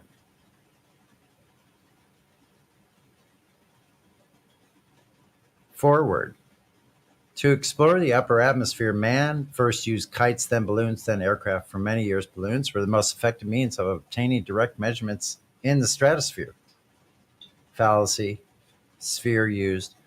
But they were limited in altitude, so scientists had to probe the ionosphere, another fallacy with the sphere part, and other portions of the atmosphere, fallacy, beyond the stratosphere, fallacy, by indirect means. never get through this. I'll stop. Sounding rockets provide the first means to carry instruments to the outermost reaches of the Earth's atmosphere. They were indeed our first space vehicles. As Mr. Corliss relates in his history, in this day of satellites and deep space probes, sounding rockets remained as important to space science as ever, furnishing our most powerful means for obtaining vertical profile of atmospheric properties. NASA continues to depend on sounding rockets for research in aeronomy, meteorology, ionospheric physics, exploratory astronomy, and other disciplines. For those of us who were privileged to take part in the early upper atmosphere rocket program, who recall with considerable nostalgia watching V2s, Nazi V2s, Vikings, and WAC corporals carried out our instruments into the sky, are pleased to see some of the record of those pioneering days preserved.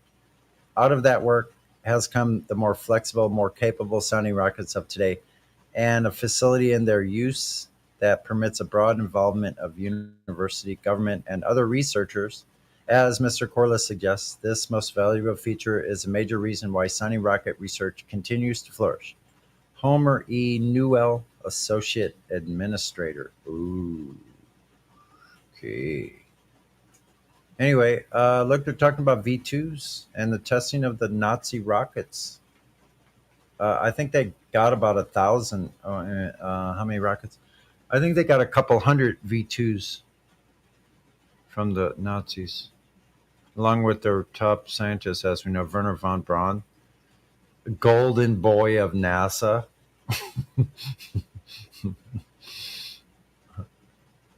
Should do a check on this document and compare it with what they have for the Project Dominic, Starfish Prime, and the others.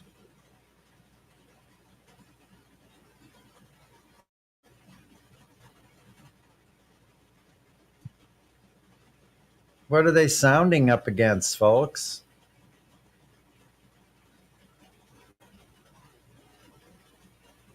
We know they're not going outside. Anyway.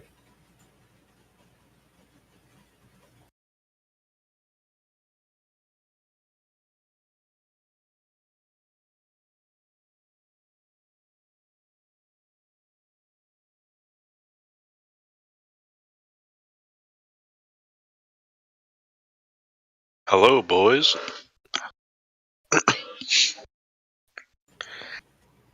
Hi. How's it going?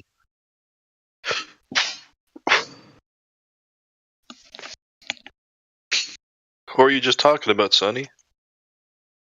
Balloons? I put a link in. Yeah, actually, Flat Earth dude mentioned the Echo project, so I dropped a link at 59 minutes after the hour. You see the link for Project Echo. Started in August of 1960, and then I went to a PDF that you see in history, nasa.gov. It's a PDF of NASA sounding rockets from 1958 to 1968. That would be inclusive of the Project Dominic, and I was trying to see if they correlated with Project Dominic. But look at this. Wait a minute. Look at this little image. Hold on. Oh, shoot. I can't. Wait a second. I'll just do a screenshot.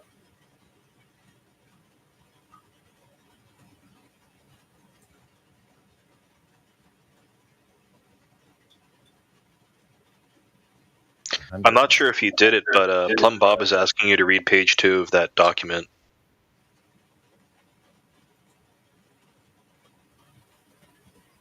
Well, page 2. Hold on. Page 1.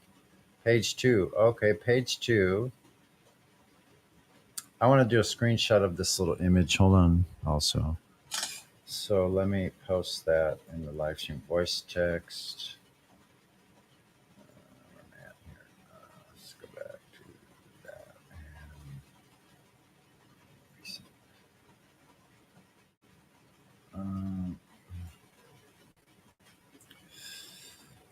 We actually skipped page 1, but we'll go to 2. It's okay. They're talking about Sputnik.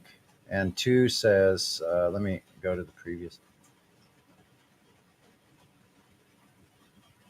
They're talking about the difference between balloons and satellites. The Sounding rockets offer scientists a vehicle that will carry his instruments.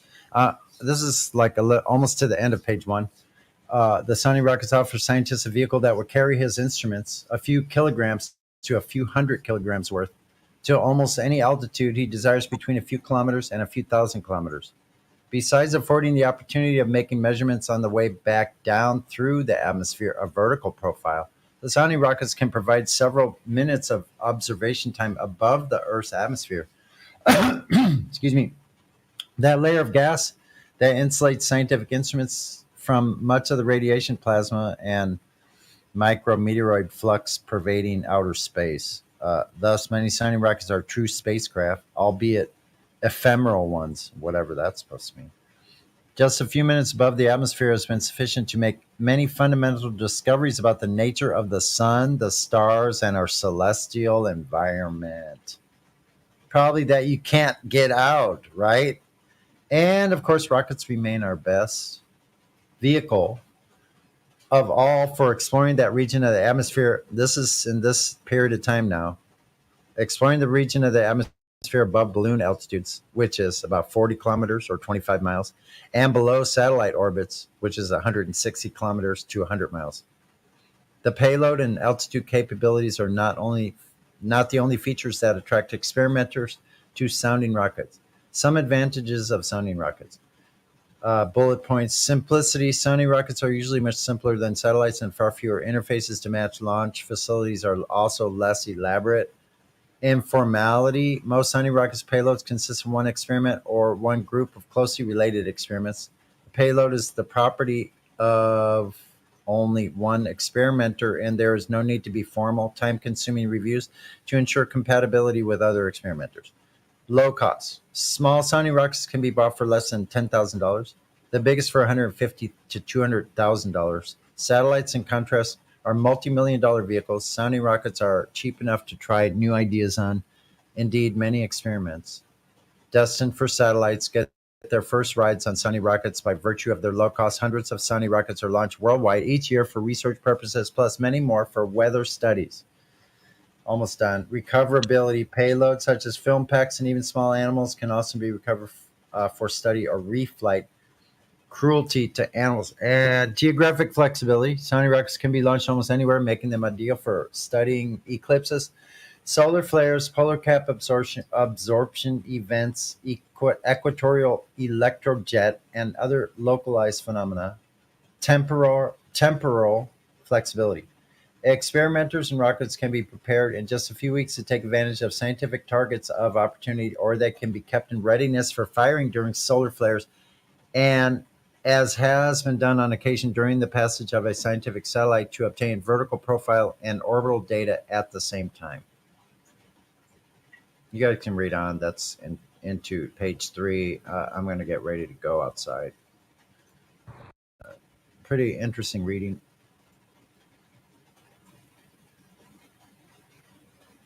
Yeah, they're saying satellites 100 miles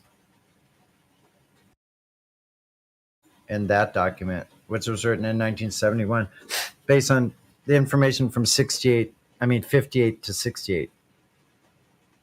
Sounding rockets. It seems Project Dominic, you guys can talk about that maybe. Seems like Project Dominic was a totally different realm of testing than what they're talking about here. Would you guys agree?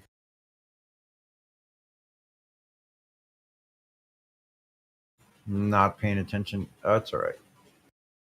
We'll catch up on that later.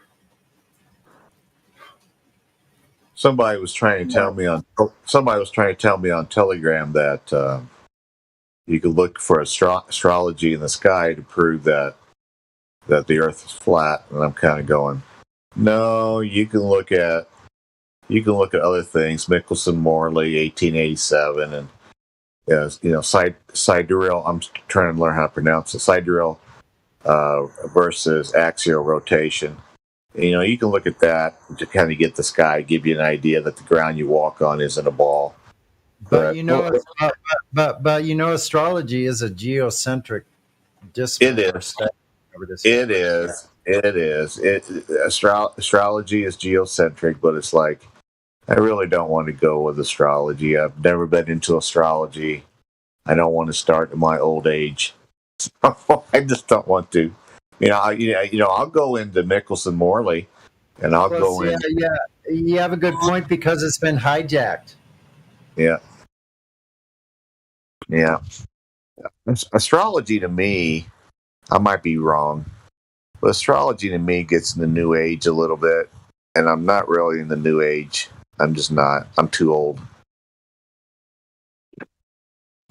Listen, I think there are some correlations in astrology to what's really going on in the heavens, but what's been taken out of the equation of the knowledge is exactly how that works and how that affects our lives personally, which it probably does.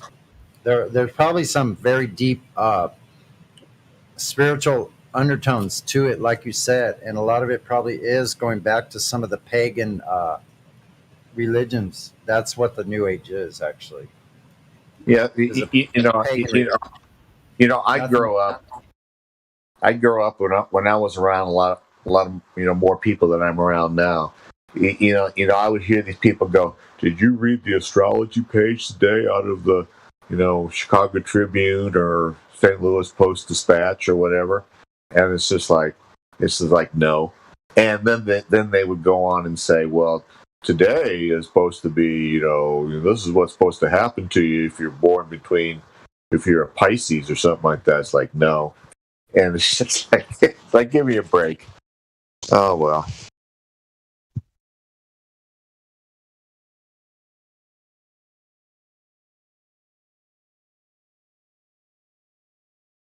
Yo, what's up, y'all?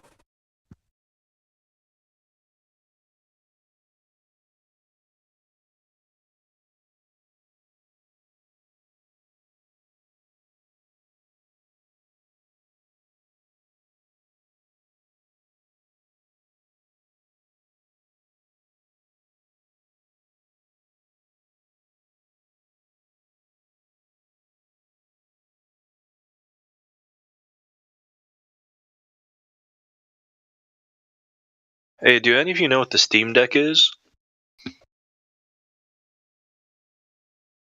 No idea. Okay.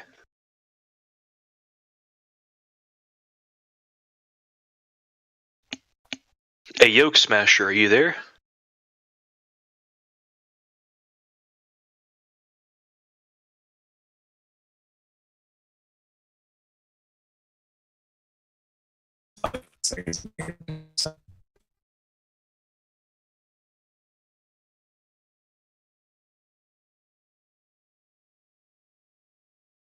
Oh, hey, Fe Batman, are you there? I got a question for you.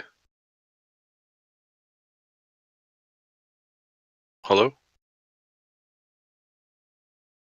Yeah, it looks like they're just Effie Batman, you there? Okay, I guess not. Sad. No, I was messaging him earlier.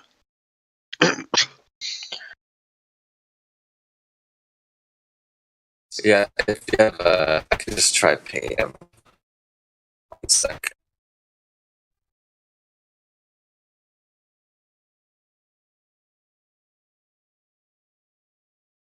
Apparently yesterday at 5:50 in the morning.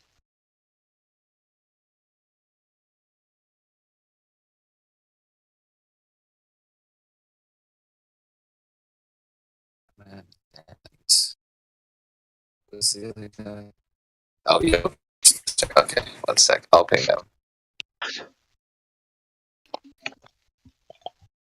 Yeah, it does say they're on. Yeah, okay, I just pinged it.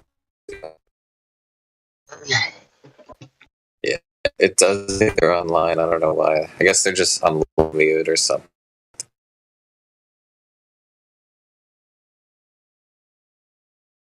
Yes.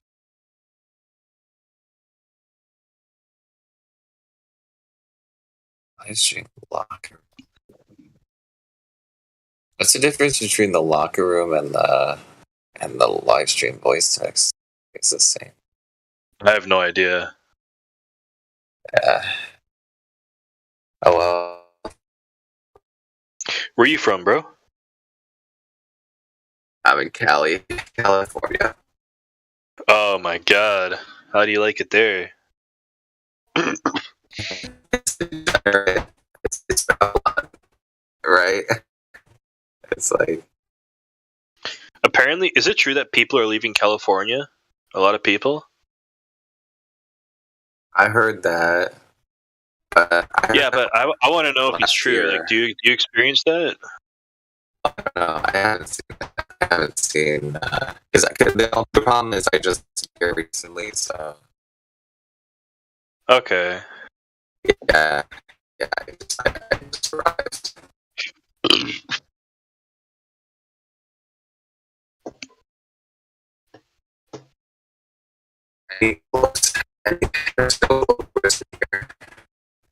Listen, bro, I don't know if it's you lagging or me, but there's some lag.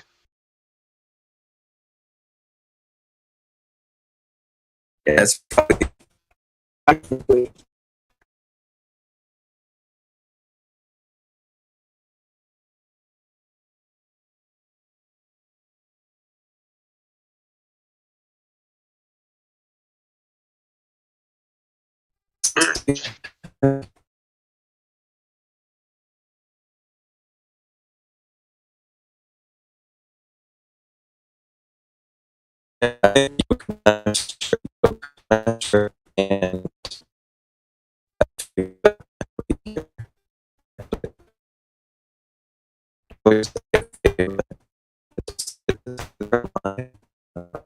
and it's AFK or something.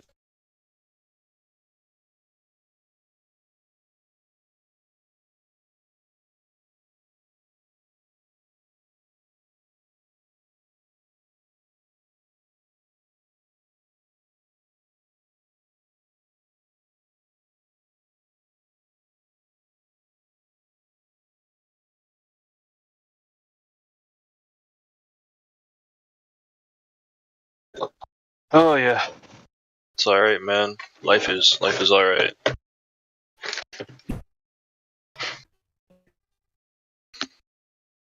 Hello, new entered user. How are you doing?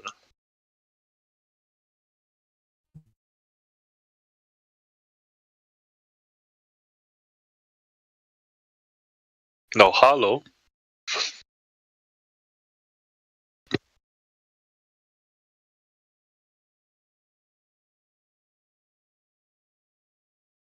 I don't even know which one. I don't even see.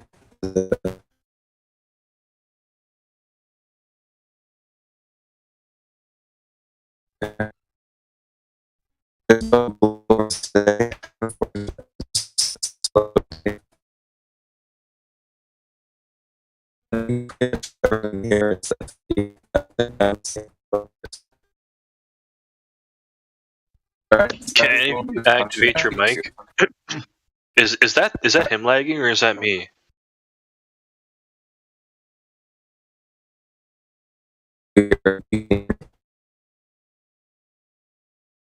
Yeah, he's lagging for me as well. Oh, okay. Okay, my internet's good. He's Alright. actually full on roboting out, so he's glitching out. Yeah.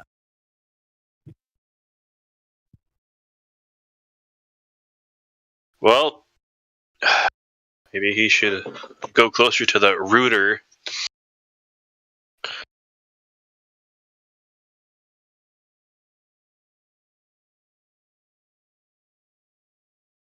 Can you hear me now? Yeah. Alright. Sweet. I bought a silver coin recently, 1 ounce, and it has like a design of like an Aztec civilization on the back of it.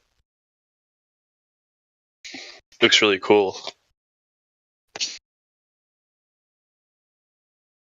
Nice.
Translation.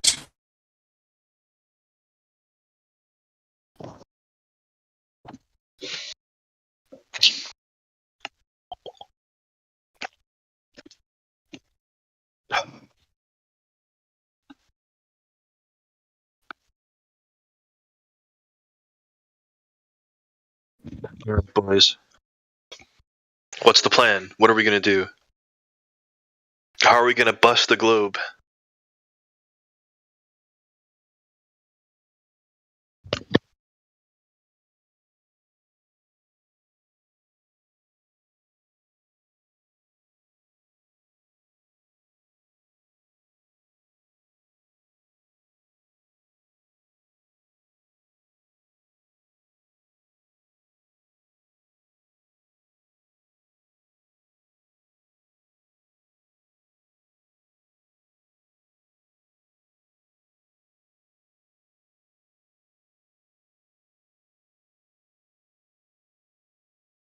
Okay, there we go.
Ladies and gentlemen, we are live. Ladies and gentlemen, this is the main event of the evening.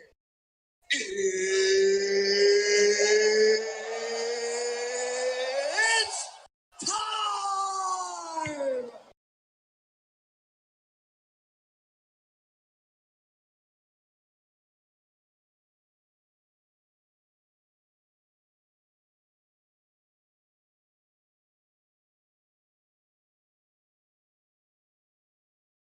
And make sure to check the news.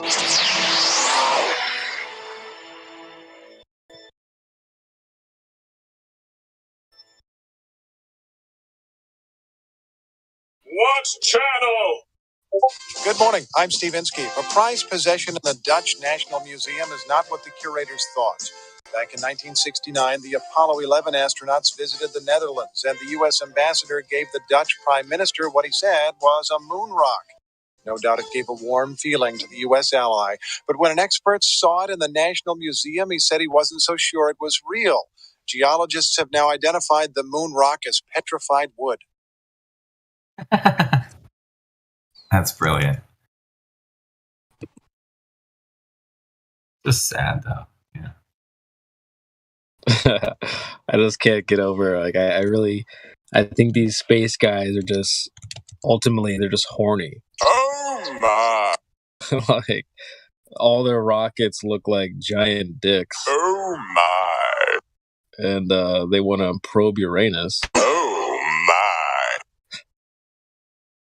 And they're always talking about black holes. Oh my!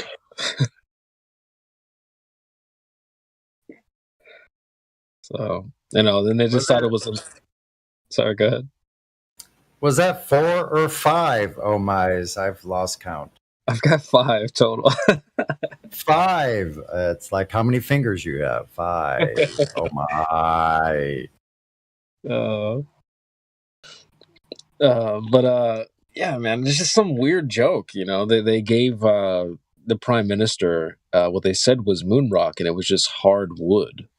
Oh my! That's hot, bro. No homo. Why are you gay?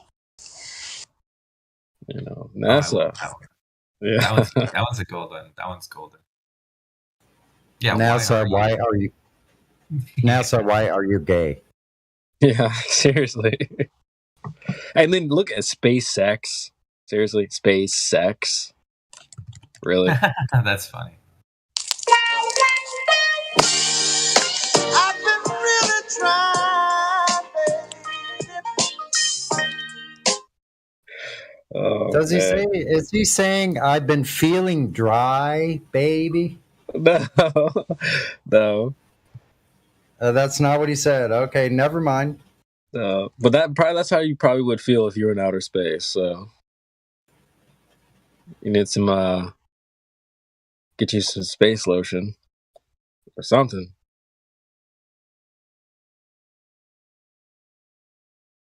So basically, liars and apparently have a lot of gay tendencies. So in other words, lying is gay. Yeah, exactly. I mean, we've been saying that space is gay. I mean, clearly, it's. I guess we're not wrong. Okay, We're batting the 1,000 on that one. I'm sorry, man. I butt in. No, go ahead. I'm Go trying ahead. to get the timing. So the first lyrics are, "I've been really trying, baby." Yeah, So let's see. To hold back this globe feeling for so long. Yeah. And if you feel like I feel, baby, then come on. Oh, come on. Ooh. I mean, they think it's a giant ball. So Let's get it on. Get it on with your globe. Same thing with atoms. They think atoms are also a tiny ball. I think they think they're getting it on with their globe. They just don't realize we're smarter than they are. It's just what it comes down to. Even the ones that go super intricate, I'm sure you get those ones that come here and start spinning their spider web very early. using big words and so on. I've got a good. They I've start got a good spinning clip. their shiny wares. They spin their shiny wares. Yes, they do. I've got a good clip for guys that just use big words like that. Or maybe I'm just being rhetorical. No, you're not. God, it's like you just use words you hear randomly to try and sound smarter. Well, now you're just acting transcendent. What the heck? Would you get those guys that come here? Oh, well, it depends on your belief of knowledge and understanding the retrospective understanding of knowledge and bending backwards the theory of condescending in nature. It's like, you've heard this before, I'm sure, from several people. But even those guys, you're smarter than them. You figured out. Okay. Hey, go ahead. I'm sorry, you weren't done. No, go ahead. Even those guys. I was going to say, I just want to create a new fallacy. It's the intellectual buoyancy fallacy. They think they're going to rise up above everybody on their intellect alone. That's good. So, the intellectual buoyancy fallacy, Sunny 2022. That's a good one, though. Honestly, I like that. They do think for some reason. I've always said that they think they're riding in on a big high horse, right? But it's really just like some donkey in a trench. It's a little toy horse made out of wood. Back and forth. You're not off. Like, they get off that high horse. I said that in one of my songs. Like, this is for all you globe earthers on your high horse. Like, we're gonna knock you off that thing. You're not above us. Yeah. Here you go. Here's an idea. Get off that big old white horse. It's just a hobby horse. It's not a white horse. It's a hobby horse. Bought that thing at Hobby Lobby horse. It's made out of 2x4s. Gravity is not a force. No force. This guy came in and said that 5 forks weren't, were you guys there for that? This guy was like, yeah, you don't really know if there's 5 forks. It's you have to have a theory of understanding of knowledge and your numbers, and got to have all this philosophy about what you're talking about until you get lost in the weeds so far that you forgot what you talked about 3 days ago. Yeah, you don't even know how many forks are right in front of you. And it took 3 days for you to figure out that you were taking the weeds for 3 days. You didn't even know it either. Don't feel bad. It's happened to a lot of us. A few moments later.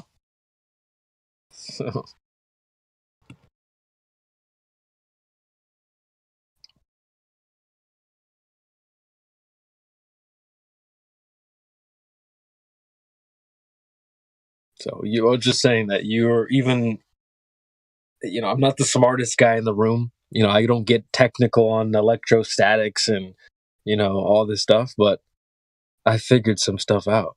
I don't have to go uber technical. I can say you don't get techno on the electro? No techno on the electro? Well, unfortunately. The problem is we don't have the technology to do that anymore. In the electro-hydro state?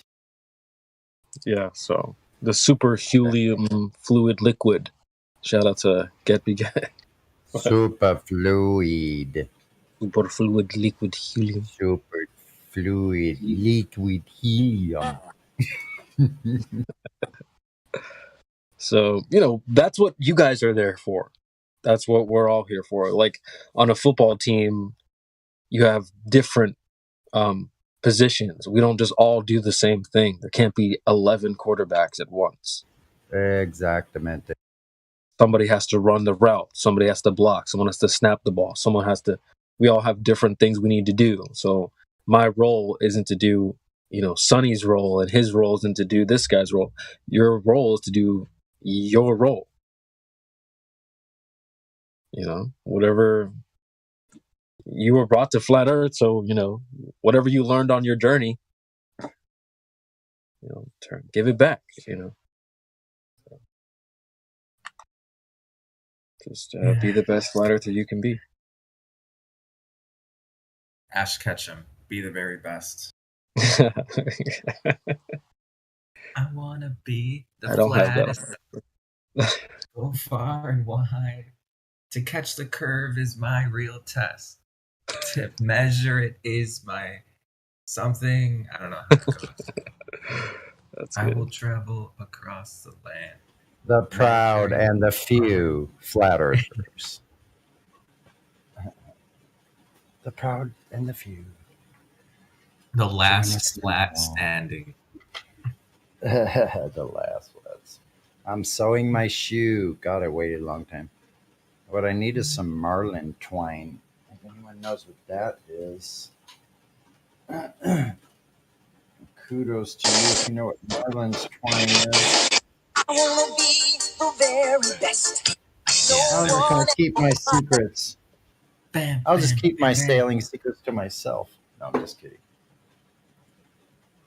Not gonna lie, that's some nostalgia right there. Pokemon was definitely in my childhood. So What was? Yeah.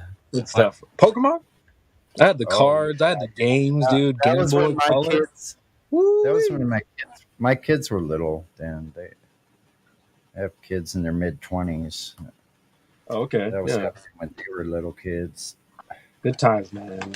Have you ever tried doing modern, like the most recent Pokemon fights are kind of complicated. Like they made it really, like there's so many different things you can do now with like fights, like actual, in the game I'm talking. Like the farthest I ever got was a DS, a Nintendo DSi Pokemon like white and black. That's the farthest I got. Yeah. So, and that's just the same old. Here's a skill. Here's something. A sunny teaching moment. No, you couldn't wait for it. Yeah. So you could sew your own shoes, like tennis shoes to get ripped. You sew it and then use some beeswax. You rub the beeswax, and you can make it a waterproof job. Yeah. You can make your shoe waterproof again. Okay, never mind. Sorry, I got diverted. I diverted the whole thing into something. Sewing your freaking shoe. What is this guy Sonny talking about? That's pretty cool, though. I haven't heard of that before. Yeah. Mm-hmm. You know, I'm so interested that I'll take your entire stock. I'll take your entire stock. Dang, really? I should get some stock then right away. Holy crap.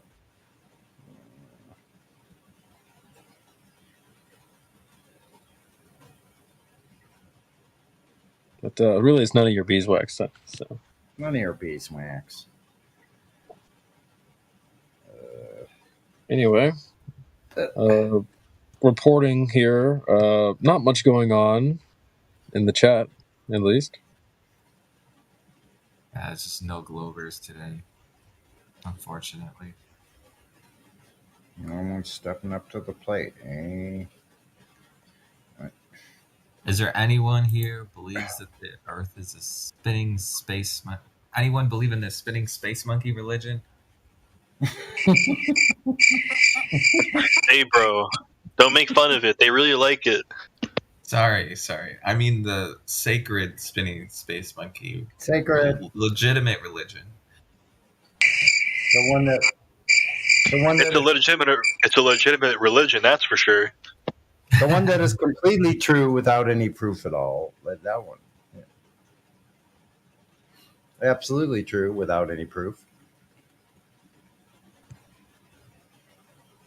It's settled science. We don't even have to discuss settled science, right? Skyman. Yes, science. McBan. Simon McBan. Science doesn't prove anything.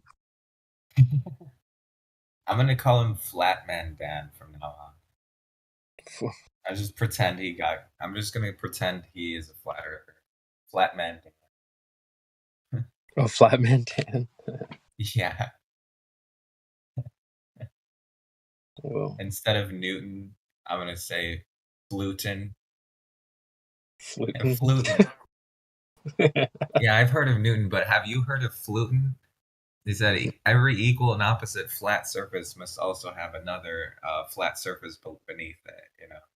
Ooh, Just okay. make shit up like they do. I can just make up my own flat. I'm gonna call my Anti-gluten? What? Oh my god, dude! Honestly, I've loved that approach because they've been doing this kind of stuff for so long. They hate doubles. They have double standards. They don't like a taste of their own medicine. It's really funny. Imagine because people have been posting McTune.com or McTune.net as like a source, for like globe radius measurements and stuff. Imagine if someone's like, "Hey, give me flat Earth proof," and we're like, "Here, just go to flatearth.com." They'd be like, "What, dude? No." Yeah. Oh, I thought QE actually made one before. He made something.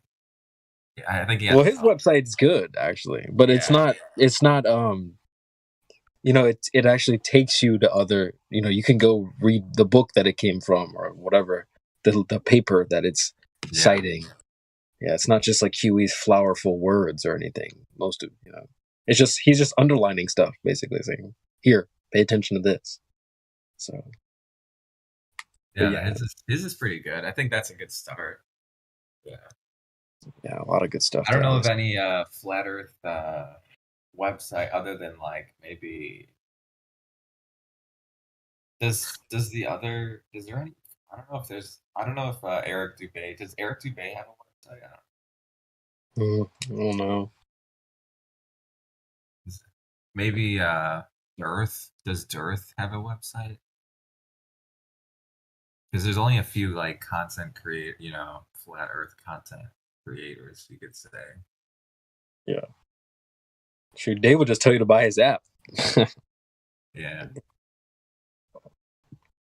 I actually have it, so I can't really say anything because I bought it. Oh, what's really funny? Okay, so you know how there's always some shady stuff going on with like the Federal Reserve and stuff.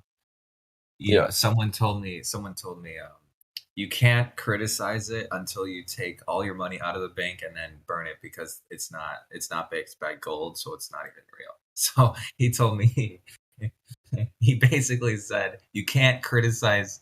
He told me not to criticize the banks until I withdrew I take out all the money, right? Because I can't talk bad about it until I don't use it. You know what I'm saying? Because it would be hypocritical of me. That's so funny, man.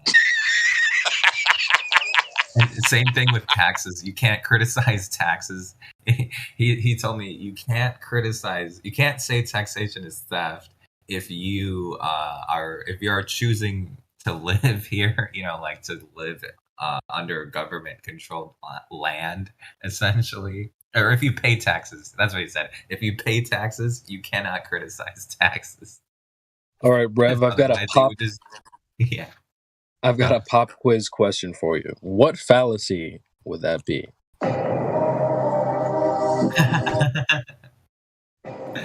I don't know, actually. That one, I don't know. Would you like to phone a friend? Yeah, let's phone. Let me call. Yeah. Anybody else want to help him out?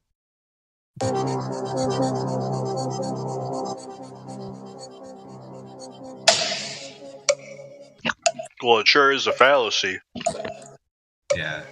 Mm-hmm. I'm sure it is. I just don't know what it is. I believe, if I'm not mistaken, someone can correct me if I'm wrong, but I believe that is a all or nothing fallacy. Oh, okay. Because he's saying either you have to accept all of it as true, or if you don't agree with any of it, you have to dismiss all of it. It's an all or nothing fallacy. Let me actually look this up. Okay, I see. So, like, in the case of like taxes, like you have to, in banking, like you can't use the bank if you're going to criticize the bank, you shouldn't use it, and it's all or nothing because not all of the banking, not every single aspect of the banking system is corrupt or Is that Right. the? Okay. Yeah, let's see what I'll get a definition real quick.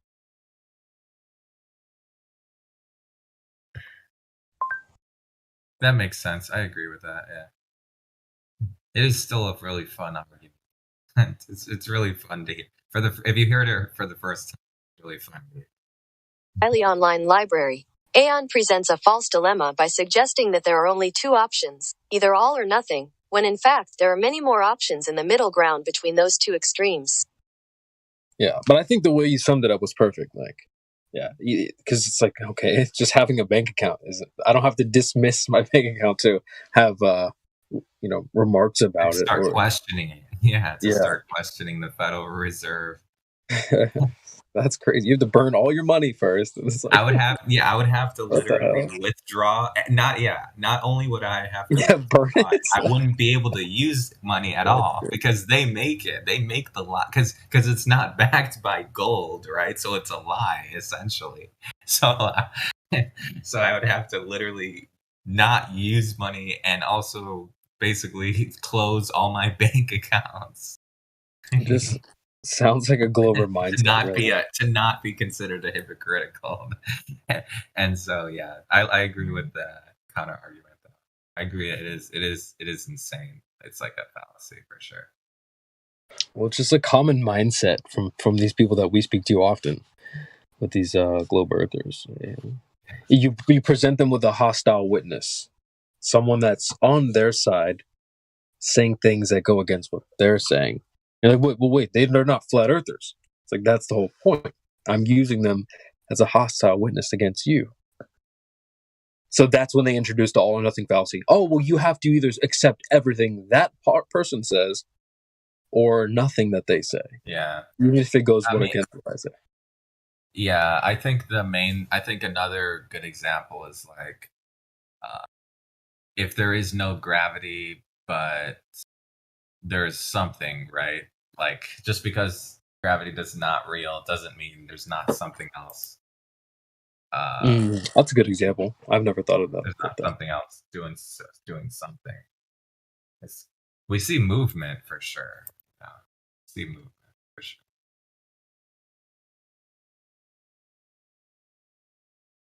It's either gravity or you're or nothing at all. It has to be gravity. Yeah. There's no other option. That's one thing that bothers me too. Is like a lot of these people, they're so novice. When you talk to them about like what the sun is or what a stars may be, it's for them. It's either it can only be what they came up with in their mind. It can only be one Highlander. They see the moon. They're like, well, it's only a rock. It can only be a rock ball. What else would it be? That's the only thing. It's the only possible option. When we're over here, like, well, there's endless options. I don't know. It could be anything. For them, we talked about nothing. That's it. Go ahead. We talked about this earlier.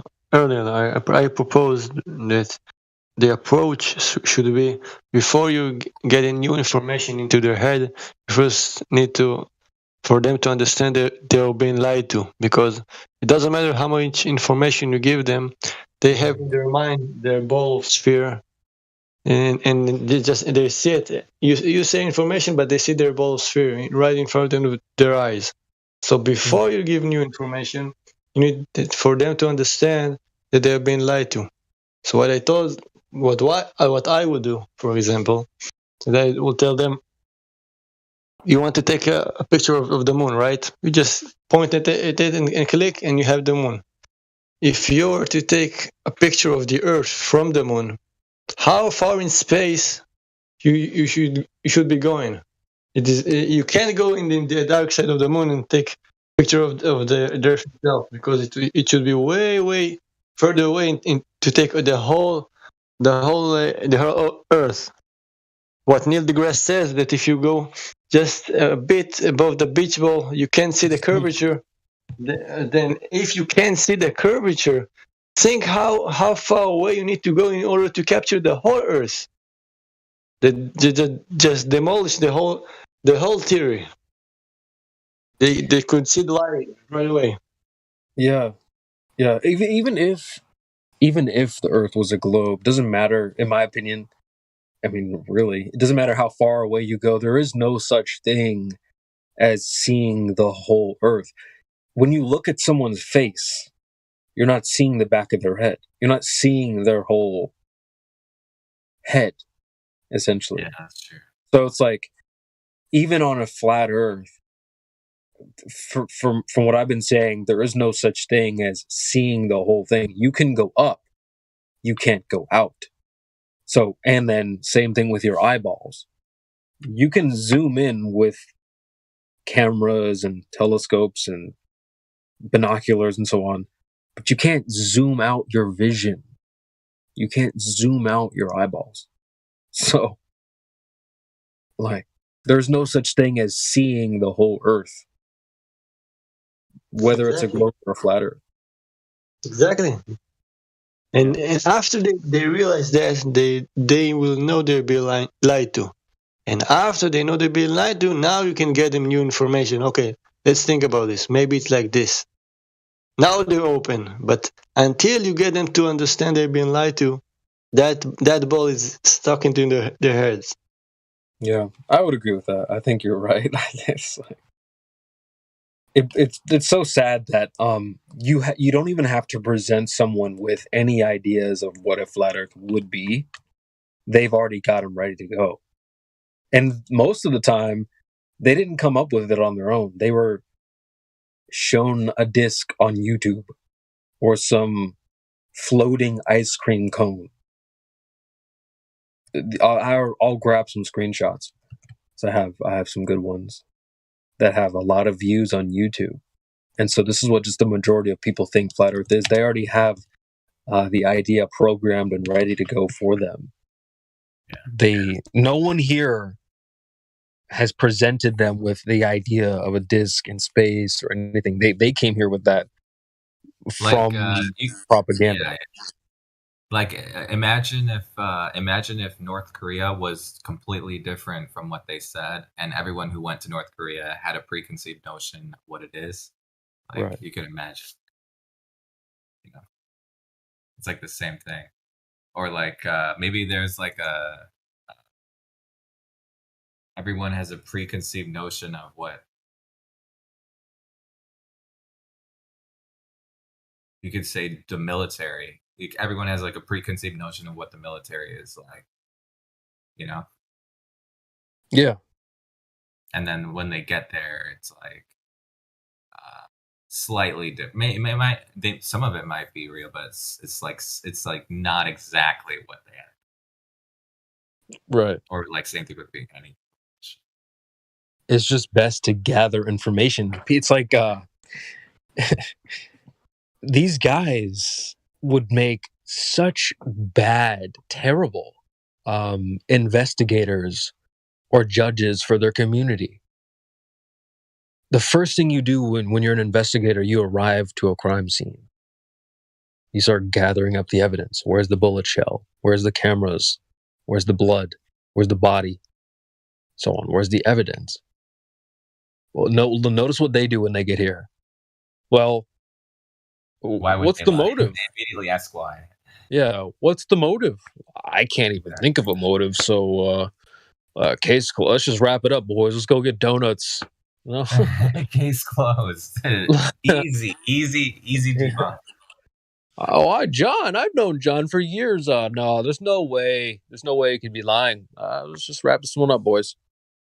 Yeah. It doesn't work that way. You have to gather the evidence first. Even if you never come up with a motive. Doesn't matter. You can still present that to a judge.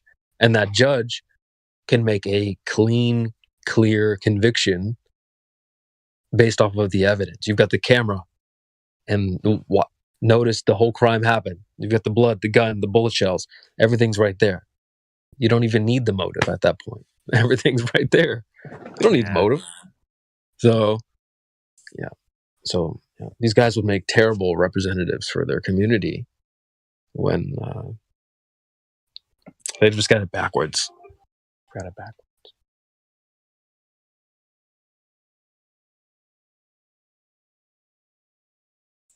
Any Globies today? Anyone still believe?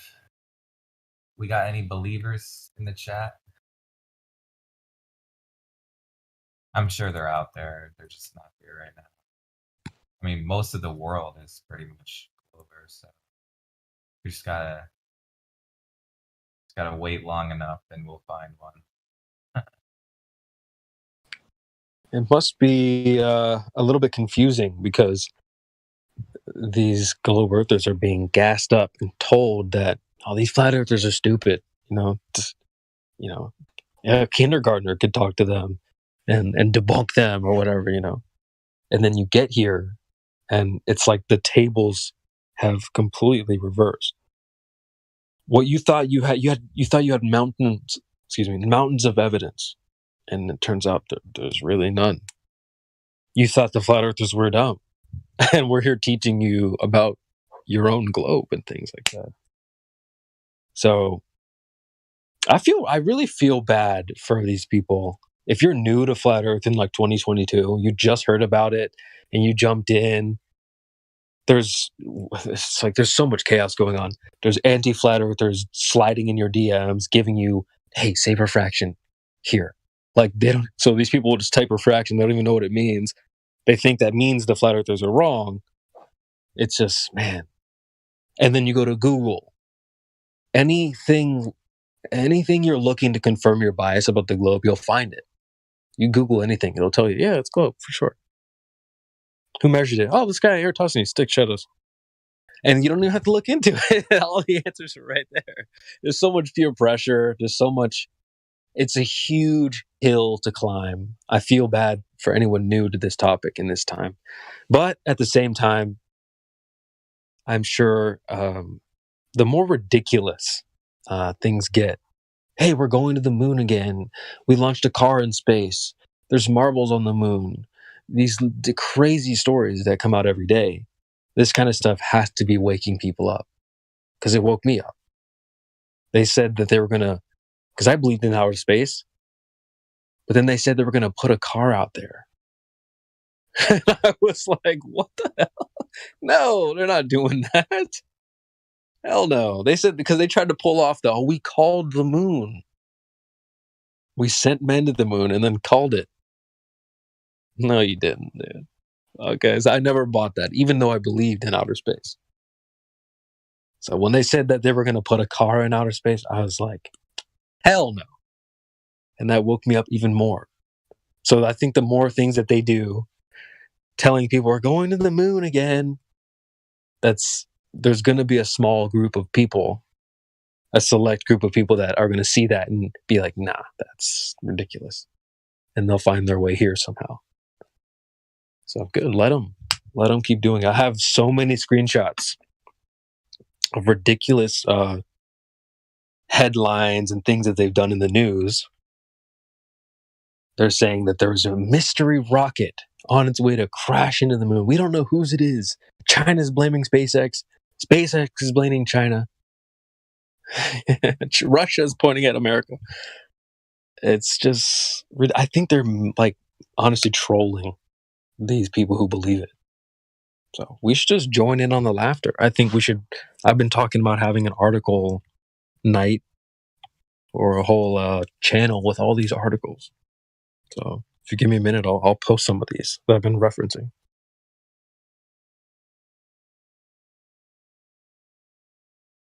Also, I posted the screenshots. I combined like 3 million views of flat Earth disc ice cream cone propaganda that you'll find on YouTube. So people will come here with these ideas already ingrained in their mind. No one here told them that yeah, that's flat Earth. It's like this. No, they came here with some goofy ass idea, and then they're going to ask you to defend it. Something you never even came up with. Crazy. I'll get those screenshots.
I'm dropping just silly headlines in the chat. If you guys are interested, check those out.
Message to any of the YouTube chat who wants to talk tough.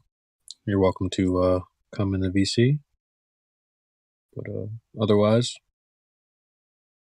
for any of you would just stay in the chat, talking tough.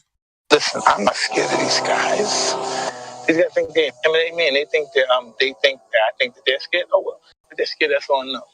Bring the pain to them, and that's all it is. Then we go see how tough you are. Tough guy. I like tough guys.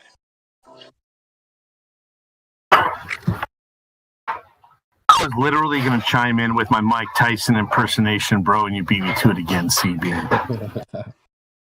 They ain't tough. When they get confronted, they ain't tough. When I bring that pain to them, they ain't tough. They ain't never. They think they know they've been around.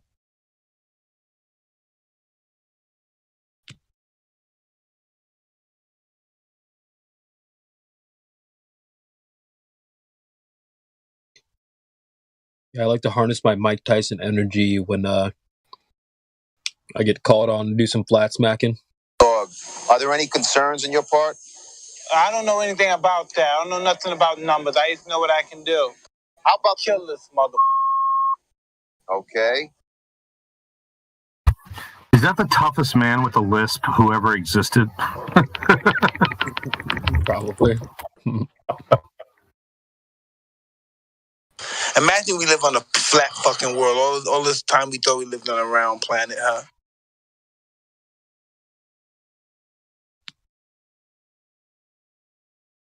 Wow. We have no fucking evidence to believe that we're on a round planet, only by people telling us. But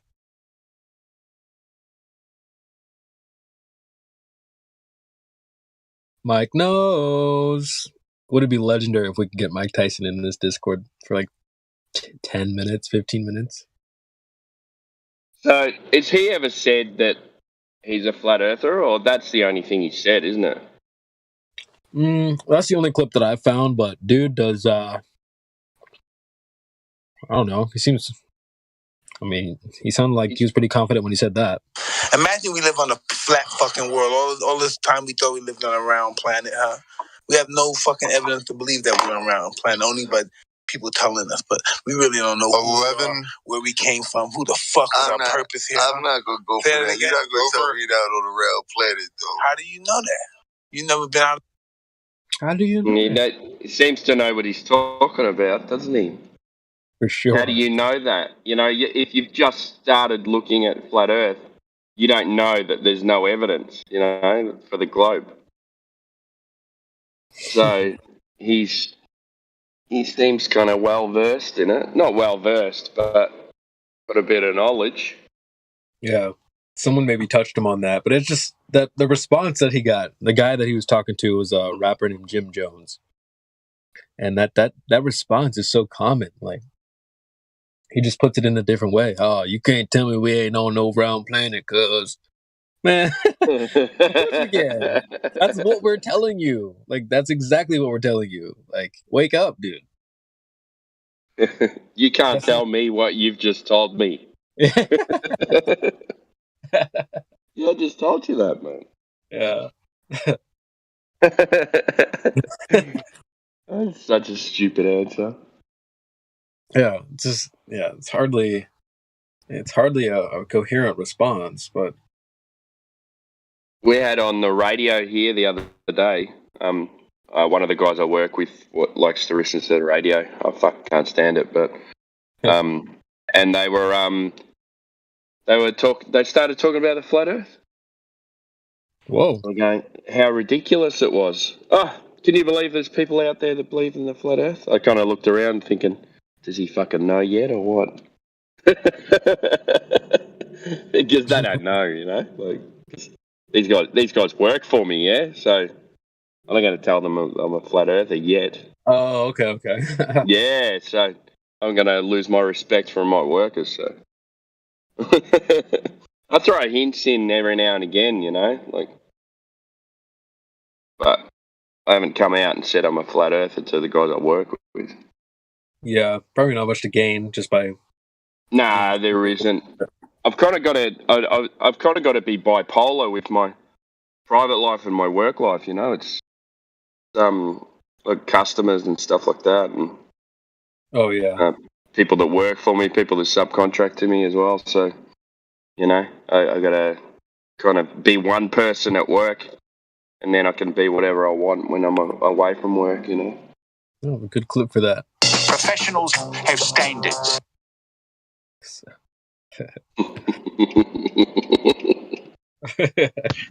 Good morning, Vietnam. Yeah, so they kept on going. They were going, oh, everyone, the Earth's not flat. Of course, it's round. And, you know, if you don't know anything about, like, Australia, the people on the news and the people on the radio they speak to us like we're little babies or something. Like everyone's stupid. It's really condescending. It's so fucking annoying. Everyone, the Earth is not flat. It's round. Like we're all in play school. Yeah, bro, show and tell. NASA's been doing it for decades.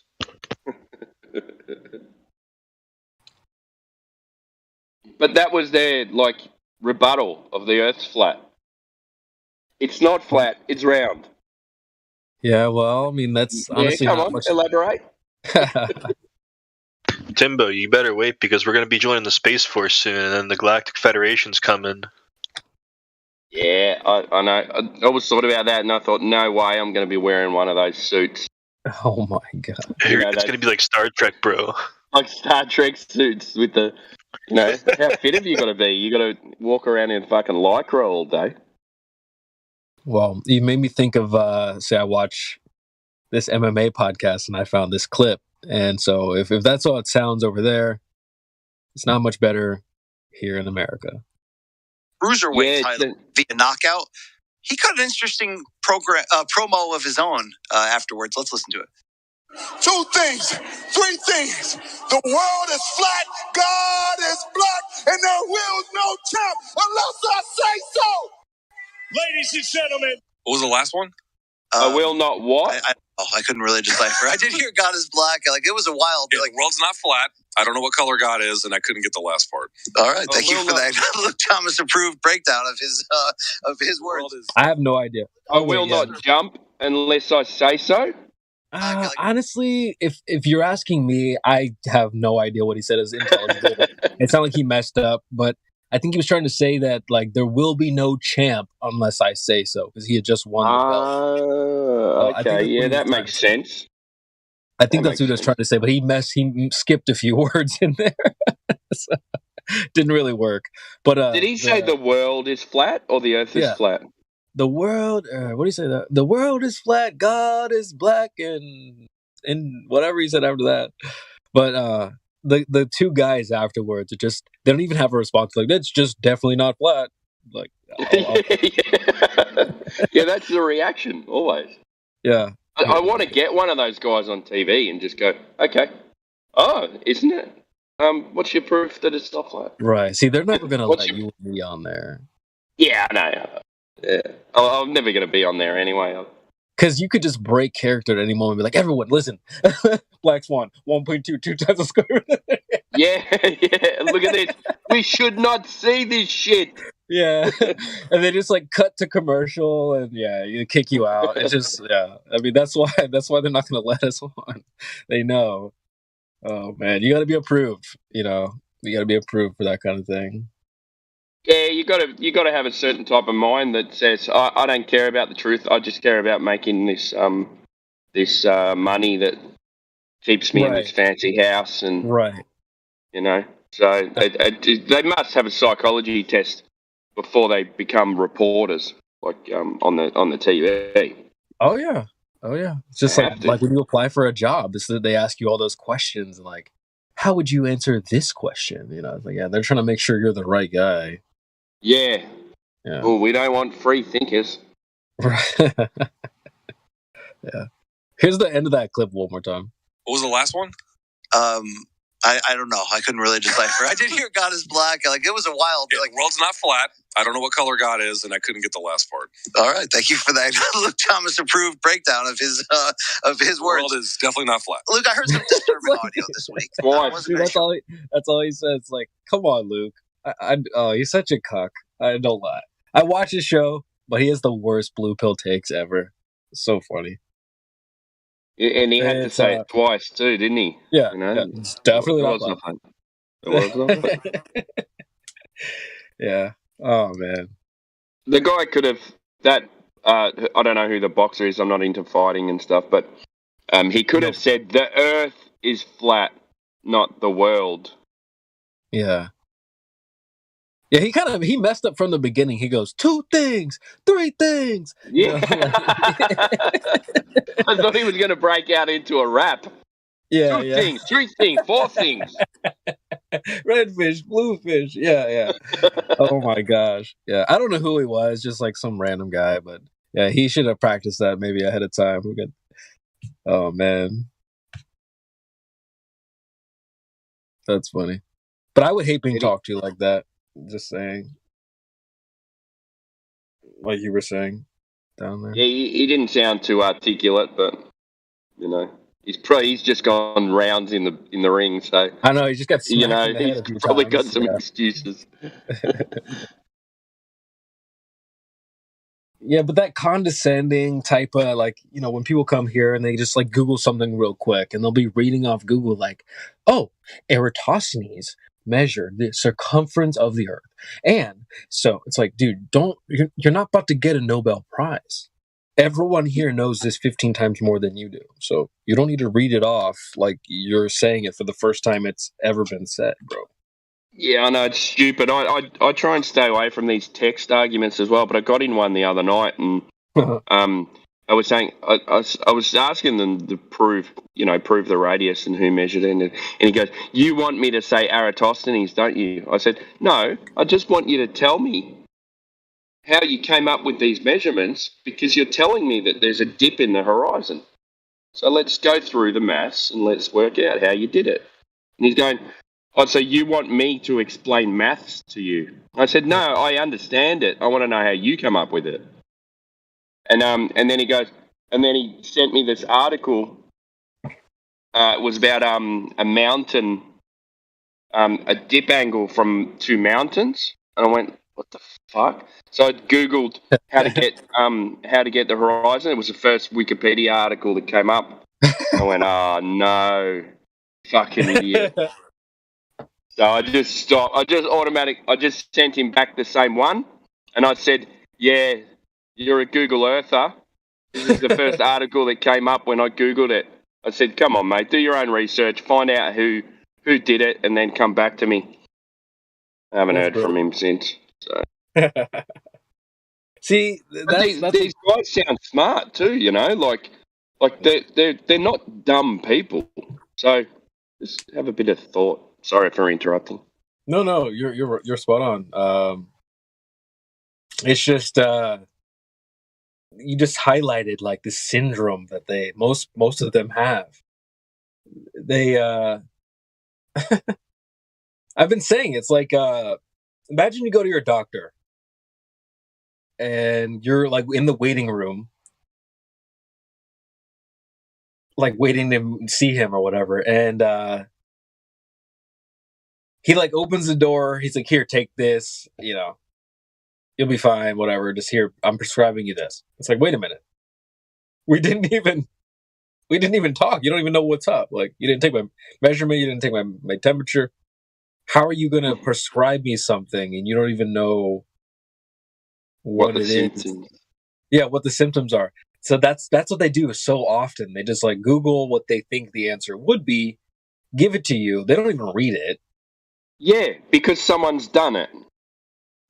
Yeah, someone must have done it because we all believe it. So someone's checked this shit out. No one's checked it out.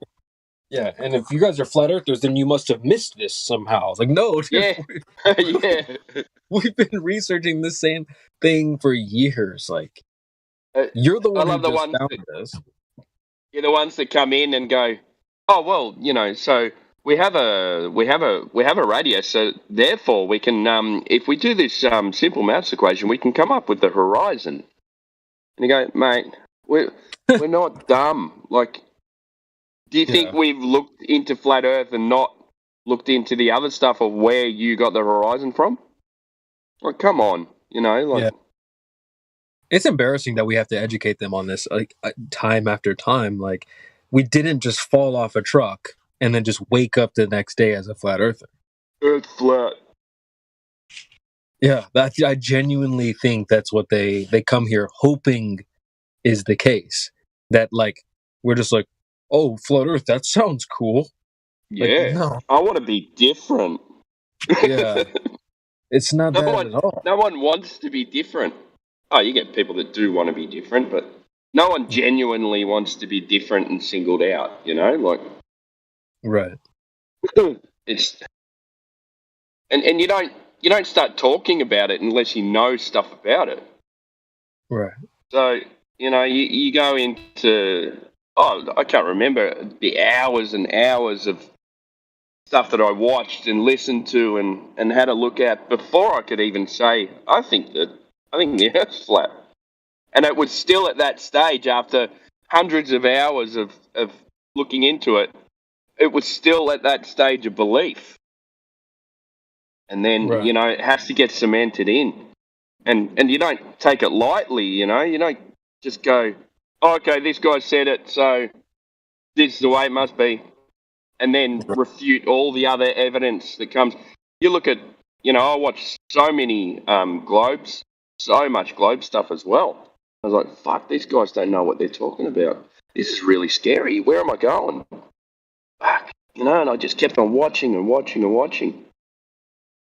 And it just sounds, you know, the Globe sounds so stupid after that. Even they can't even, these smartest guys in the world, in hyphens, can't even explain their own fucking method or can't even explain their own model. It's crazy. Right. Yeah. I mean, I love, nowadays, we don't even have to talk about flat Earth. All you have to do is put back to them their own worldview. They don't even like the way it sounds. They start dismissing their own world.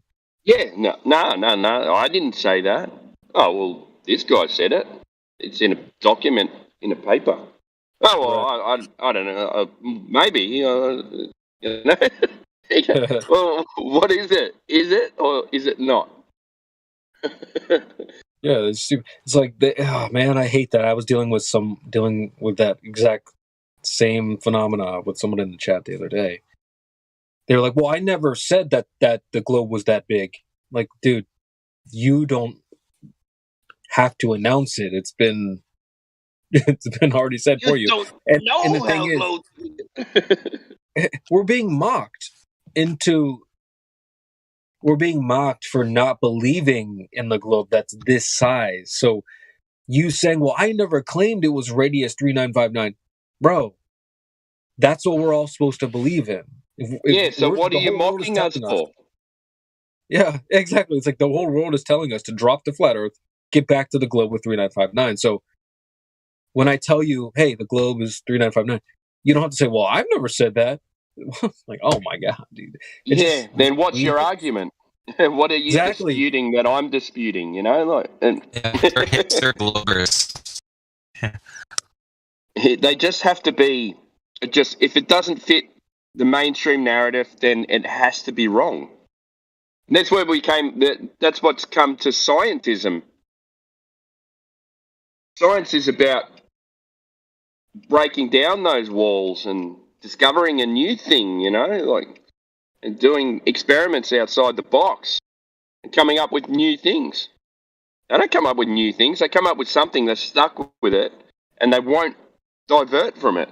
It's right. Madness. Even with new information. A lot of times, though, bro, they do come up with new things and they invent a brand new cosmology that nobody else in the history of the world has ever had except them themselves.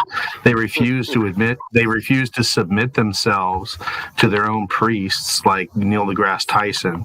They pretend like he is not an authority on the heliocentric model.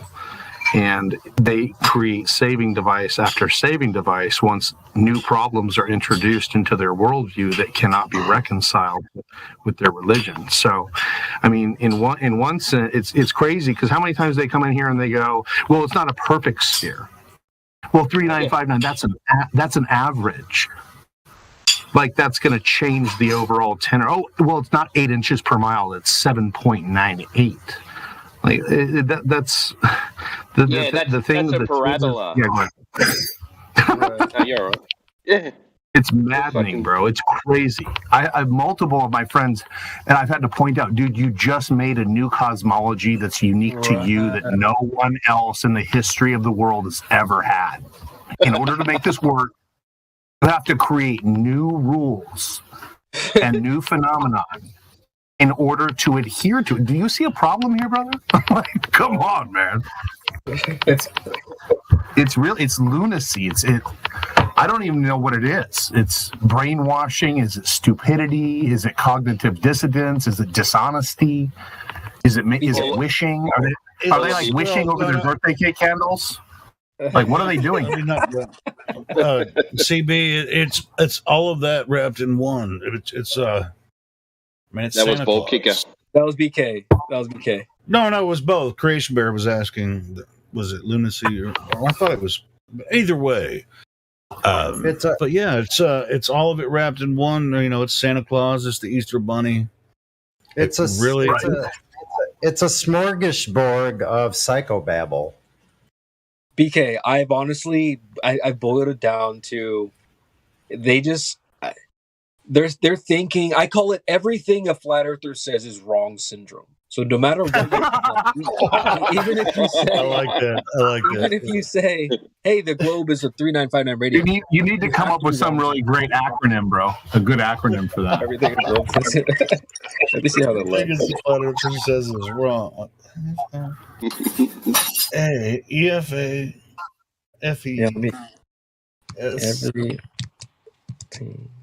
a. So, Professor. Yeah, you got EFSU, bro. EFSU, man. It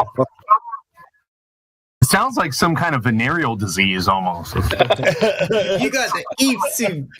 You got the. Oh no, bro! You've been diagnosed. You got the Edaphyzu. Fizu. Get that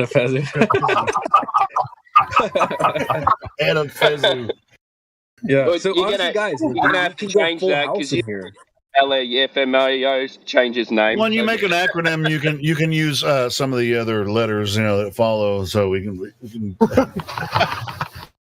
It'll be like the LGBTQ, R. It'll just keep expanding as we find new cognitive ways to distance yourself from reality.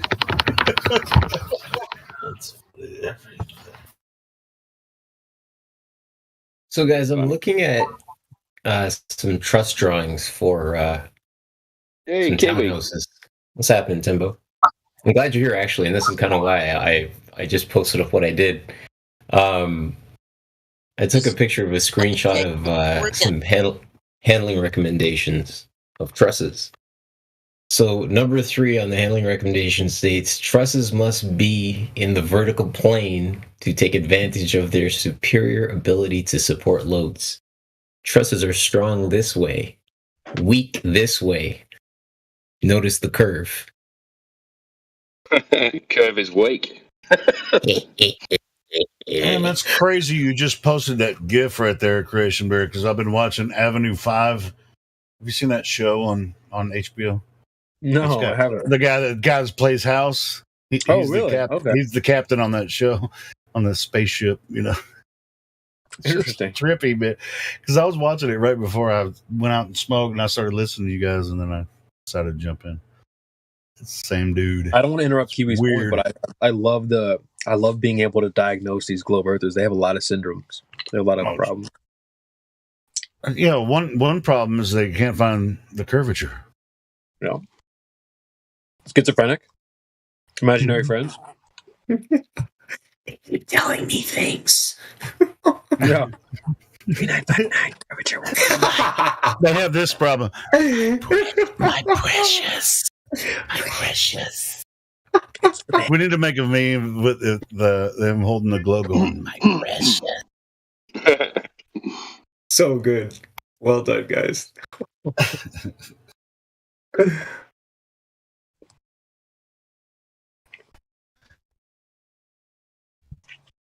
It's like they don't even know why they believe it; they just do. And like you said, no, it doesn't matter what a flat earther says; they're just gonna go on believing it. I'm just gonna go against you. You'd be like, "Oh well, it's a sphere." No, well, it's not a perfect sphere. Well, Neil deGrasse Tyson says you can't see curvature. Oh well, he's wrong. Well, it's not a perfect vacuum.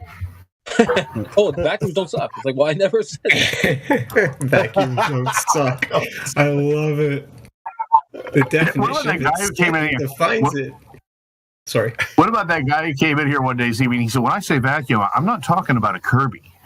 Did you see me? You're like, God. dude, nobody thought you were talking about a Kirby, bro. Kirby. Yeah. When you said vacuum, bro, I thought you were talking about a Kirby vacuum, bro. That's what I thought. I was telling you to show me one of them Kirby's. Yeah. My grandma, she got it's nice, man. That's a nice vacuum, man. Oh my god. That's why she got scoliosis. You know what I'm saying? She got a double curve. Is that one of those? Is that one of those positive seal, no leak vacuums up to 17 negative torr? That's right. Or you get your money back. 10 times the 17 to negative 17 torr ad infinitum. That Comes with a sounds like warranty. the best vacuum I ever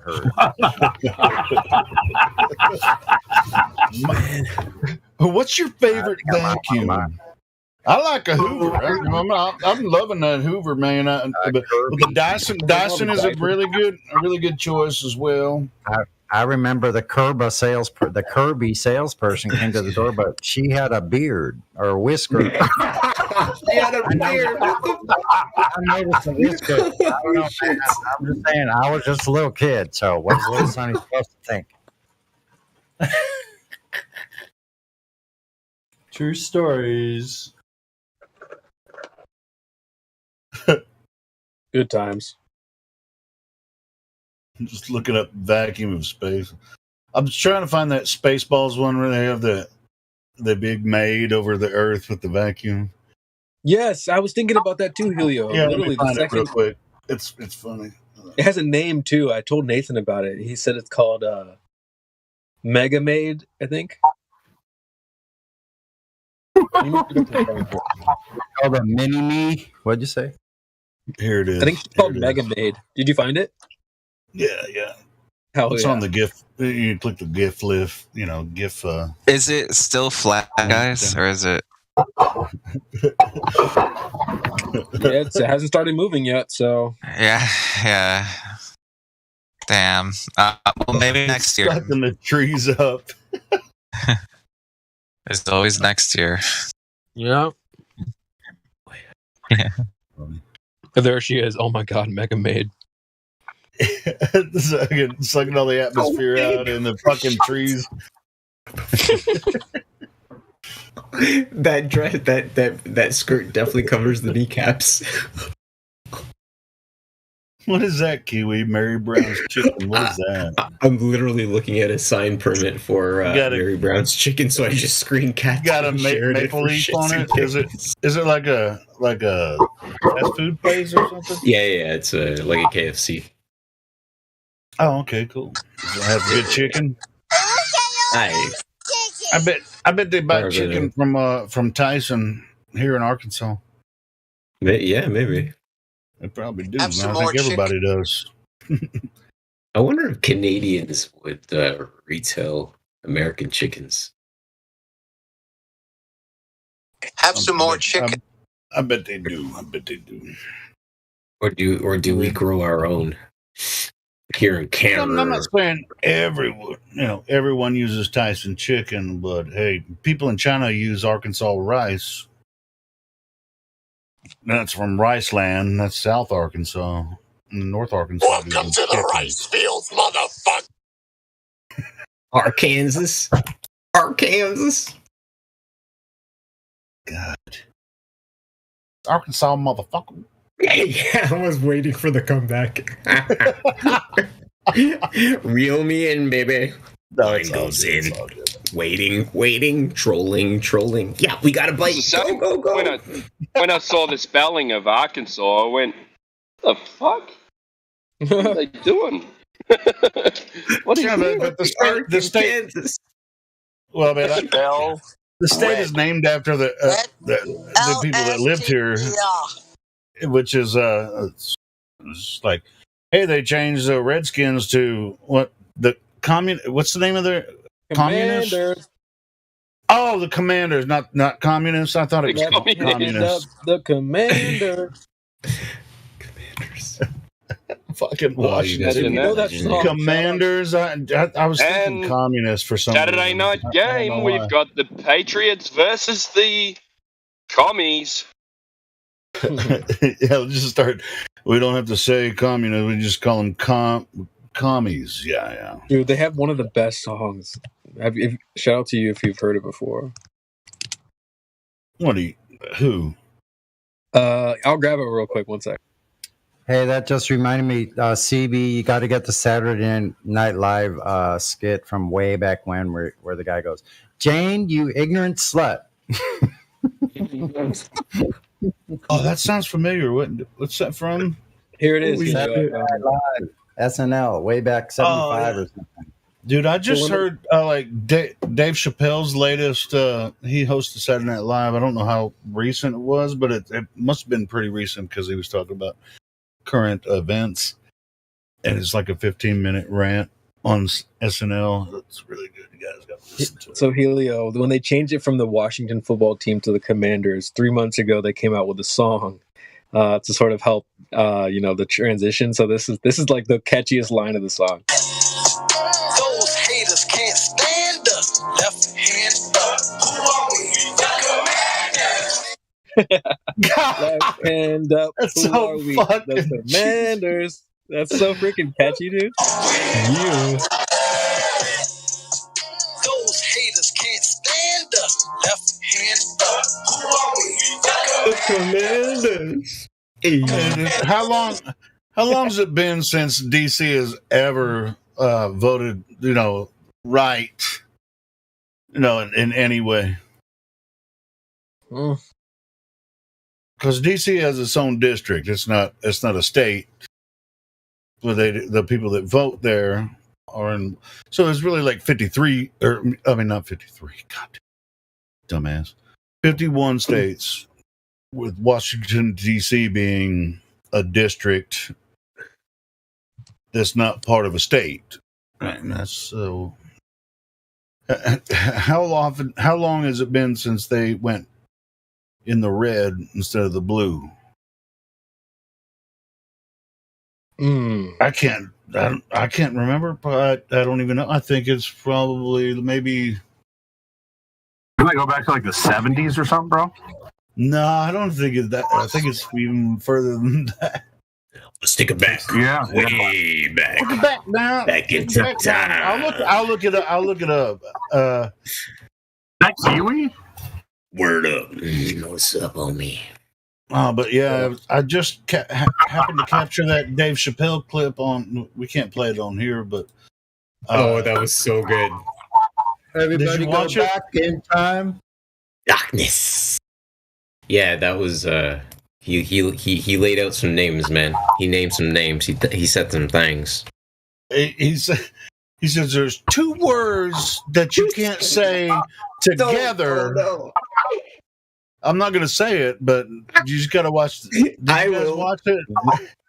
Well, I'm going to watch it. I'm about to post it, but we can't say it on here because there's two words that you can't say together unless you're Dave Chappelle. But he did split them up with Yeah, he said it's the. That was the first word, but I'm not going to say the second one. I think it rhymes with glue. I think that's what it rhymes with glue. Bruise in my coffee cup. Hey. Let's go. If you haven't listened to it yet, you guys got to listen to this shit. It's funny. Who are we, the Commanders? That's gonna be our new theme song, I swear. It's so catchy. It's so good. By far, I listened to that 15 times on repeat the first time I heard it. It was so catchy. Bro, yeah, I love it. It's definitely send me the link. He posted it. Oh, it's already posted. 45 minutes past. I was looking for the Dave Chappelle show. Oh, I see it now. CB's moving so fast, he's got to slow down so we can catch up. Go ahead with your bad self, boy. Timestamps at 1 minute. He got all that freaking hot buttons and shit. He's clicking. He's like, boom, boom, shellac black, boom.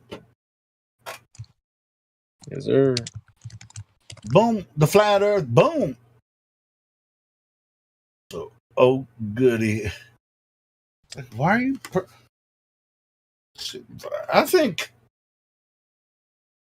To be honest, before they changed the Redskins to, the Commanders, I think most of the Native Americans, that was their fucking favorite team. And I bet they hate us now. Or they hate that they changed it. I think the red people really love the Redskins. You know what I'm saying? Yeah, I don't see any issue with that name, but hey. I guess people have gone soft. Yeah. It's just weird, man. It's just like... You know what's crazy is it's not most even... Indians, most Indians don't even have a problem with that name, bro. Yeah, and to change Washington, D.C.'s representatives in the NFL to Commanders, that's offensive to me, and it should be to everyone else. You know? Helio, what have you said the past 4 minutes? What were you talking about? I'm sorry. What are you talking about? Well, shit. I mean, do you want me to do a recap? No. I love you, brother. I love you so much. Okay.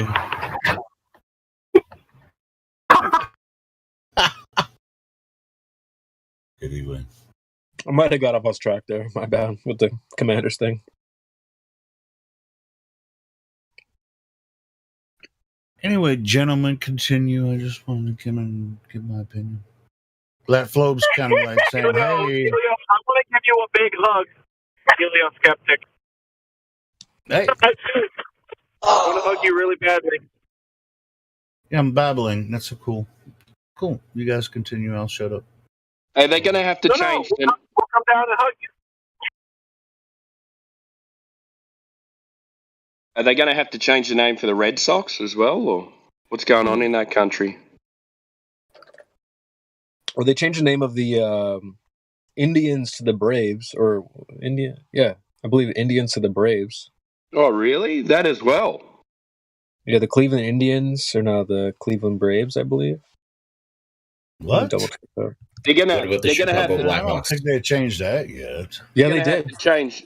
Really? They're gonna have to change the state of Indiana too, then, aren't it's they? the Cleveland Guardians. Even worse. I thought it was the Cleveland Atlanta Guardians. Braves. No, it's Yeah, the I was going to Cleveland say, Guardians. the Atlanta Braves is... Yeah, I knew that sounded off, but yeah, it's the Cleveland Guardians. They changed it from Indians. The What Guardians. about the Chicago Blackhawks? I'm going to do a... Yeah, that's racist. They probably love Yeah, that. that's racist to even try to do that nonsense. But they're going to have to change the state of Indiana then too, aren't they? I guess they probably will. This one is going to cut deep, folks. Let's go. What are the Indianans going to call themselves after this? There's another team that changed name too. Hold on, what was it? I think it was another baseball team. They're going to have to change New York as well because that's racist towards English people. That's true. But, I mean, you're going to have to change most of the cities in New England.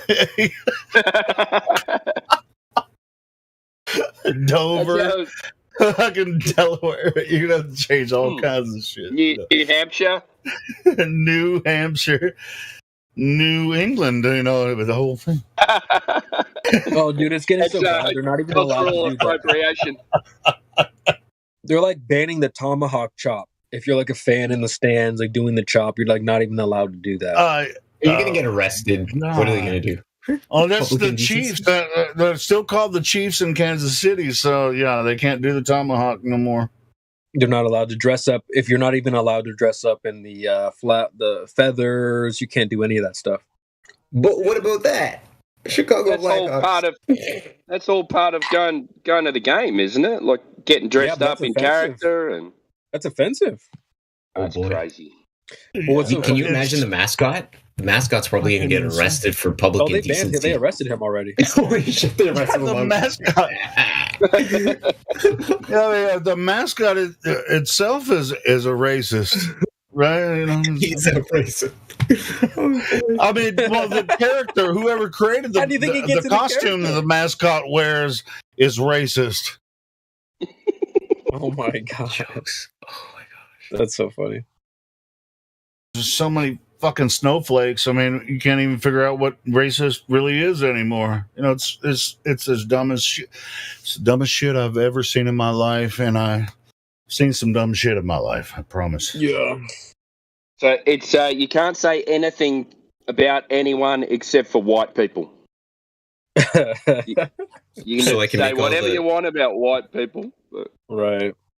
So I can Well, I make thought all we the. were just talking about how, you know, they've, you know, never mind. Actually, you know, with New England, it was the white people that took over. But England wasn't the only place that white people lived. You know, it wasn't Norway that took over America or that way. And yeah, they're well, white. the Vikings took over England, so Yeah. is that racist too?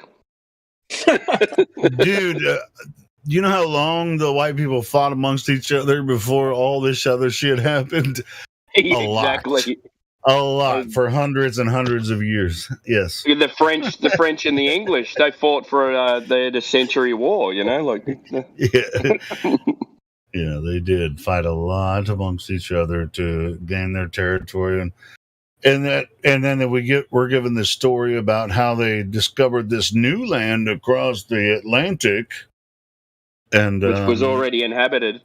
Yeah, I mean, they already knew about it, you know. Yeah. And so did everybody, you know, in the Middle East. You know, everybody knew about this. People in Africa, they knew about this other land. It was like, oh, this is the new land. You know, it's like, no, it's just a new land to conquer, you fucking assholes. Well, don't they have don't they have information that the Vikings also landed in North America? Oh, you talking about Eric the Red? Yeah, like before. Long before. Yeah. Well, it's like England was doing their own kind of thing, but they also knew about each other. But as far as sailing goes, most of the sailing, I think, was coming from like Norway and some of it from Sweden, but also from the Mediterranean. From the Phoenicians, they traveled across. They traveled across the Atlantic and had been to where I live now before, and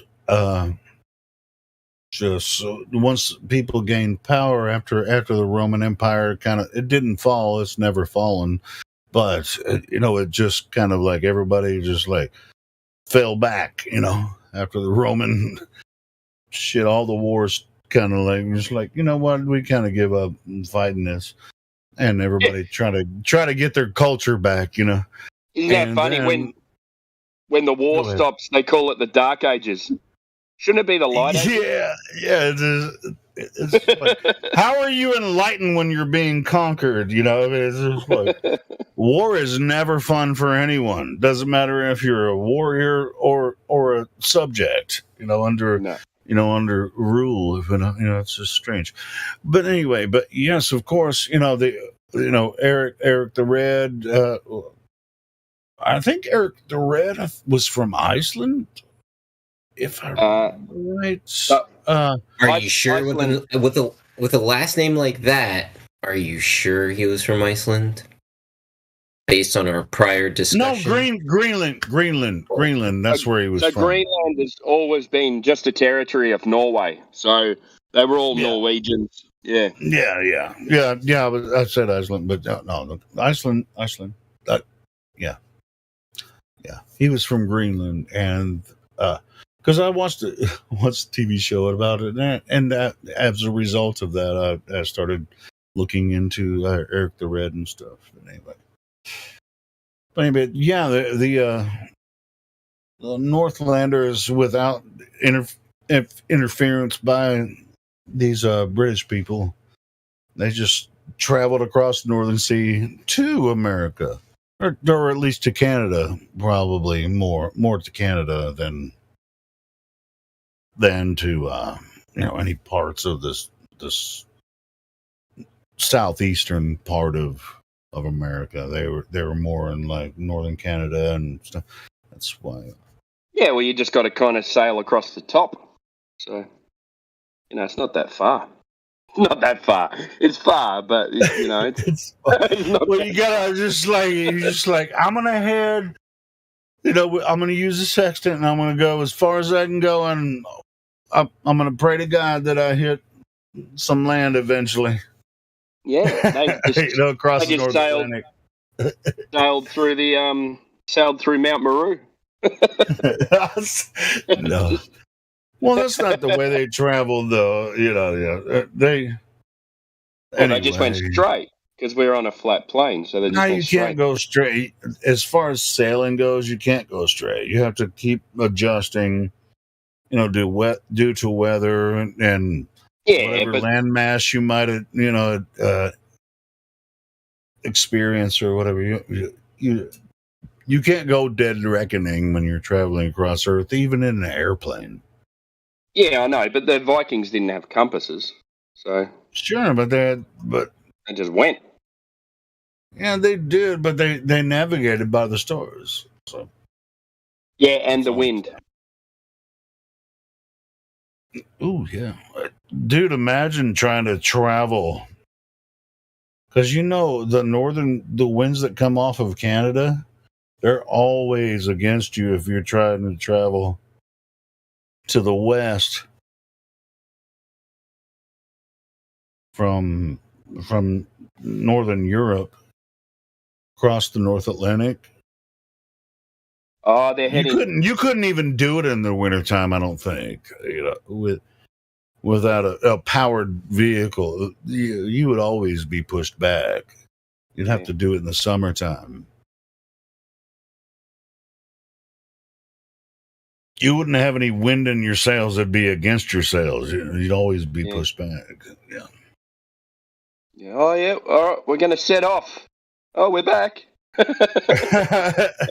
Well, it's fascinating to listen to some of these stories or adventures that people have you ever read Kings to the Throne? It's a short book. Yeah, you got to check it out, man. Kings to the Throne? No, Kings Dethroned. Okay. Yeah, I'll have a look at it. Good one. And what's the other one? Is it real or is it fiction? It's kind of in between. Okay, I like books like that. Yeah.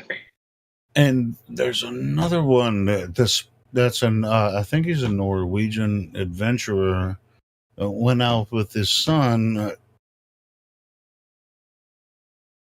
What is that one called? Somebody remind me. I can't remember it. It'll come back to me in a sec. Where he went.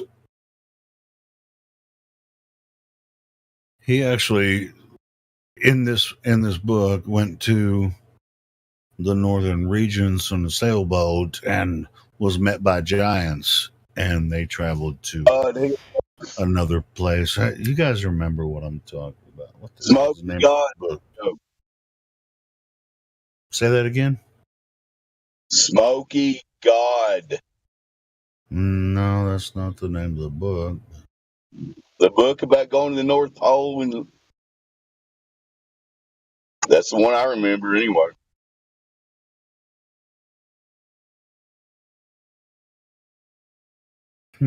Smoky God. Well, maybe it's something similar, but that's not the name I'm trying. As soon as I get it, I'll let you guys know. But anyway.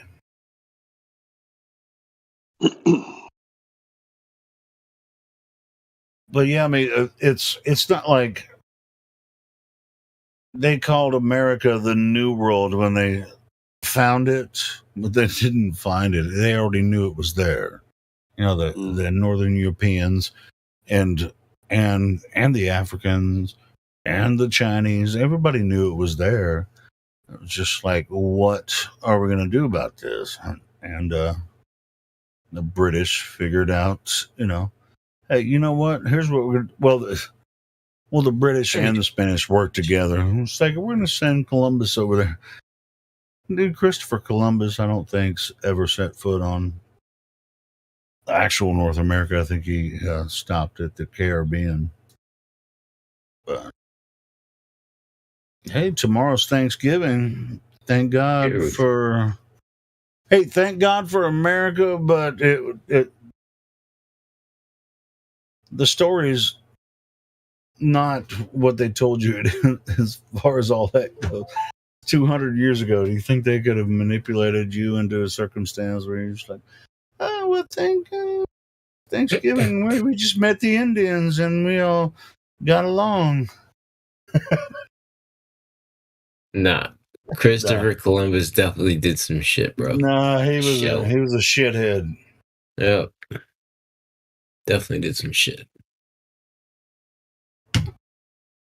No, usually at Thanksgiving, I post a link where it has like pilgrims roasting Indians over a spit, but I'm not going to do that today. This time. So Chris Columbus was a hero. There wouldn't be Columbus Day if he wasn't a hero. What are y'all talking about? Yeah. Come on. Yeah. Exactly, Dave. Have you guys listened to that Eric Dubé piece on CC?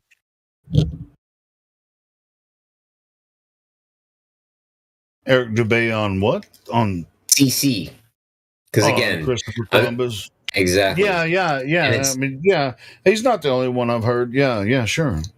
I've heard that. I just realized Christopher Columbus CC is 33 Illuminati. Yeah. That's not his real fucking name, you know. That's crazy. Just like Cody Cloud, dude, perfect. We see you. We know what you people do. Perverted mother chuckers.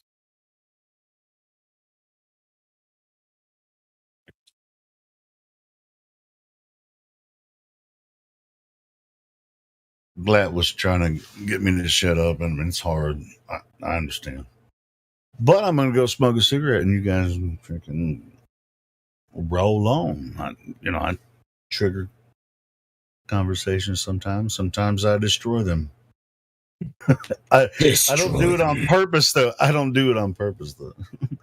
Well said, brother. Well said. I'll be back later. Where's Maybe I won't. We need to get God rocking in here, boys. Yeah, he's a badass. I think I saw him in here like I was talking to him earlier. 3 hours ago. Yeah, like 3 hours ago. He might be taking a nap or some shit. You know, dude, he was up to like 3 a.m. Yeah. He might be sleeping. Yeah, I got off work early today. That's why I'm in here right now. So, what do you do for work, Helio? I'm a cabinet builder. Oh, so you're a finishing carpenter. Well, I wouldn't call it that. I don't work inside the houses. I just build cabinets for them, but I can do both. I used to build cabinets for airplanes, private airplanes. That's cool. That's nice. And when you're doing airplane work, you have to get really deep into the math. Like really? fractions of a millimeter sometimes. Yeah, really. And I was using computer models to build the cabinets. So, yeah. And the engineers had never put their hands on any tools or anything. They just like designed it, and I'm like, no, man, you can't do it like that. You want me to do it? And so I was always like to the people upstairs, like, bro, you got to get some of these engineers here in the shop with us so that we can show them that no, you can't just draw a computer model and think we're going to put it together like that. Not to take away from how they designed it because for their lack of knowledge about physical application, they did a really good job. I'm just saying, like, some of the details they missed a lot. And so, anyway, because I'd have to use, like just like a millimeter, a fraction of a millimeter sometimes, just for a little thing. This doesn't line up, And every engineer that's designing interior for an aircraft, they should spend time with the people that make them. And I guess that works for every other engineer too. But I think that does work for people that do buildings, because the engineers are always involved. They're standing there working with the crew and shit, But that doesn't, or in my experience where I've worked, which there's only one company, but I worked there for 9 years. Engineers aren't on the floor. You have to go to another room. The way they did it was just a waste of time. But anyway, because it would take months for them to even fix a little problem that we have to. I'm not going to talk about more. Anyway, yeah. So, yeah. I'm a cabinet builder. Square houses are a lot easier than airplanes.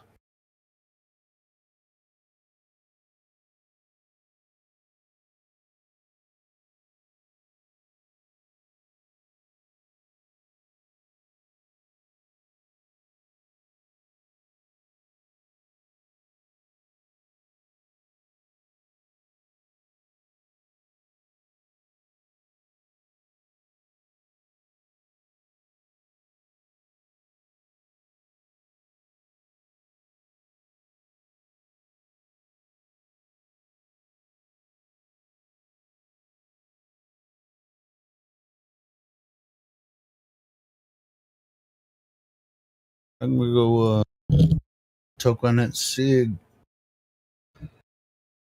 You guys keep it together, whatever. I will.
Sorry.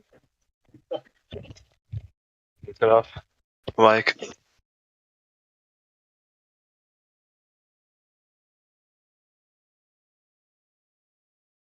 How's everybody doing?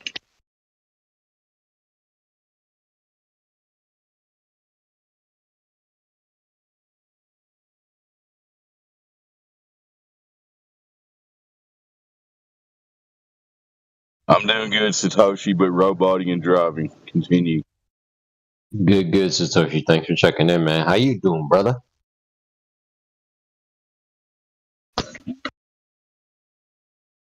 I'm eating dinner, bro.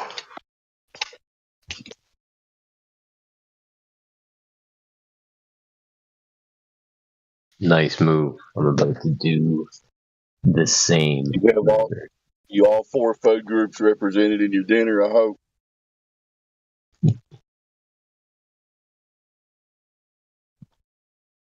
Yep. Not rotating, or else I'd probably be throwing up right now.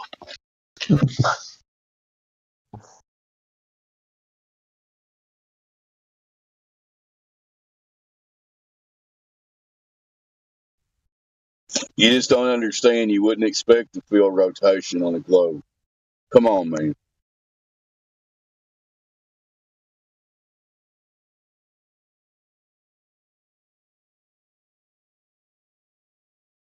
It's like McClown was telling Whitsitt last night, you have to prove that you're stationary. You can't do that.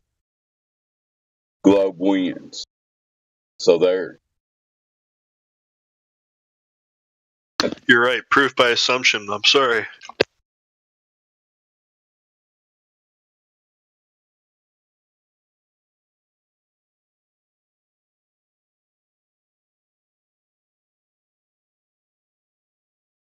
You just haven't spent enough time on MC2's website, man. Then you'll understand.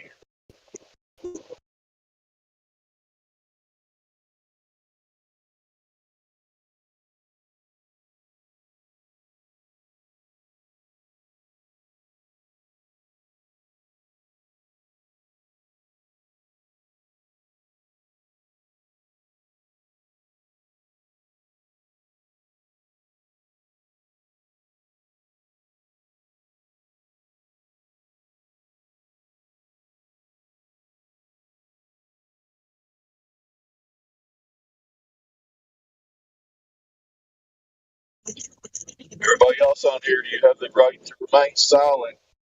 Do you have the ability? Which you'll find out.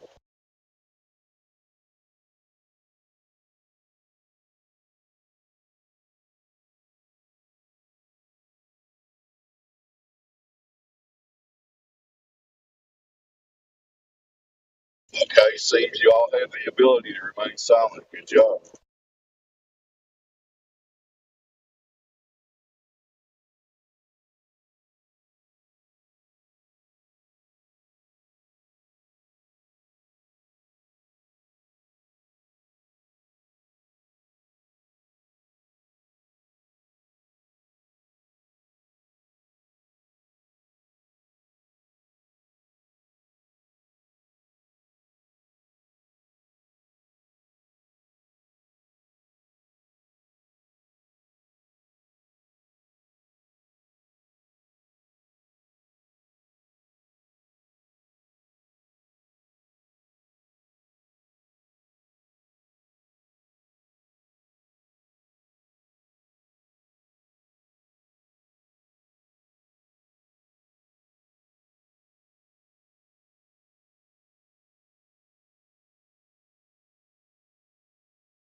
It's amazing. The people that like to talk the most in this world are quiet today. That there must be something wrong. Is it? I'm shoving food down my mouth. Shoving food down my mouth. Helio's having a smoke. And I'll do some yapping. My name's Don Pettit, and I'm an astronaut. And it's really, really good to be an astronaut. I really like it.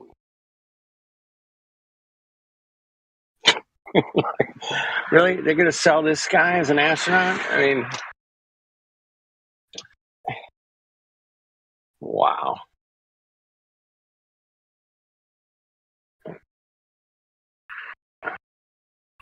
And they're buying it. Hey, it's Friday traffic or Wednesday traffic, but it's a holiday. And Hey, I got a mute. Let's go. Sorry. Everybody got to work early, work off. They got to get off work early. There we go. Whew. What's going on? What's happening? Did the world start turning yet? Anybody got any rotation? Anything? Nothing? No verification of Earth rotation, sir. Flat Earth dude. Thank you. What about the curvature? Anybody got any? We have zero verification of Earth's curvature at least 10 miles, showing a 66-foot drop. Back to you. Damn. I'm over too. I thought I found some curvature, dude, last week, but it was my belly, my stomach. I caught my stomach in the bottom of the picture, so. Hey, yeah, I thought I was onto something there, for a second. I have a question for Don Pettit. Yeah. What do you do? I'm here. What do you do on the ISS if you have a leak? Well, then you have a leak. I'm sure there's some procedure that in the manual. We might have to talk to Houston and figure out what to do. Houston. I thought you plugged it with your finger, bro. Houston, we have a problem. Houston, we have a problem. Hey, Flat Earth dude, I haven't talked to you since that night. Did you see that video that I sent you where you couldn't hear us and you just kept on? You were on a rant. Did you hear that? Oh fuck! I heard that I went on for a while, and no, it's cool. It was so funny, but no, we love you for it. You know. All right, bro. I heard somebody mention it yesterday. Like, I think he's still talking. I sent you a link in DM, man. Just watch it. Oh shit! I haven't checked my DMs. Check it out, man. Watch it. It's funny. That's hilarious, dude. I've listened to it like 3 or 4 times. It's freaking funny. It's like we're all trying to get your attention. We're in chat. We're in YouTube chat, Discord chat. We're trying to get your attention. It's like, you can't hear us, but you were just going on and on, which is good. You know, I like your rants, but we just had fun with it. It was late at night. You know, it was fun. Yeah, I was a late nighter. I was. But I don't know what the issue was. I don't know if you had us deafened somehow or something. It was just yeah, funny. I might have. I run you guys through a mixer, and on my monitor, sometimes I turn it down, like when I get a phone call or something. Oh, okay. I might have accidentally turned it down or something. So yeah, but it was funny. It was fun. That's hilarious. Yeah, man, it's good to hear from you again, brother. You too. Just like you, man, got off work a little early and heading home. And I've been listening all day long, and there was some great conversations going on about Earth and then I jumped music. in and destroyed everything. I'm like, no, you came in. It was pretty quiet, but no, No, actually, they It's were the big, talking, and I came and started talking, and everybody shut up. exactly. They all shut up. It was funny that you said, you guys actually do have the ability to shut up. It's amazing. Did I say that? No, I And I didn't. came in and Did I say that? I doubled down on that shit, man. I was like, see? So you guys do have the ability. We get some Glover in here and it's like 42 people are like, well, what do we have? You know, it's like, Oh, I didn't say that today to the flat earthers, though. I wouldn't do that to the no, but you flat know how earthers. it gets sometimes. We're all Yeah, talking over yeah, each other and too many people. I was the one that said that. I said you have the right to remain silent, but do you have the ability? I was going to say that wasn't me. That was Dave. It's like Dave will come and be like, he'll come in and he's like, all right, everybody's quiet. I guess. What's the phrase you use all the time, Dave? Dead Air Dave. Dead Air Dave. 24/7. Right, our Discord, the best place on earth to talk about Earth. Back to you, Helio. He's like, I was actually using Dave's voice the other night. I was like, oh, it's Dead Air Dave again, right here in Kentucky. I didn't mean to like shut down the conversation. Dead Air Dave. Dead Air Dave. I love his accent. It's freaking awesome. Dave's been looking for some curvature for a long time, man. Yeah, some bitches like all the time looking for that curvature. We can't find it. You got no curvature at all. Hello there, Dave Hankel. We shortened his name up years ago. We just call him Dinkle. Hello, I'm Robot. I got to mute. I'm Robot. Yeah, Dave's working. He's not roboted too bad right now, but he's working. So I'm not sure.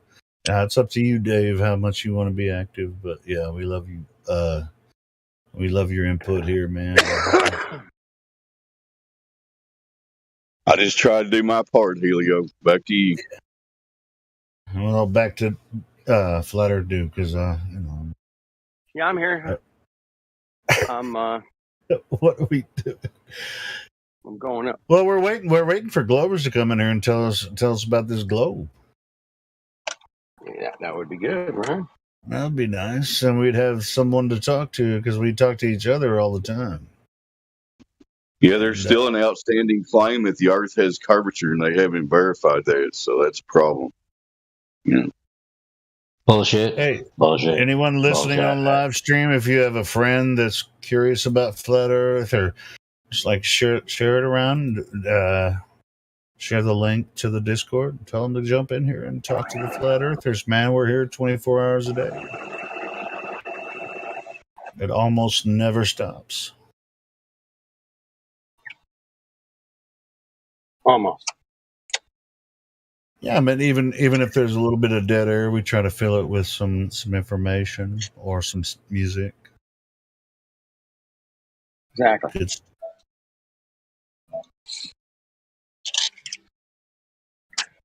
All right. Did I actually ever post that? I think I did. I'm gonna post it again. That link from Dave Chappelle. He was on Saturday Night Live. I don't know. Yeah, I watched a couple weeks ago. Pretty funny. I watched the monologue, but then there was a part where he was playing like in a barber shop, and he was talking about Kyrie Irving, and he goes, "Kyrie Irving, man, I don't trust anything he says since he said he was a flat earther." I really haven't seen that clip. Yeah, somebody sent me that one. Well, pretty funny. in this SNL clip, he was talking about Kanye, and he's like, Kanye fucked up so bad they started fucking with Kyrie. That's hilarious. It's funny. You gotta watch it if you haven't seen it. But anyway, man, tell you what, you realize who controls the world when you criticize. You can't criticize them, and you get called out. Yeah, I would hate to be famous, man. I would be in all kinds of trouble. Yeah, He'd be coming after me constantly. I'd be like, he's talking I about can't say, Kanye. I He's just can't. like Kanye said, I can say anything about the J I want to, and Adidas won't even drop me. And he's like, them motherfuckers dropped him immediately. And he's like, Yeah. he lost $1 billion contract in one day. Anyway, that's a spoiler. Yeah. But, it's funny. Whatever. It do what it do.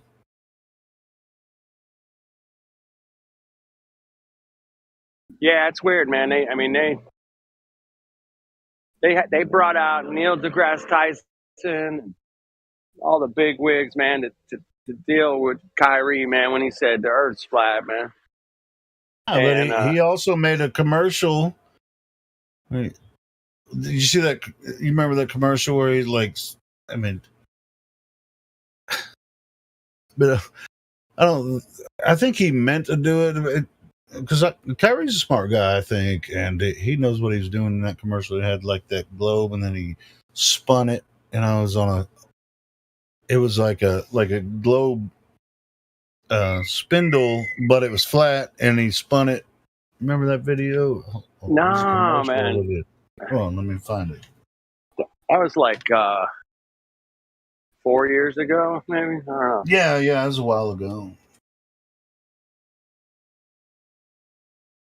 Can't remember what company. I don't know if it was Adidas or Nike or something, or maybe it may have been a total different.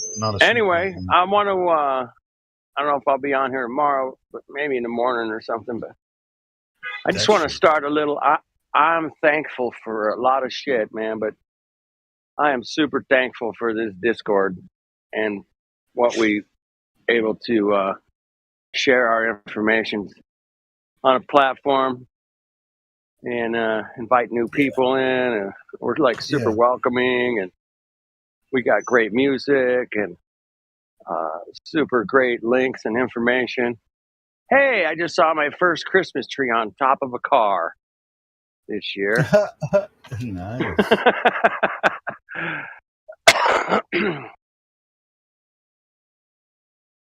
Old Satan Claus is coming to town, man. Satan Claus is coming to town. Get ready for capitalism.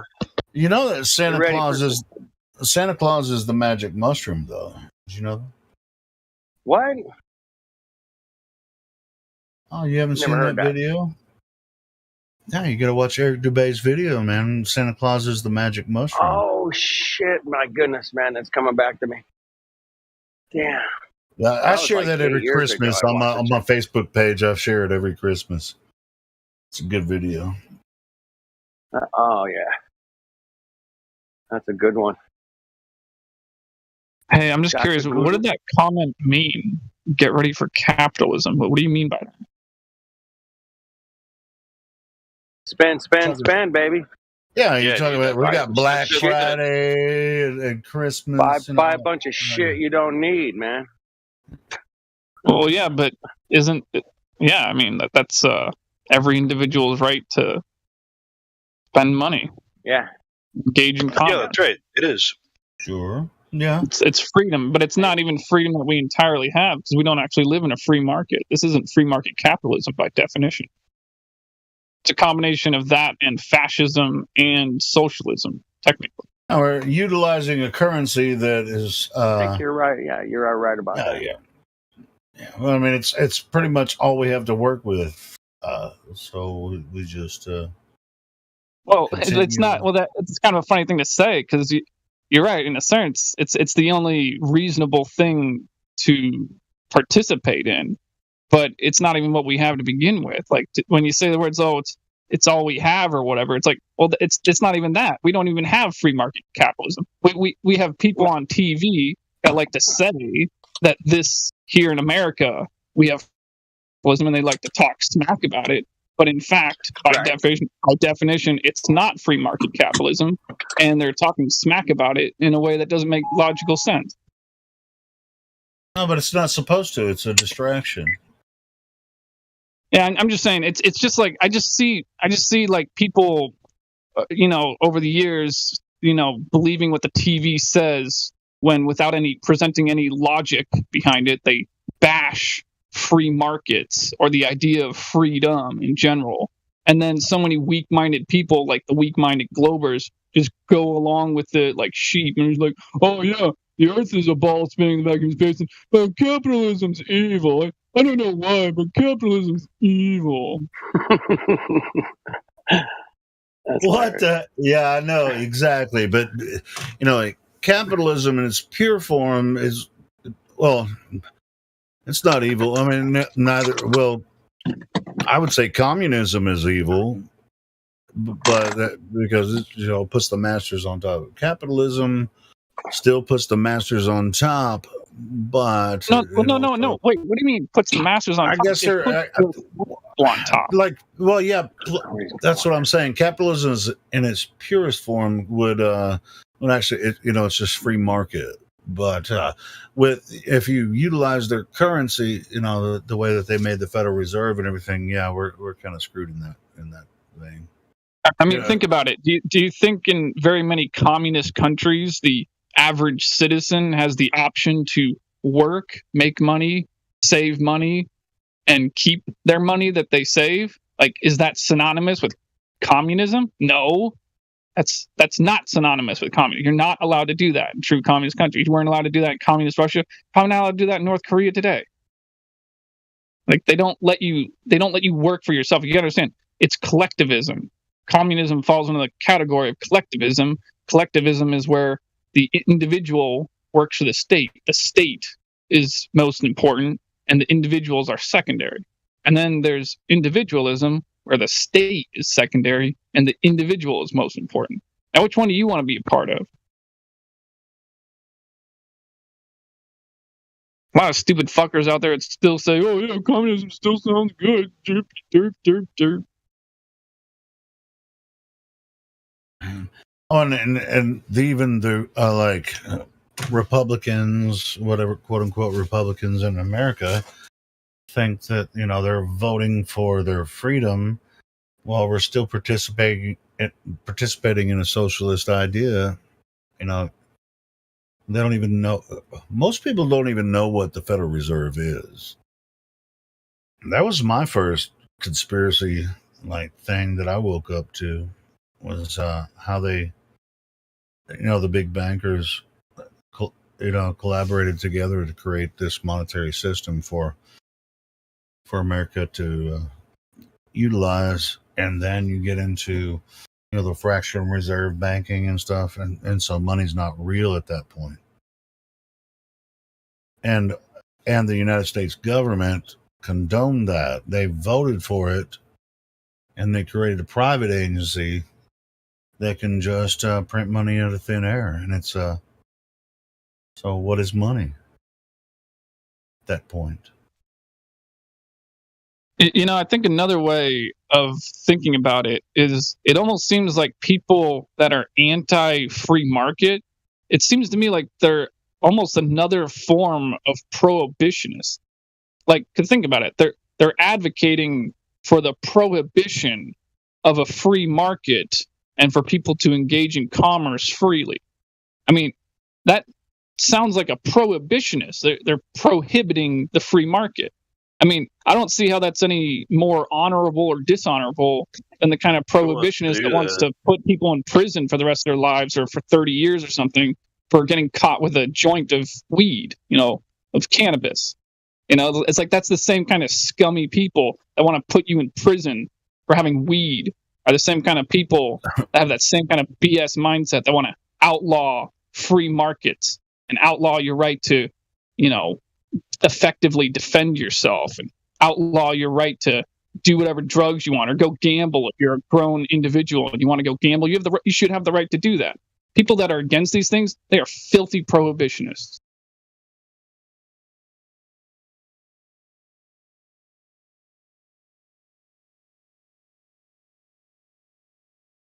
Can't find that freaking Kyrie Irving commercial that he made. I'm looking everywhere.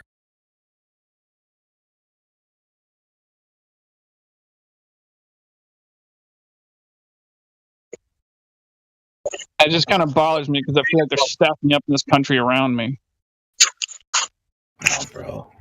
I totally agree, man. I mean, it's like even with the, some people would disagree, but even the crypto, you're just still based on the American dollar, what it's worth, you know. How exactly is it based on the American dollar? What's that? It's not. How is it based on the American dollar? I mean, It's not. Yeah, how is it based on the American dollar? It highly is, but not completely. It's compared to. It doesn't even trend. As far as value, you know, it's like, hey, my Bitcoin is worth this in American dollars. That's all I'm saying. Yeah, so that doesn't mean that it's backed by the American dollar. It just means that's how much I didn't say that. it's worth in dollars. Sure, I didn't. Yeah, I didn't say it was. Doesn't take American dollar buy Bitcoin? What gives Bitcoin its wealth is its limited supply. I'm just saying you have to have American dollars to buy it, don't you? You can't just buy it with air. No, you can. No, you can you buy don't with need any American fiat dollars. You can buy crypto with other crypto, but You don't even need currency to buy Bitcoin. You can just input into the Mine it. blockchain and get rewarded. You can mine it, right? Yeah, that's what I mean. Input into the blockchain, any sort of hashing power. That's a slow way to do it. You can mine it at first, but you know, to get started, It's fast. slow now. Never used to be. Yeah, of course. What gives it value? It's more difficult to obtain now. You need to input more. The return on investment is lower for that. You guys know something funny about that? Like, I remember. Yeah, it's going to be power supply. Oh yeah, that's so funny. Is that a lot of these brainwashed like globetards or whatever? I've heard them. Even my own family members say to me like, "Oh, this Bitcoin mining is just so terrible because they're using so much electricity. They're gonna make global warming." Brainless, bro. All those emissions come from the energy creation, not from the mining of the coins. Like Ross, a couple doesn't Yeah, that's not the way their dumbasses see it. Well, that's because they're brainless. How's your understanding of that? Where do you think the energy from mining comes from? Whenever you create the electricity, like at the coal plant or at the nuclear facility, or you know, hydroelectric, like the conversion. Yeah. Hydroelectric. Right. But it just so I got it clear that you understand that it does consume electricity. Yeah, but that's why I don't like these these green car theories, because these people don't know how much emissions you get from just producing the batteries, and you got to have huge batteries for these cars. So yeah, it depends. Lithium is a pretty common material, right? So usually cheap labor prevails. You know, you're not going to pay somebody a Western wage to mine lithium because it's like that shit's everywhere. So you outsource that labor to Africa. Don't have the best regulations in terms of labor and safety. Nope. And I don't really think they're concerned about carbon footprint.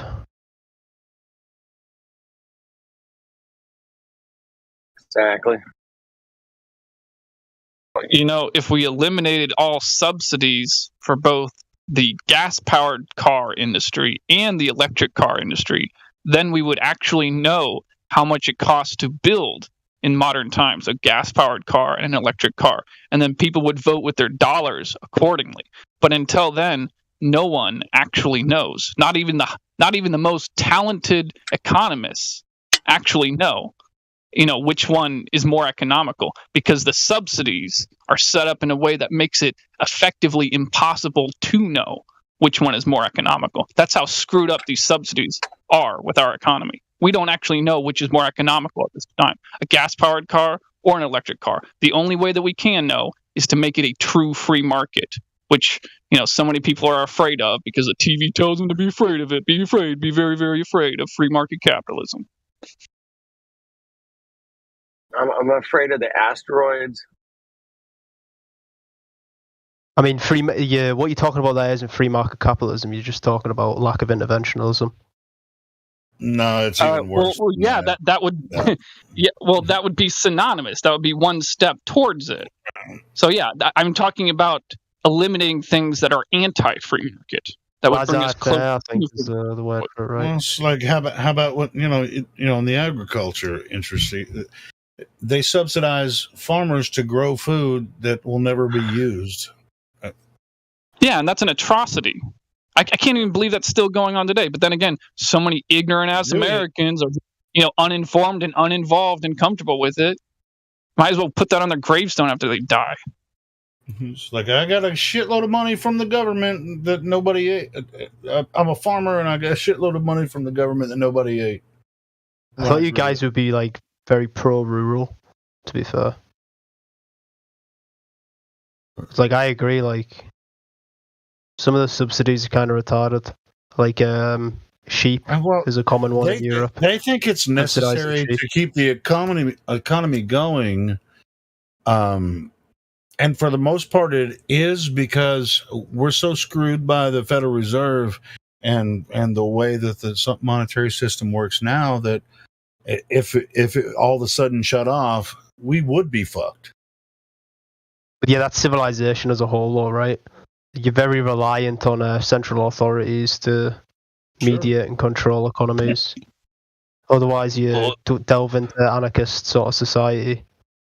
What if you just grew a bunch of food and said fuck off with the monetary system and then restarted? Yeah, if everyone's done that, who owns your property? You or the government? One of tribal warfare. Grow the food. The government owns the property.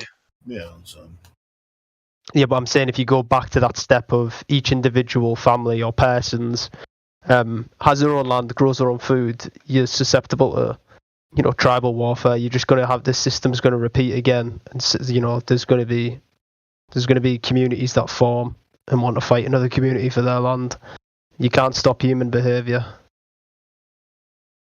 No matter how utopian you think an anarchist society is going to be, self-sufficiency and all that. Well, I mean, yeah, there's no. Utopia is a dreamland, right? Yeah. But humans will be humans. They will want more land. They'll want more food. They'll want more power. No, there's just a few of them that want more power. Yeah, that's all it takes, though. That's all it takes. All it takes is 1%. That 1% takes power, screws you over. It's all a matter of what type of the 1% do you want in there. How do you're supposed to regulate them yourselves, or do they regulate you, or is it a mix of the both? I mean, that's civilization. It's just a balance, isn't it? It's just like the people with the power and the money. If they have the influence and the means to control through different mediums, control the masses, through like media and government, and just get everyone fascinated with like voting their rights away, and stuff like that. It's it's all manipulated, through that constant process. Government, media, just like a cycle. It's just like, I'm a believer Americans, you Americans should be familiar with revolution, right? It's a delicate balance for its government to. I think that Americans used to be, but no. Well, yeah, that's the point. What do you think? Yeah. What do you think American idea of revolution is now?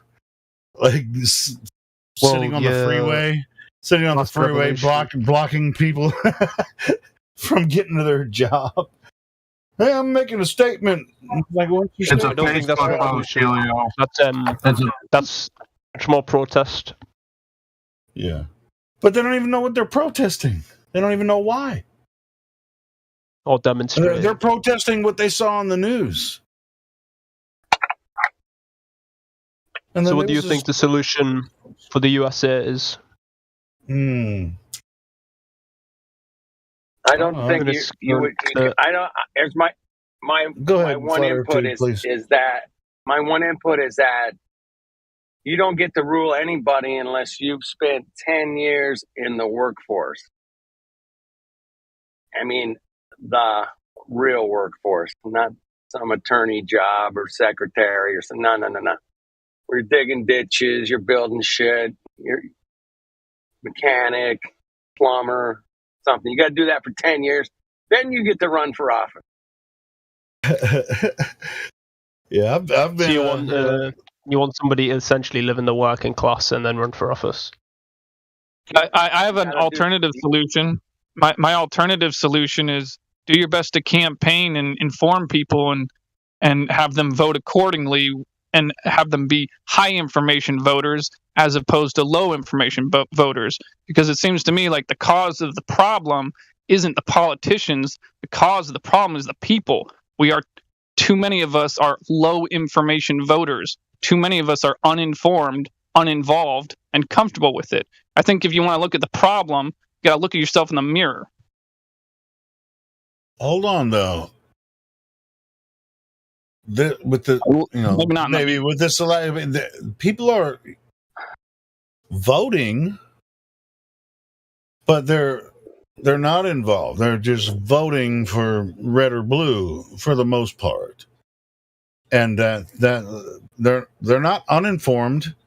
They're informed by the mainstream media, which is controlled by certain things that are said.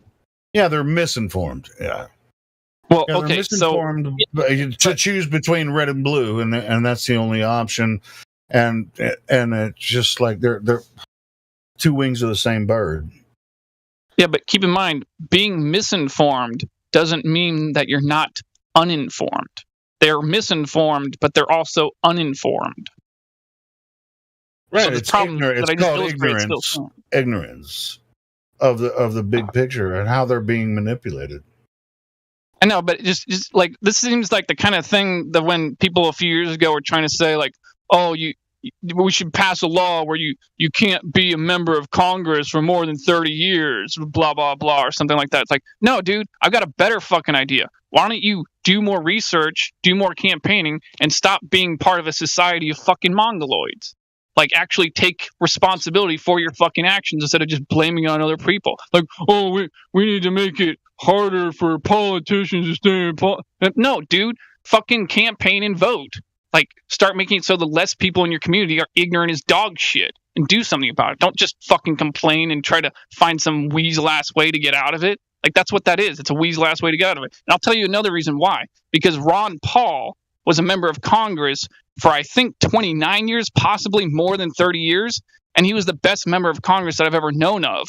So that law would prevent the best member of Congress I've ever known of from continuing to be a member of Congress. So that doesn't really work out well, now does it?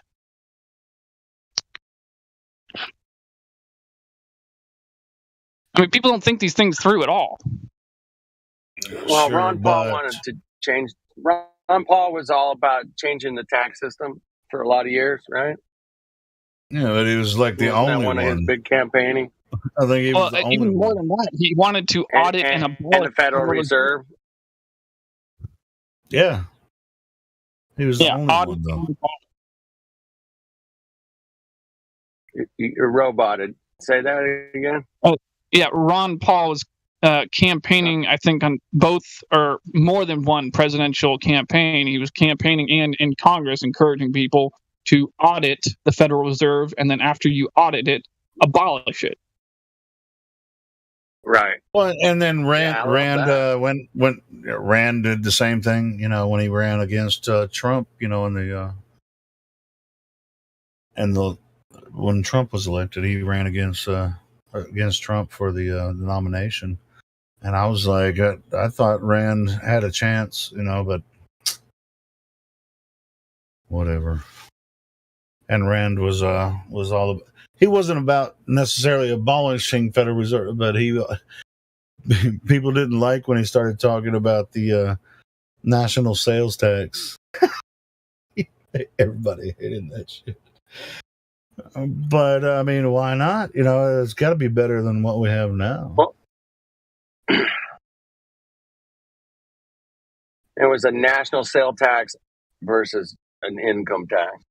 Right? Yeah, versus the graduated income tax, and then all the rich people just have all these different ways they can get around, the income tax. Yeah, right. I think I might have said it on here a while ago, but I heard this on a podcast recently, and I thought it was interesting. someone pointing out that in a certain manner of speaking, inflation, and I'm talking about inflation of the American money supply, the dollar going down in value because we keep printing more of it. In a certain manner of speaking, Right. inflation is taxation without legislation. Yeah, that's clever. That's good. Yep. I think I've heard that before, like back in the 90s. Somebody said that.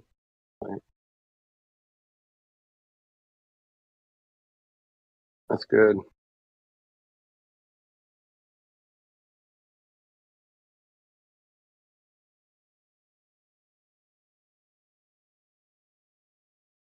Well, my gasoline is $5.59 for the good shit here. $5.20 for the cheap shit here in California. That's some serious inflation, man. 2 years ago, I was paying $1.99, man. Now it's $6.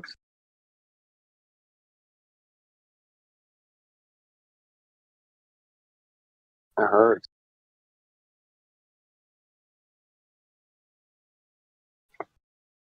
Which it is in a lot of European countries these days. I mean, I remember back when I was a child, it was like $16 a gallon in like the Czech Republic or something like that. Man, I don't know what it would be now. Yeah, I remember the Europeans, the UK, they were always like, they got it by the liter, but it was always way more than we paid here in America for decades.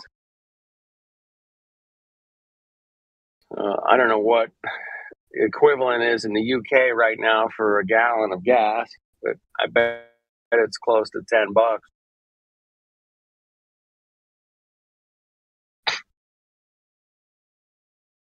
Anybody got that stat? Anybody? I'm driving.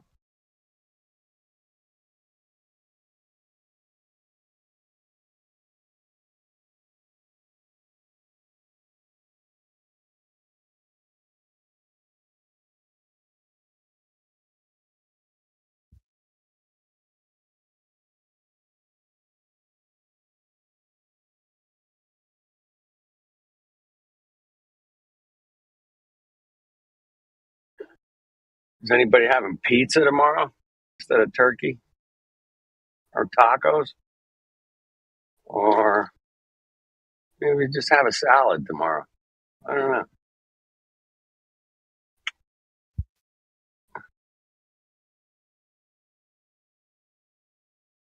Anyway, I was saying I was thankful for this Discord. This community is awesome. I don't know what you guys are thankful for, but it's nice to give thanks to certain things. And I learn a lot here. I don't teach a whole lot, but occasionally I'll have a really good idea. But an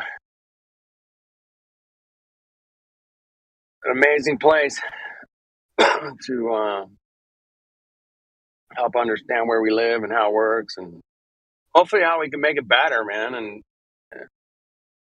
everybody's putting energy together to help people figure out where they live. Pretty cool.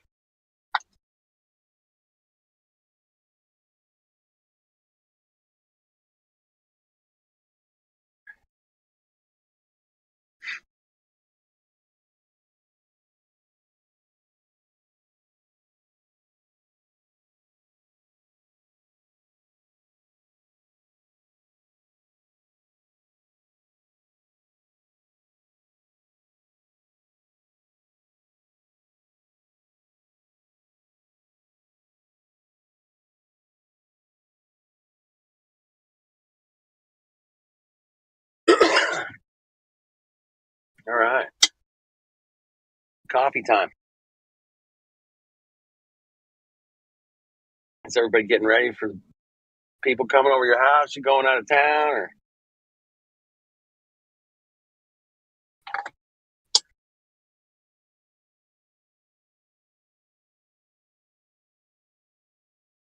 Anybody working tomorrow?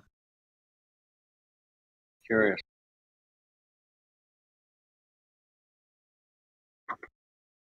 I am. Yeah. Yeah. But I'm Canadian. Hey. Hey. Let's get a beer. Let's have a brewski, eh? Of course, man.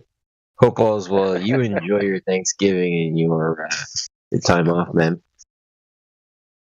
Yeah, just probably hanging out with my wife and her mom. About it. Real simple, real low key. Yes, sir. Family. I think she's firing up a bird.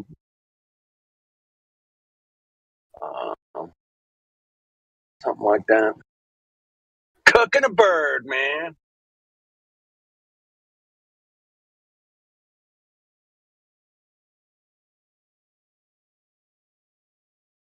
Not a big turkey guy myself. It seems to be turkeys or occasions only. Yeah, it's like it's all right. I mean, certainly a lot worse things to eat than turkey, but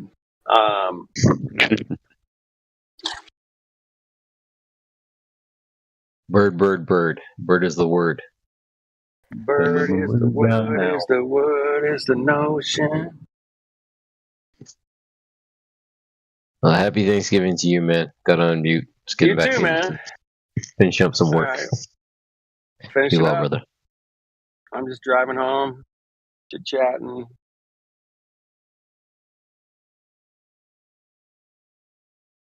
I checked the new guy in last night, but I don't think he showed up yet. Seems like he's pretty new to it, but he's been looking into some other things and realized maybe there's something to this flat earth thing, man. And that's kind of, you got to get your toe wet a little bit before you jump in the big pool. The big flat water pool.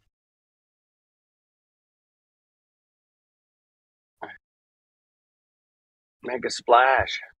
Jump in the pool. Any of you guys on YouTubers, you YouTubers, man, come on in. Hit the link. Bring some globe evidence.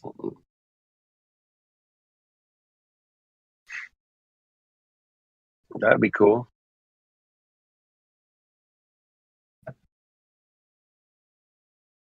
So they call this hump day. Wednesday's hump day. Can we change it? It's curve day, man. You got curvature? Come on in, man. It's curve day. Flat Earth dude, man, on that point, we know why we're here doing what we're doing. Why are the Globers like in the chat all the time? Just, I mean, if it's a globe, just go let it be a globe. I think they get paid by the character that they type in the chats. They got some deal. I don't know either. It's just like weird. I mean, it can't all be paid. I mean, I've watched Bendy Light put the most ridiculous shit in that fucking just chat. dumb. I mean, not like, him and many others. You know, it's just weird. Why don't you just go? Many others, yeah, but get on with your life and let it be a globe. You know, and we're seeking the seekers. Right. You know, like you were saying, you check somebody in and it's like, oh, they bring up some really good points. You know, it's cool, man. So just let the other people talk to us, and it was like, no, don't listen to these flat earthers. They're dumb, which we're obviously not dumb, but it's just like, why? Obviously. Why do they hang out here 24 hours a day? You know, just saying we're wrong when if we're obviously wrong. Then just go leave it alone and go live your globe life if you want to. But why would you pay for Globers? They're a dime a dozen. They're free. They work for free, like religious celatards. And the people who you would pay, and the people who you'd actually spend your money on, would be flat earthers. That's who you'd promote. You would promote flat earthers that are retards that make flat earth look bad. That's where you'd spend your money and get the most return on investment. Why would you ever pay for a Glober when Globers show up for free? Glober slaves. They just show up, start working. Yeah, it'd be they're slaves. they would actually be controlled opposition and have the arguments in check. You know, they would know what we're talking about. But most of these guys make the worst arguments or ignore the argument altogether. Wouldn't it be great?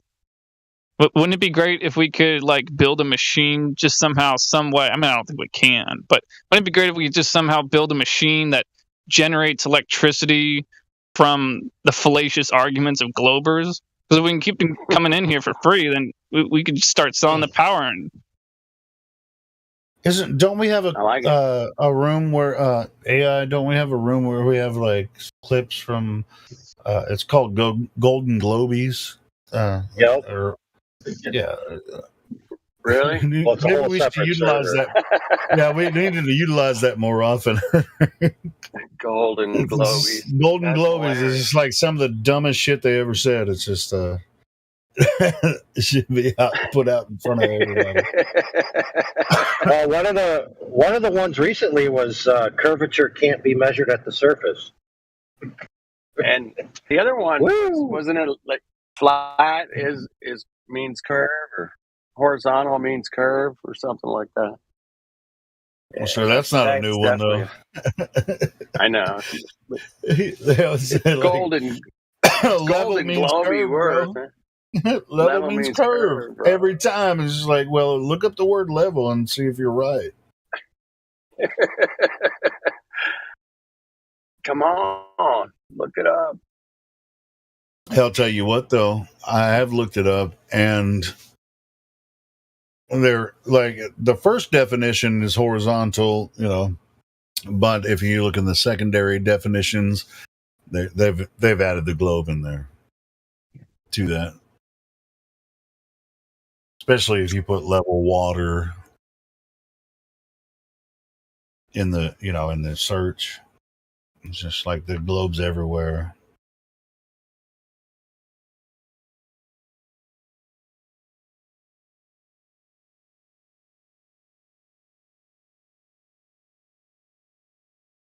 I gotta find a really old Oxford English dictionary. Keep it around. Like one from like the 50s or something. Old school one, yeah. Where they would never put any junk like that in there. No.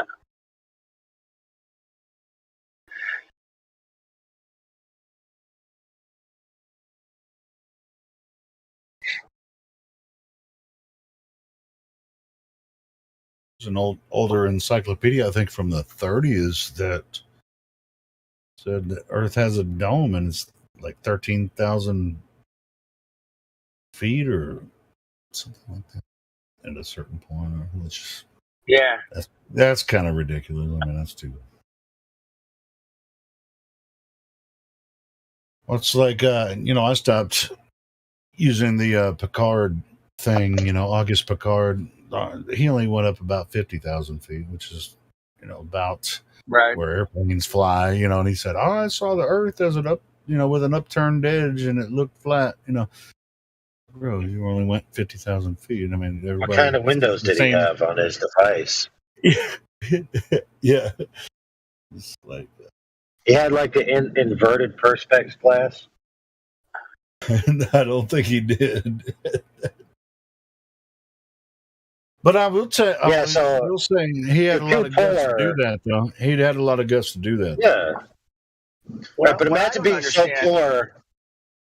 Like, just for a second, imagine being poor that you can't afford like all the windows in your pod to be the same. So you have one convex, one concave, and one something else.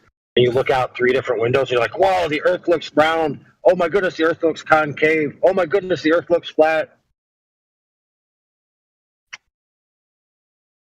Why didn't he take a camera with him? I don't think he did he?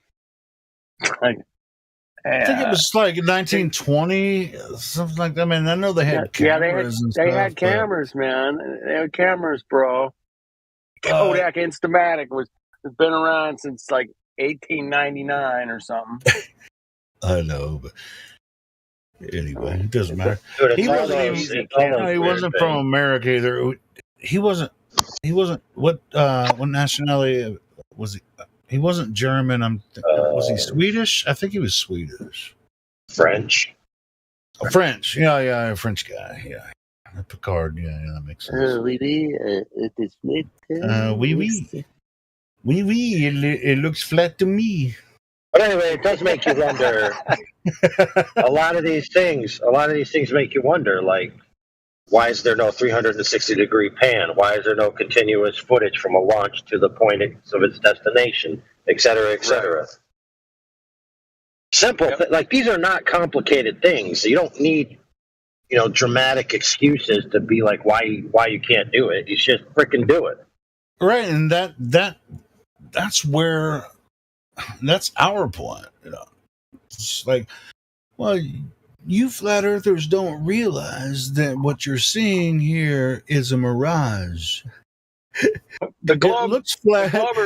It looks flat because it's a globe. Don't you realize this? Yeah.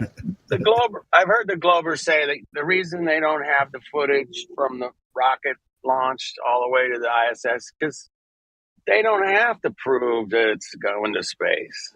Everybody knows it is. Why would they waste their time on that? And which is a logical fallacy, general consensus. You're right. And I was like, well, why wouldn't you, bro? I mean, it's just a GoPro and, a digital $300-400 camera, man. Shit, come on, do it. Can I make an analogy for that? Like, what if, like, you were going to, like, a religious building of some kind with a bunch of religious people, and, like, one of them was saying, oh, our religious leader, he's going to go behind that curtain.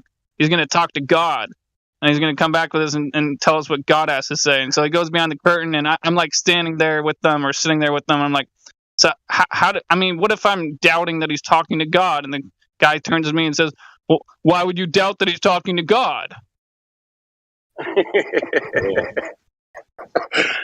That's good. Yeah, we already know he's talking to God. Why bother proving it? I think the Mormons do some shit like that, don't they? Don't they have like no? That's what Joseph Smith. That's what Joseph Smith did. Yeah, he's like, I'll be over here talking to God. He went into a secret room. He went into a secret room and like deciphered the golden plates or whatever the heck. Right. Well, yeah. And if I'm not mistaken, he had to destroy his first copy because he couldn't remember what he wrote.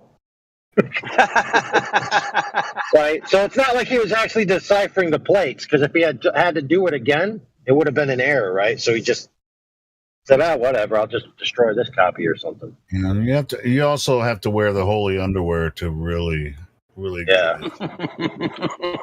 Yeah, imagine being caught out in the chance that if you have to like do the transcription again, you'd be caught out. So you have to make up this big excuse, right?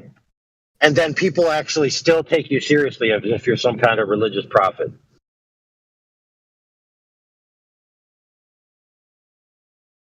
Well, sure. Listen, in a lot of religions, people say, well, I heard from, like Moses said he heard from God. He created the 10 Commandments. And Paul, in the New Testament said he, all the letters written in the New Testament, it's just like those are letters from God. And, with Joseph Smith, it was the angel Moroni, right? That's where he heard them. Now, I don't allegedly. I don't see Moroni in the Bible. Yes, but I do see a moron eye. Moron eye. Yes. That's pretty good. Look. No offense to anybody out there who thinks they've encountered, a supernatural entity. No, let's be clear. Let's be clear. Evil supernatural entities exist that could probably fake being a good guy, and your dumb ass is going to fall for it. So, always take it with a grain of salt when you're encountering, what appears to you to be a supernatural experience of a benevolent order. Yeah, and however you believe, you have been endowed by the Creator with your own logic and common sense. You can figure this out for yourself. You don't have to follow any leaders, this way. You can take in the information and then logically, go over this in your mind and figure it out for yourself. It's not. I mean, it is hard, but it's something you should consider. You don't have to. Absolutely. So, go ahead, brother. A big example of this is new prophets, right? Who, whatever religion they come to, they say, okay, I've got this new revelation directly from the divine entity to tell you. It completely contradicts everything in the established scripture for our religion, but you can trust me because I swear to you that God spoke to me. It's like, okay, so why are we going to take your word for it over anybody else's? And then guess what? Their prophecies don't come true. Like, for example, Trump's going to get reelected. I'm a prophet. Well, Trump didn't get reelected. So you lose.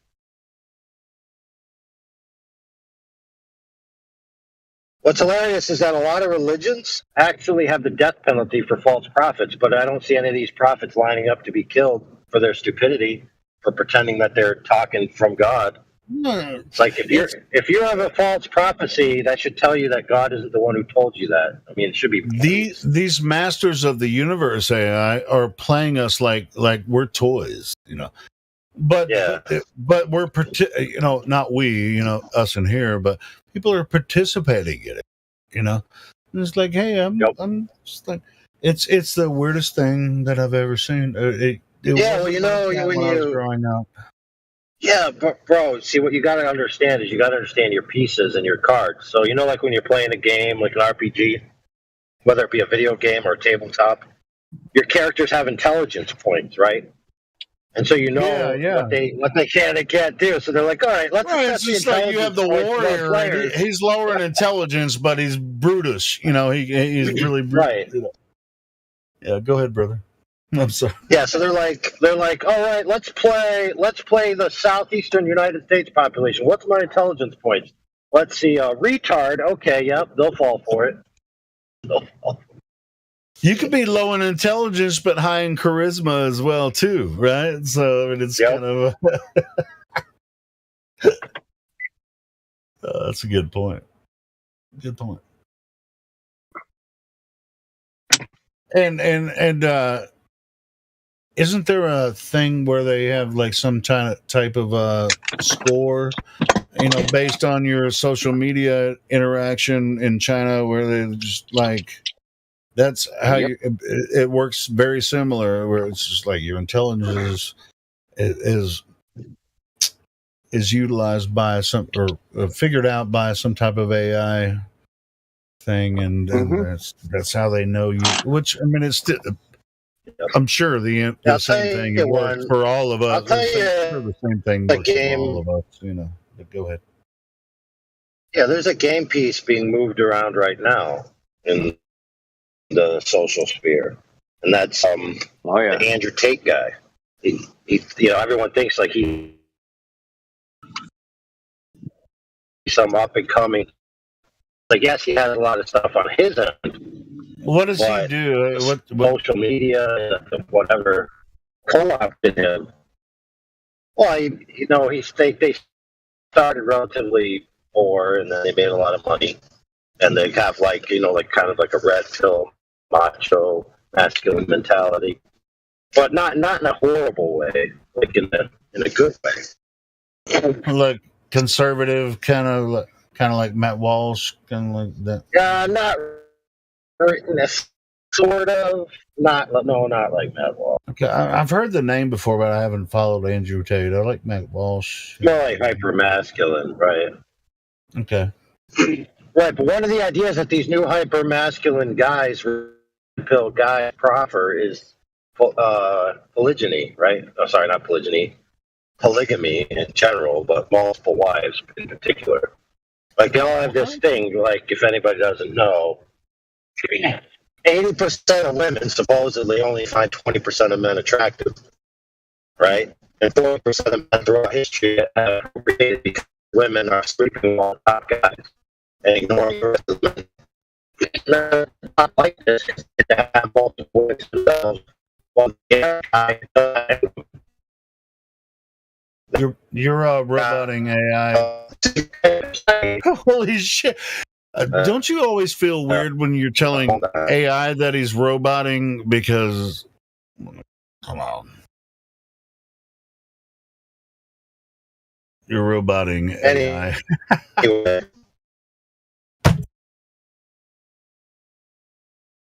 That's the silliest thing. You were roboting AI. We couldn't hear you for like the past 30 seconds. Yeah, so I was basically saying, like, a lot of these guys, like him, from all the it's going to be a cure, part of the cure for society. But we already have, women are hypergamous, and they like to be with the top men, which make up less than 20% of the population. So you're leaving 80% of the men out with no women, and 20% of the men are getting 80% of the women. Now, the problem with that is it disenfranchises the average man from being a participant in society because he can't have a progeny or a family because all the elite men are going to chicks taking all the children. Right? But there's a lure to that because guys think that they're going to be one of those guys and they follow these other guys like Andrew Tate or whatever. They're going to become these apex predators, right, that all the women fawn over, and they have 15 supercars and 17 hot chicks. And they don't understand because they don't have the future going to destroy society. Still roboting, but I think I get the gist of it. They let society get to a certain level. Mm-hmm. Yeah, Anyone you're else get roboting the a little gist bit, of but it? I got the gist. It's like I like what he said. 20% of the guys have 80% of the women because they got money and cars and houses and helicopters and whatever. And It's like, what's funny when I go on Facebook, which I do every day, fucking forgive me.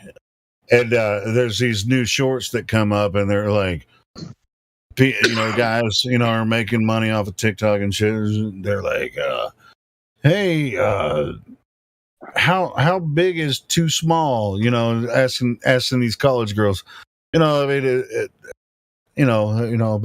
their packet, is like, what's too big? It's just like, God dang, this is so not. Her answer was $100,000. Her answer. Well, their answer is like 12 inches, and I was like, no. It's like, how many people do you know that have that much package? Yeah, dude. Look up the statistics. Look up the statistics of these guys that these supposed women rate that say they want. They want a man over 6 feet tall, right? That makes six figures or higher. That looks good. That has. You're never going to find one. You're never going to. They're literally talking about less than 1% of the population of the humans on Earth. Right. So all these women think that they're going to be married to the same guy, essentially. A guy with a huge package and lots of money. Yeah, man. They're going to be in a brothel in a harem, like a concubine, where the guy has 10,000 wives and never sees them for the year. So dumb. All right. I got to flip the switch on you here. How many of you guys out there want the hot little honey with the skinny and the blondie or whatever? You know what I'm that's saying? interesting, but it's not. It's interesting, okay? That's fair point, but it's not true. The truth of the matter is that men, no, I'll tell you. The fact of the matter is, when you look at dating apps, when you look at social media, when you look at all of these things, the statistics show that men are very liberal with their choices of women, that they'll accept women in a broad range. Oh, yeah. Whereas women transversely don't have that same attitude. Women, when they're alone, right, in these census sessions or data from dating apps, they don't pick like what 5% of the guys that they interact with. So 95% of the guys on dating apps are worthless to them. Whereas men, it's 50 to 70% of the women that they're interested in. Look, a man will accept a woman in a transverse scale comparatively on the statistics by a 50 to 70% swing. That means that this idea that men have these extreme high standards and they only want certain types of women is false. It's actually women projecting their desires upon men. Yeah, on average, I must say I've observed what you're saying to be true, not just on the internet, but just through my own friendships with friends over the years. Like, I can think of maybe 2 points in time in my life where I've known of a couple to be in a serious relationship with each other, and it's an attractive looking woman who's in shape and an overweight man. Like, I've only met maybe 1 or 2 couples my entire life that fit that description.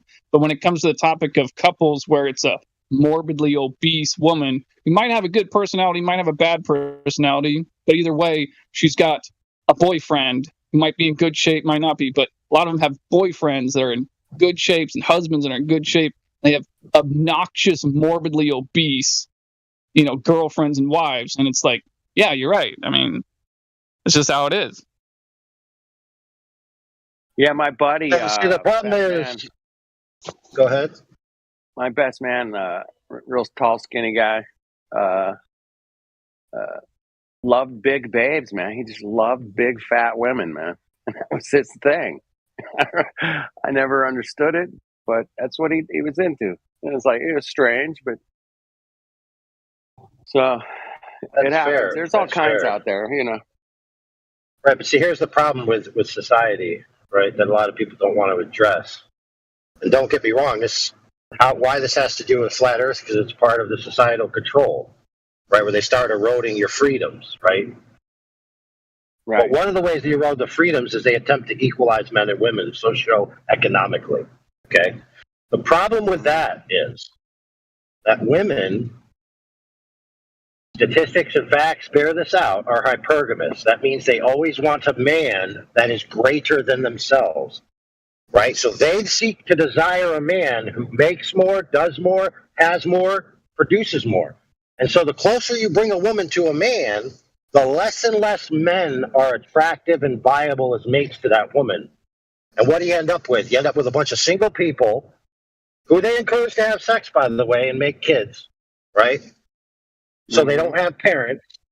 And you have a bunch of broken homes. You have people raised without proper parents.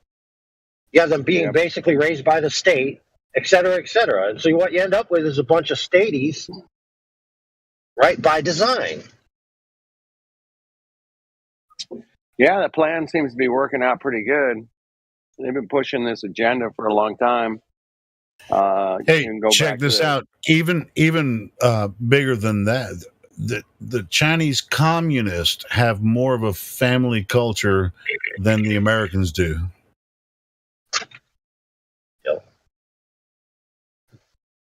Well, interestingly enough, so the United Nations actually has a document that says, to combat global warming and resources and all of this stuff, and to encourage, depopulation for the benefit of those aforementioned things. The most effective way to decrease human population, right? Guess what it is? Divorce. Sort of. No. Encourage women into the productive workforce. No. Yeah.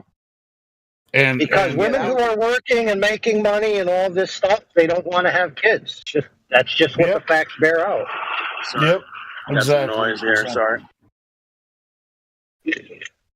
Yeah, the older if they're introduced to the workforce when they're young, they're just like, I'm going to put it on. You guys have seen Idiocracy, right? You remember how they contrasted, the poor people with the rich people? Exactly. And they were like, oh, we're going to do it eventually. And then they got divorced and they never had any kids. But the poor people were multiplying like freaking rabbits. Hey, your chart here says you're fucked up and you're a tard. But that's cool, man. My wife's a tard. What? Who said that? She lives a kick. That was in. No, it's on the Idiocracy movie. I said that in the chat to somebody. Oh, yeah. Somebody the other day, I was in the YouTube chat because I can say that shit. It's my fucking chat. I was like, because when they were just like shitting on the chat, I was just like, well, you're fucked up and your shit's all retarded. It's like, you can't say that, motherfucker. I just did. It's actually, you misquoted it, but I won't correct you. Oh, go ahead. It's no. I know what it was. You sound like a fag. Listen. You sound like a fag, and your shit's all retarded. That's what it was. Yes, exactly. But look, I'm never wrong. You're just experiencing a Mandela effect. No, that's not true. You sound like a fag, and your shit's all retarded. Well, and throughout the whole movie, when he starts talking, he sounds smart, and he's like, "You sound like a fag." It's just, I love that movie, man. There you go. But it has a lot of gems of truth in there. Yeah, of course.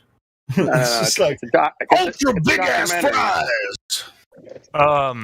But before we get like too far gone off topic, you mentioned. I mean, we're going off topic anyway, but to keep the conversation a little bit directed, you mentioned Mandela effect, Arden. What is your take on the Mandela effect? Well,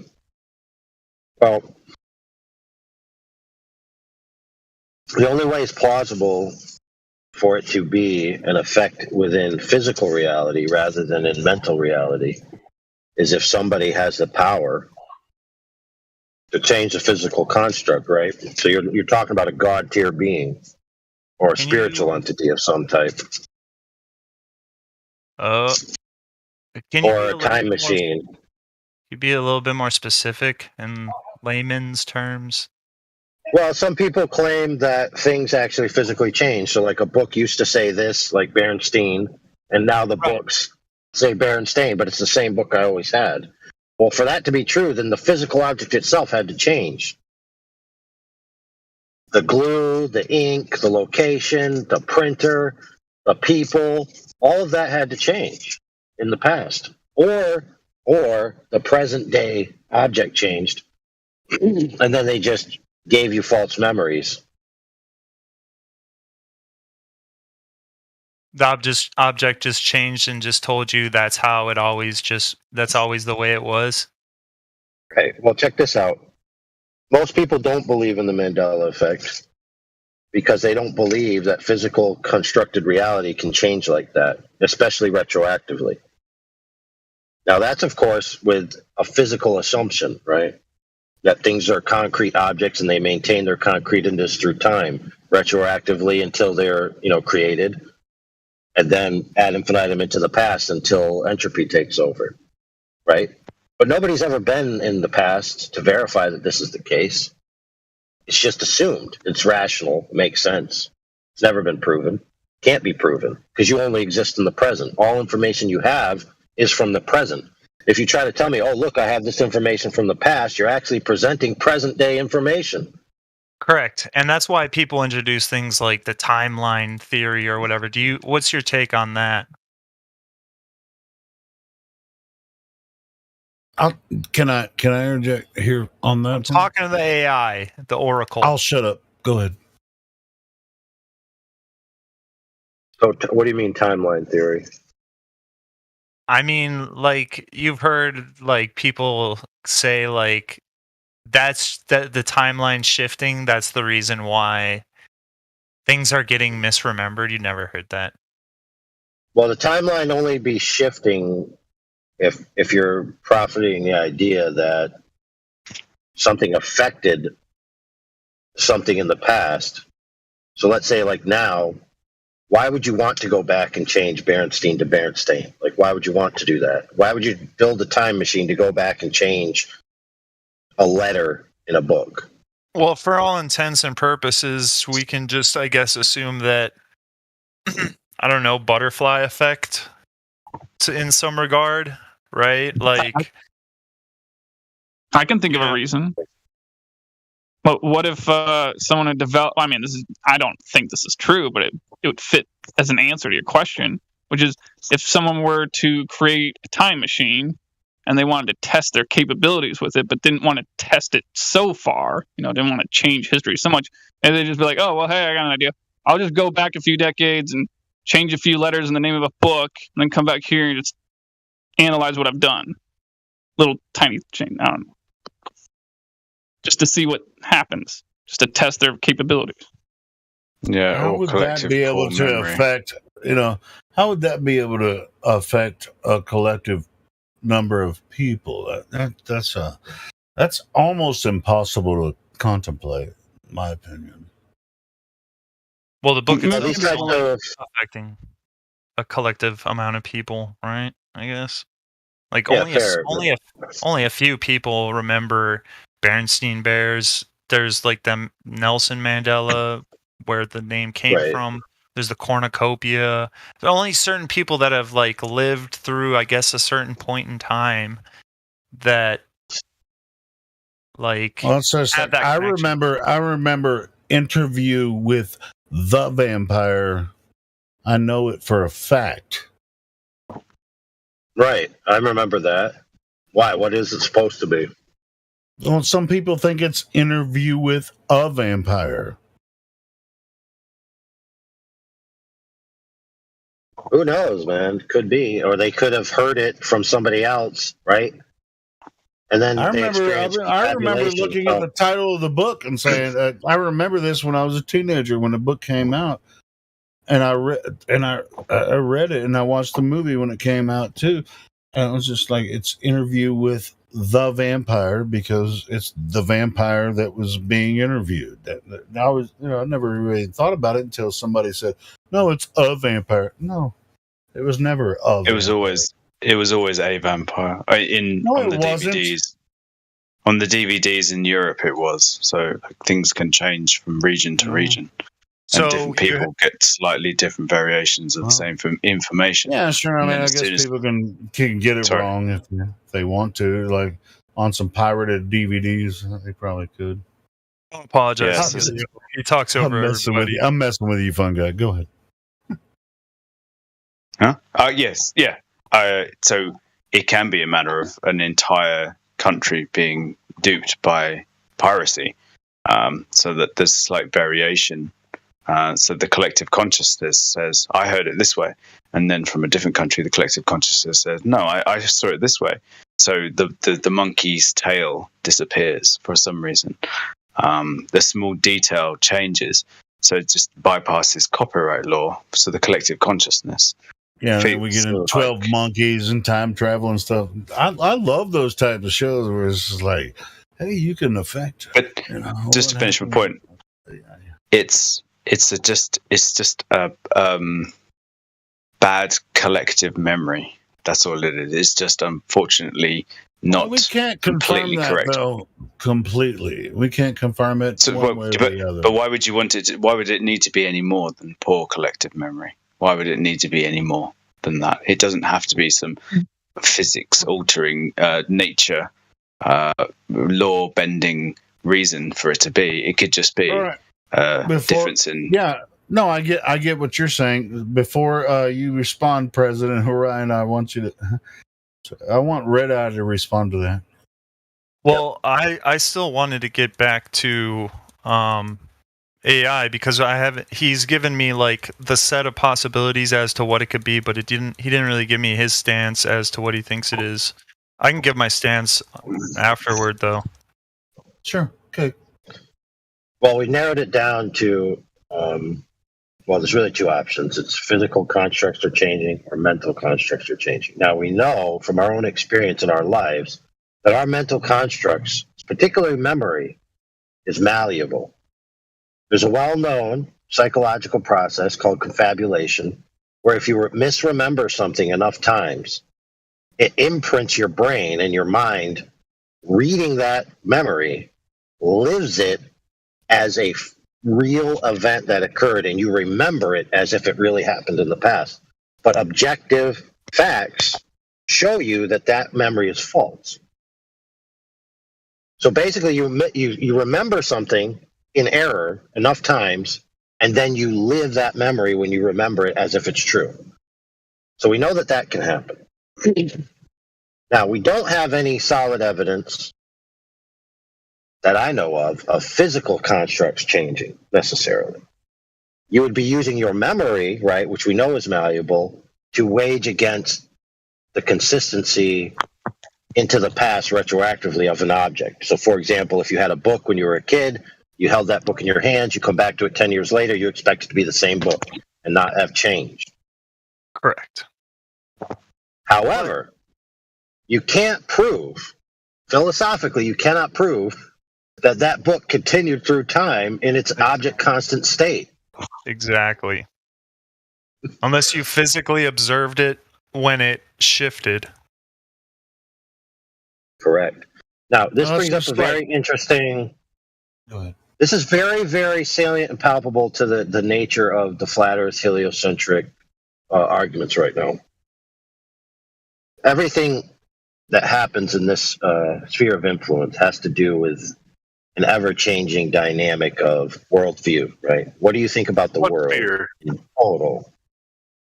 Right, so what's happening now is a clash between materialism and idealism. Materialism is the belief that only matter exists. Idealism is the belief that only the mind exists. And now a lot of physicists are starting to lean towards idealism because of all of these types of weirdnesses that are happening when it comes to quantum physics, searching for the God particle, explaining the Big Bang, where the Big Bang could be, but then having other things in heliocentrism that says it can't exist. So to solve all of your problems, right, with trying to understand the physical and natural world in comparison to your ability to understand it and the tools you have and rationale, the easiest way to get out of jail free is to just throw up your hands and say everything is consciousness at a base level. Because if everything is consciousness at a base level, then alterations to the physical construct are just a manipulation of consciousness, no different than a dream. So, my friends, this all does come full circle back to where heliocentrism is taking us into the future, where they're going to take it, what they're going to do, how they're going to alter the lie with all of these new things coming out. They're going to lean towards subjective idealism, which is the subject being the human and the ideal being all is consciousness. And now, I'm not just speculating this. There are physicists who have proffered this idea. They've said that in their search for the ultimate understanding of the universe, they've come to the fundamental particle, the fundamental unit, the fundamental base force is consciousness. That's where the universe comes from. It doesn't come from the Higgs boson. It doesn't come from a Big Bang. It doesn't come from Uranus farts. It comes from consciousness.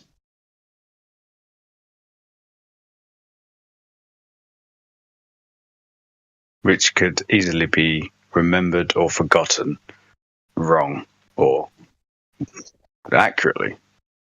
So, right, but go ahead. Go on. I mean, you know. Okay.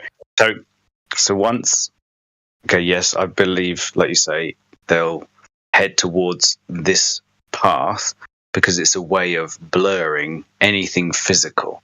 However, it goes completely against the scientific method of how you can prove or disprove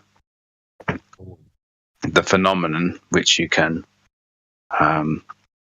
independently vary. And as soon as we get back to natural science, you cannot disprove it because it's empirically based. If A, then not B. If not B, then A. It has to then go back to the Hold on, friend. You shot yourself in the foot. That's not empiricism, that's logic. Well, logic was born Empiricism is tangibility. Empiricism is tangibility. Logic is intangible.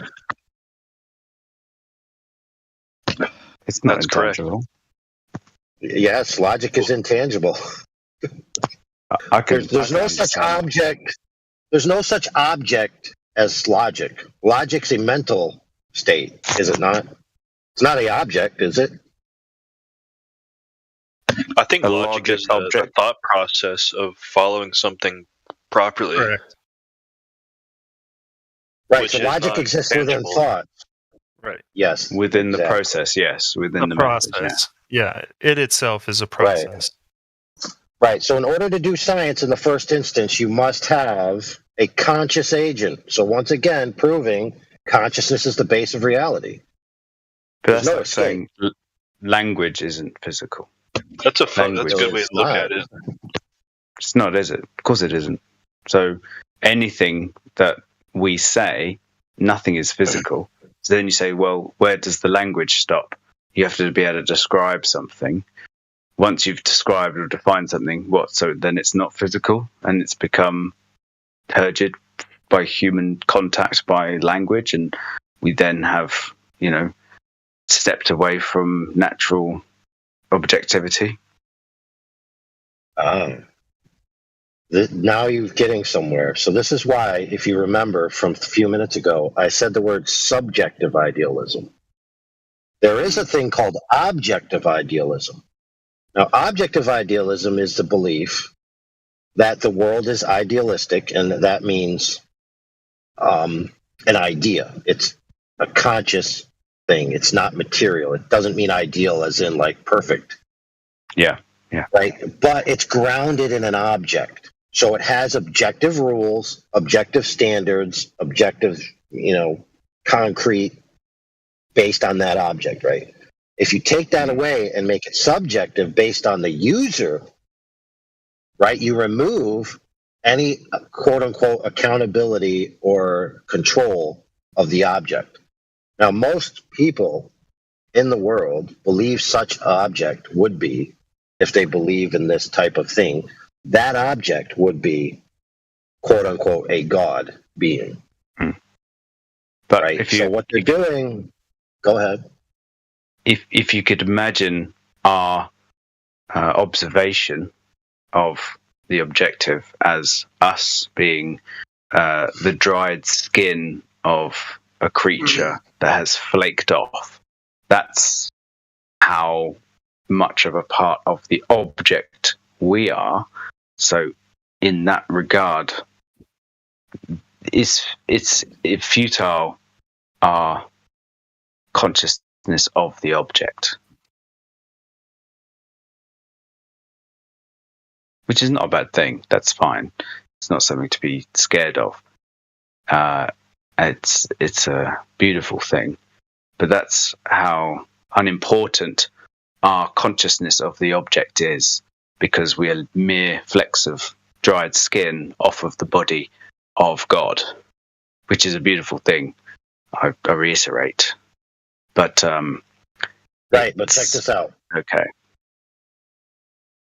They don't want to go that route. They want to go subjective idealism in a monistic sense. So rather than being flakes or lesser, all is one, one is all. So you don't actually exist apart from me. We're actually the same being, the same entity. And since we're subjectively idealistic, right? Any creation of this world, since one is all and all is one, is done by us. So we, in aggregate, in total, with the world, with the earth, we are simultaneously the creator and the creation. Okay? So you don't need an objective external agent for it. We are it ourselves. So in other words, it's just a fancy way of saying humans are God. We are our own gods. We are God in total. The earth is part of us, and it's God too. And it's all just God experiencing himself. And that's us. That's difficult to refute. I'm wondering, what do you think someone would say to me if I were to say to them like that, someone like that? Well, then who or what created the earth? People? The one created it. It's a self-causing. It becomes. This is the problem. It becomes a self-causing loop. Now, most people, when they hear that, they'll say, "Oh, that doesn't seem right." Go ahead. I was just gonna say, you said the one created all this. You're saying Neo created all this? No, the actual thing that is. It's ridiculous. No, it's. I'll put it to you like this: classical versions of theism proffer the idea that God is a specific agent, right? A self-contained entity, right? That entity then created separate things that aren't it, right? This other way of looking at it is that all that we experience, right, is actually God itself, but we are God. So what this basically makes, it makes reality, there is no concrete, I'll put it to you like this, there is no concrete reality that exists externally from the subject. It's all part of the experience of the subject. So in that case, if you believe that, then the Mandela effect is of no consequence because there is no concrete continuation through time of objects. It's all in flux based on experience. So it's not that it used to be Berenstain Bears and now it's Berenstain Bears. It's that it doesn't matter. It's not that the Earth is flat or the Earth is a globe. It's that it doesn't matter. It could be both simultaneously. In 1,000 years, it could be a triangle. In 1,000,000 years, it could be a floating cloud. Because once people want it to be or believe in it, it'll manifest that way because it's us manifesting the creation ourselves. Yes. I don't Well, I really know what to appreciate you. make of that. Oh, sorry. Oh, I was just saying I don't really know what to make of that necessarily. Like, saying it's inconsequential. It's inconsequential, but yet it happens. And I'm simply asking, what do you think it is? And you're kind of leaving me hanging by saying, well, it doesn't matter because reality. No, that's only, I'm saying it doesn't matter if you believe in subjective idealism.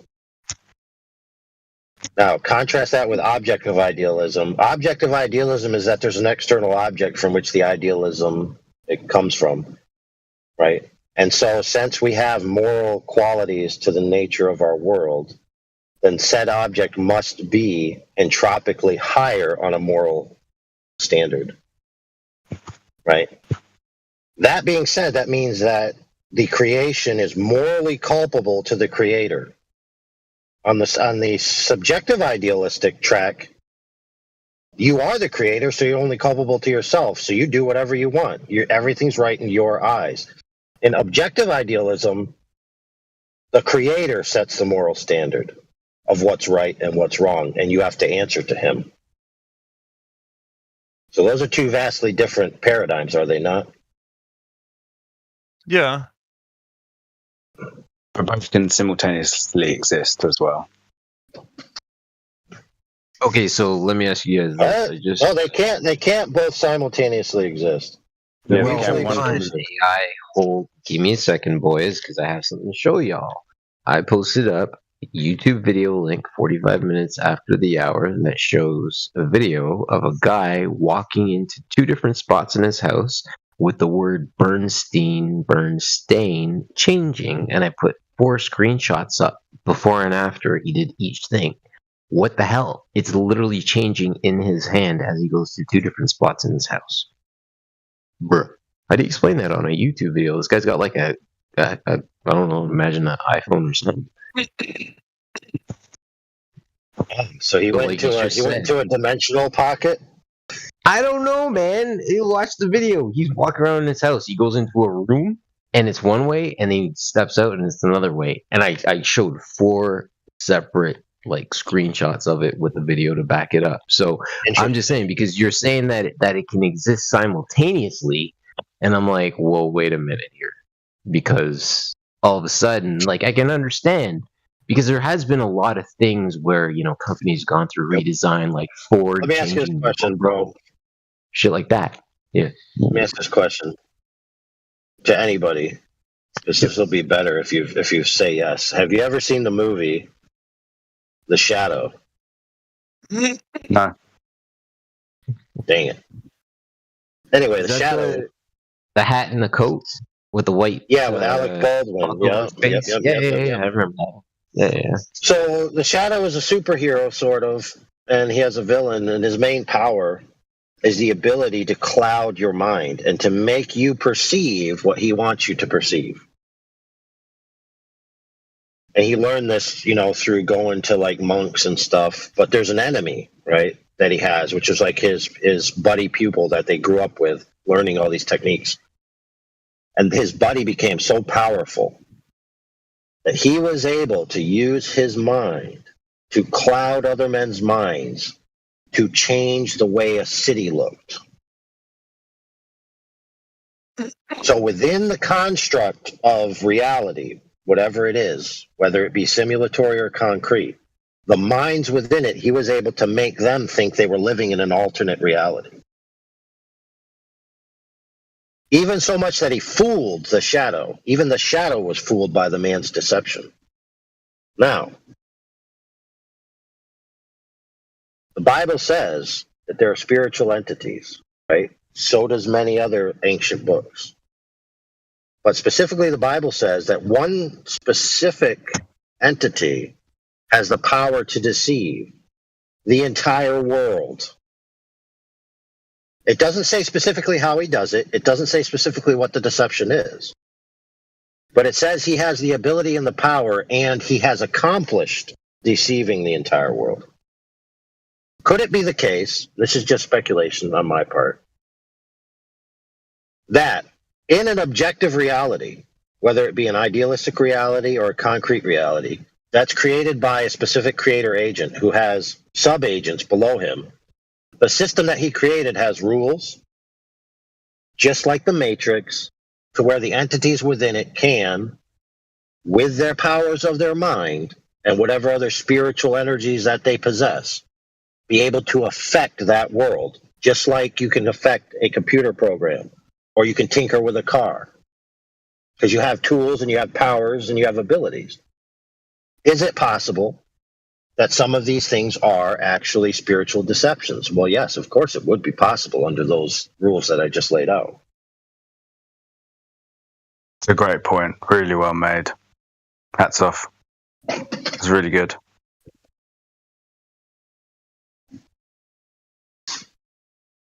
I had a question for Kiwi. Is that guy selling tickets? Dude, you guys been killing it, man. I'm just sitting here listening. Fuck off. Yeah, I'm leading this one, man. But, sorry, Ryan, I missed you, dude. Go ahead. Oh, I was just gonna say, like, whatever guy was posting whatever video along those lines, I just took him a lot more seriously if he was like selling tickets for a few bucks a pop, so someone could like take a brief few-minute tour through his house or apartment and observe this phenomenon themselves. I hear you, man. It's just a camera trick. I listen. You say whatever you want to say. I have no idea. I'm just showing you the stuff. Like, it's not on me. I'm literally just be like, don't hold me accountable as the originator. I'm just the messenger to be like, what the hell? So you're implying that those that remember are being deceived?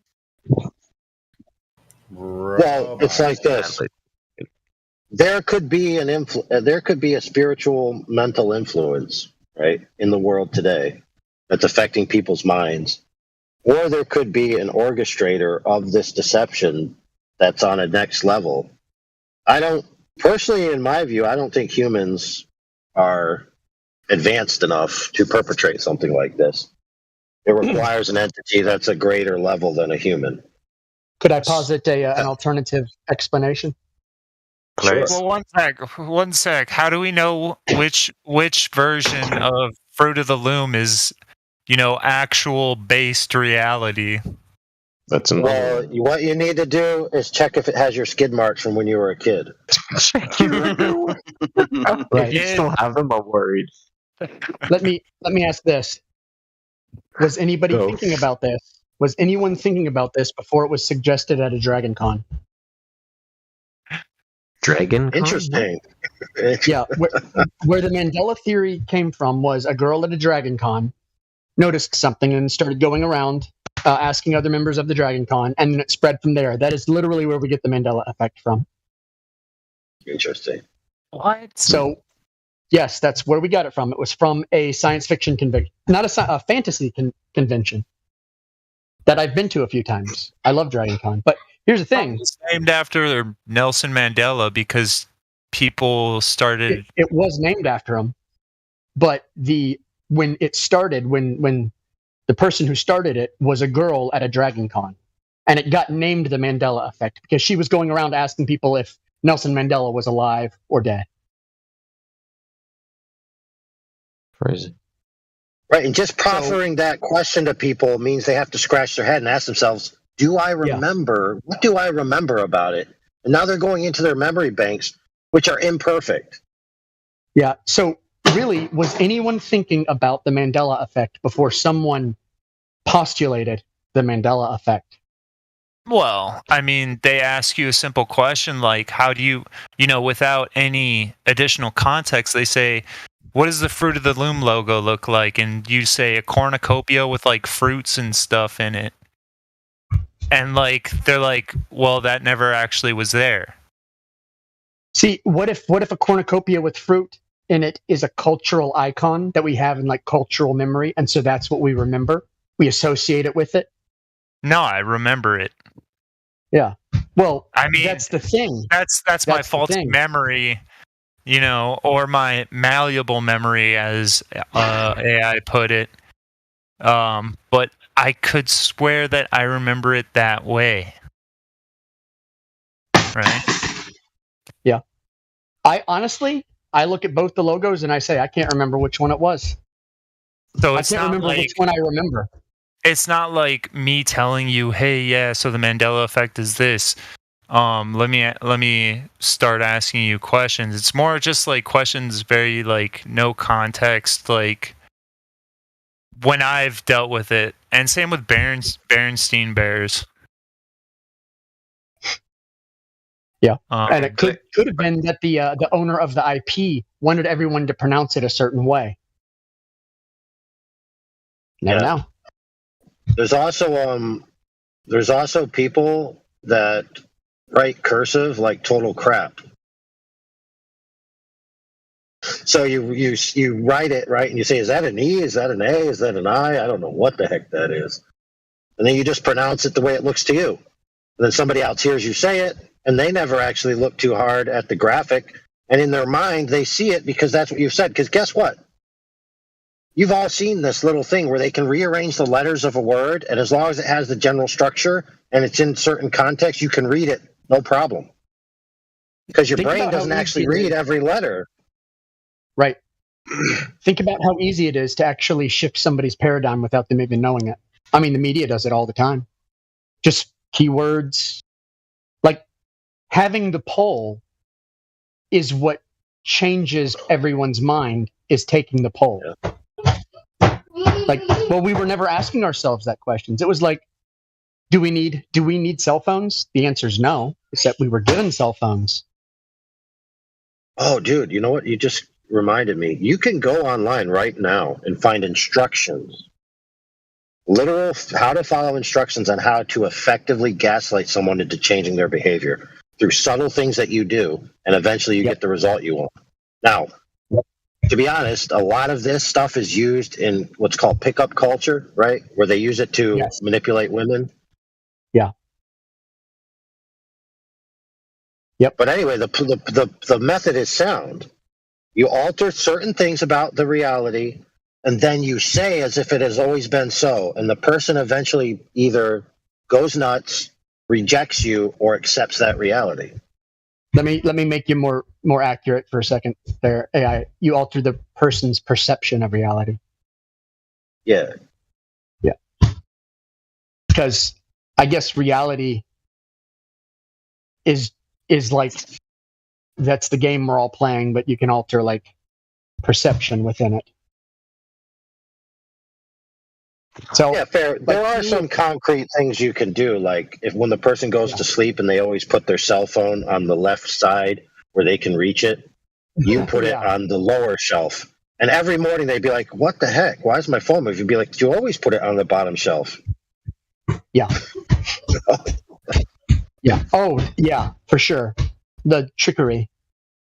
See, right, but for me, okay, just to bring in time, just quickly to bring in time, is that this all has to happen within the idea of time, but in reality, the future doesn't exist, and the past is a collective memory. You have your memory, which is then part of a collective memory. You can have all the memories you want, but you have to qualify them with other people's memories.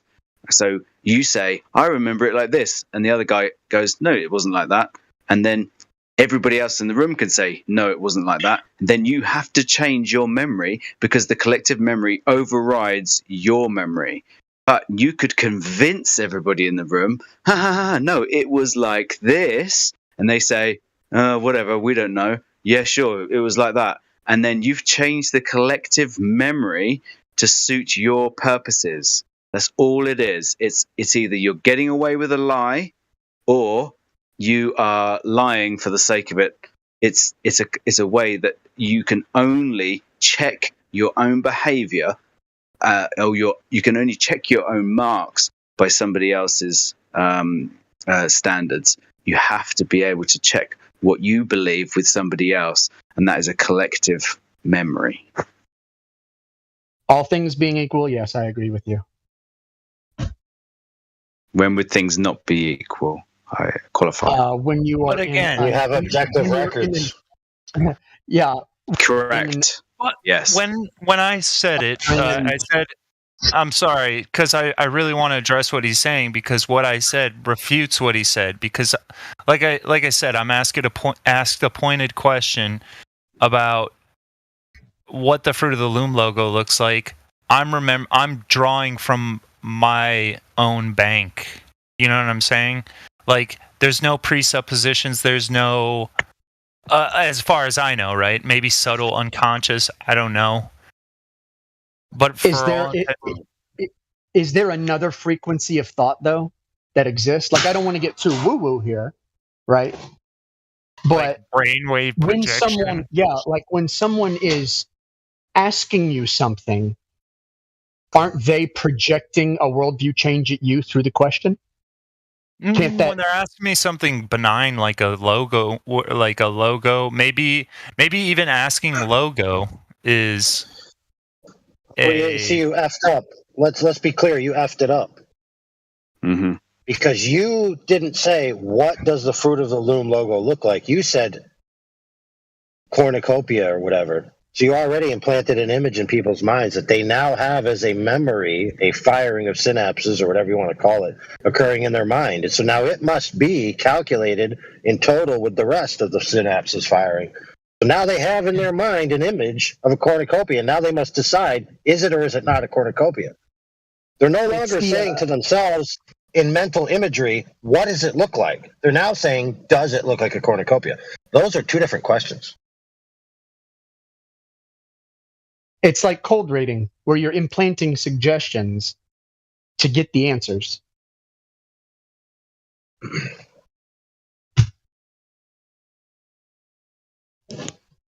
Yeah, so for example, I'll make it worse. So clearly you guys remember the grapes, right? They're kind of like off-centered up to the left, and the cornucopia ring is kind of like off to the right a bit because it obviously has to support the grapes. I don't remember what the other fruit is in between the two, but isn't it true that the cornucopia ring is there, then the other fruit, and then the grapes are up there in the other side? Now, all those things that I just gave you are spatial relationships with blanks in them. Your mind is going to be attempting to fill those blanks, whether you like it or not.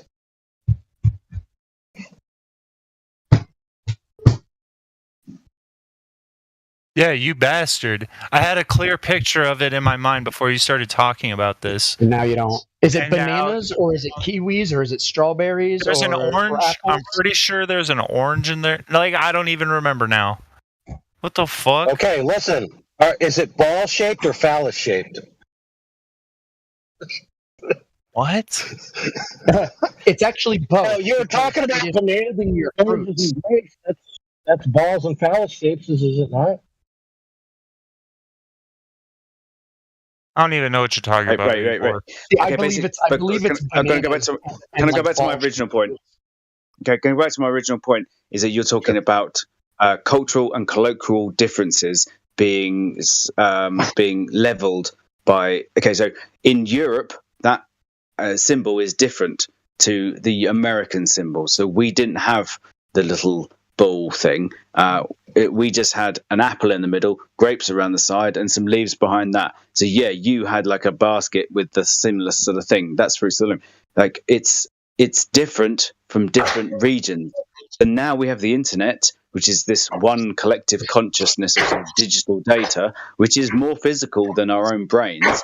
But essentially, instead of our brains getting bigger, we made the brain, the collective brain, bigger. The collective brain is huge. It's all of the internet, which we can never really fathom in our brains as a big collective consciousness. We can now basically put our memories, which are shot to pieces in comparison to digital, in contesting with a collective hive mind internet digital world. So then it's colloquial differences. You're talking about the American thing of what you thought. So basically, the European monkey didn't have a tail. The American monkey did have a tail. It's nothing else other than bad memory recollection. Right, so there's a problem with that too, which is the access to the information on the internet is not ubiquitous and standard. It's curated to the end user based on metrics. So you don't see the same internet I see. Your experience with the internet is different than mine, even if you attempt to experience it the same as me. Yeah, but I hear you exactly the same as me. We speak the same language, verbatim. It's more. Yes, I agree. You sure about that? Content-wise. Have you ever argued with a woman? Other than my wife? Yeah. Any? In the last 10 years? No. Yes. No. Okay. I have. And other than your wife? Reality. Oh no, I'm divorced. That's well, why I win, hands down. But you don't have. You win. You win. You do win. No, you do. Thanks. Oh, you can argue with someone who has a completely warped perception of reality. You've already lost. A completely different. Yeah, that's the thing. Is I've talked to so many people, and especially doing this over the past 6 years. We've been doing. How long have we been doing this AI? 2016. I don't know. Which universe are we in? The only one. We're in the same one we've all been in. That's ridiculous. Don't say shit like that. That's ridiculous. A lot of people, we've all been in dude, if we're in universe Sigma Alpha Tango Alpha 2, and we've been in the same one the whole time. We've been in the same one the same time. We could go back to a point in our. Okay, hold on. Okay. Hold on. Can I just finish? Can I finish? How could you ever possibly? Yes, fair. I'll let you finish. Okay. This is a rhetorical question. Okay. How could you ever prove what you just said? AI. We could go back through our histories. We could talk for long enough, go back through our histories and find a common point, a common ground. Okay. You and me, we could talk for long enough. It would probably take 10 to 15 minutes to talk about our collective experiences. We would find a certain point within our timelines in which we could find the exact point at which we could both clarify beyond reasonable doubt to an external arbiter that we knew that the same thing had happened at the same time in the same place. Would you like to do that as an experiment? Okay, now I will consider doing an experiment with you if you can prove to me that you're a sentient agent. All right. Well, I live in Kent. I know I can do it. Of course, I can do it. Don't tell me that's impossible. That's a horrible thing to. That's a horrible thing to say to a human. There's no way to prove that's that a really you're horrible not thing to say an to a human. AI. Yeah. There's no way to prove it. Yes, there is. Of course, there is. Of course, there is. You moron. You fucking moron. Oh. Sorry, I apologize. I apologize. Please. So sorry. Outburst of emotion. Outburst of emotion. Program memory bank 7-6 alpha fine. initiated. No, my feelings aren't hurt, but I want you to explain. Okay. To say to a human that you could be not a human, right? And for that human to explain why he isn't a human, whilst being a human, asking the question, to say that to somebody who has had 39 years of physical human experiences since 1983, allegedly by the AI that's so smart. If AI is this smart, then wow, then yes, I am AI.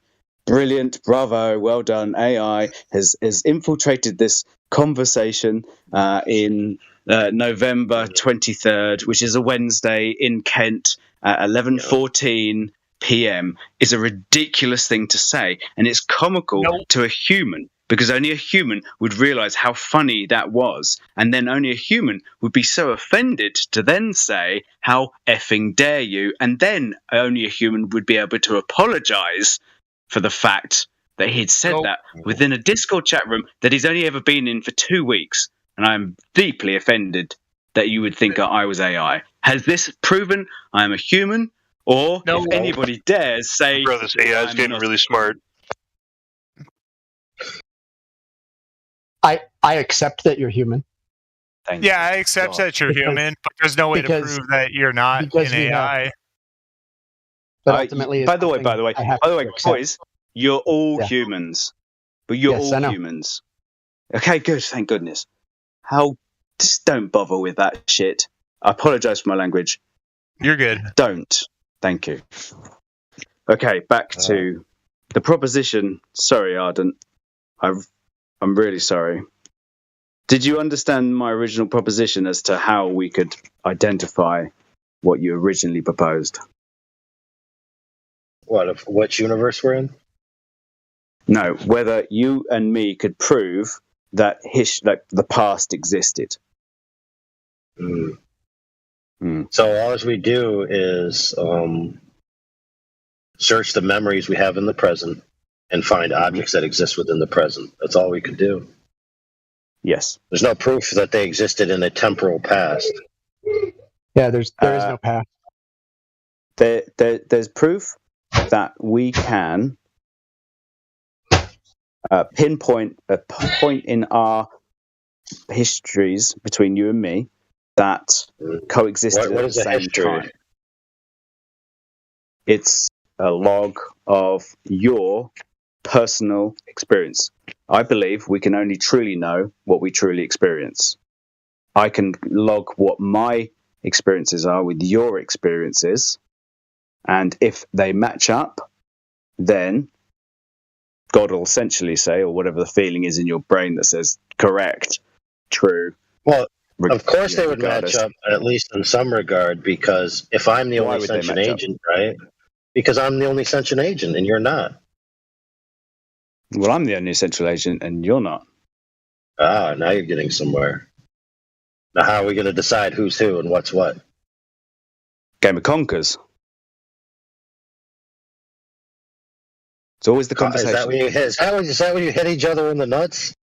No. Conkers is where, you know, the horse chestnut tree. There's conkers from a horse chestnut tree. You put a spike through it, you put a string through it, you tie it on a knot, and then you hit the other guy's conker with your conker, and whoever's conker busts first, that's the guy who loses. It's horseshoes. Yeah, we do that in America. Only we use nuts. What are those nuts called? Rochambeau. Testicles. You hit each other's testicles with each other's testicles. That's ridiculous. You don't do that. Why would you say that? That's a ridiculous thing. You hit each other's testicles with each other's testicles. It's ridiculous. No. No, dude. Manly. That's too hard. You're very emotional today. I apologize. Every chest bump has the risk. All right, in England, I've had a long day, and in England it's 7:20. So in America it's 5:20, something 20 past. Okay, friend. 3. Let's cut to the chase. Let's cut to the chase of this elongated Hey, it's 4:20. philosophy. Man. I can smoke a joint. Right, irrelevant. Smoke It's a only joint on a flat Earth. It's only 4:19, dude. Well, you must be in a universe ahead of ours. It's only 4:19. It's not even 4:20 for him. It's 3:19. Anyway, can we finish the experiment, Arden? Can we finish the experiment, Arden? Can you finish the experiment? Finish an experiment. Can we finish the experiment that I proposed earlier? Is that all we have to do is go back through our personal histories and find. What do you mean back? What do you mean back? How do you go back? Because the only personal history we have is in the now. Okay, right now, you and me at 4:19 in America and 11:19 in the UK. The only history we have is right now. I only believe in the present, and that everything is changed from the present. So Alan Watts said this more succinctly than I could ever tell you. And if you just listen to the life and works of Alan Watts, everybody in here, you will come to know these things as a beautiful entity. All religions are a road to the same destination. There's 4 pathways up the mountain. They're all religious pathways, but they all lead to the same point, the same pinnacle. They're all leading to the same point. This is what really matters. How could that possibly be true? You'll know when you realize. But just to quickly say that you can, a religion that says there is no specific theistic God is the same pathway as a religion that says there is. Those are mutually exclusive.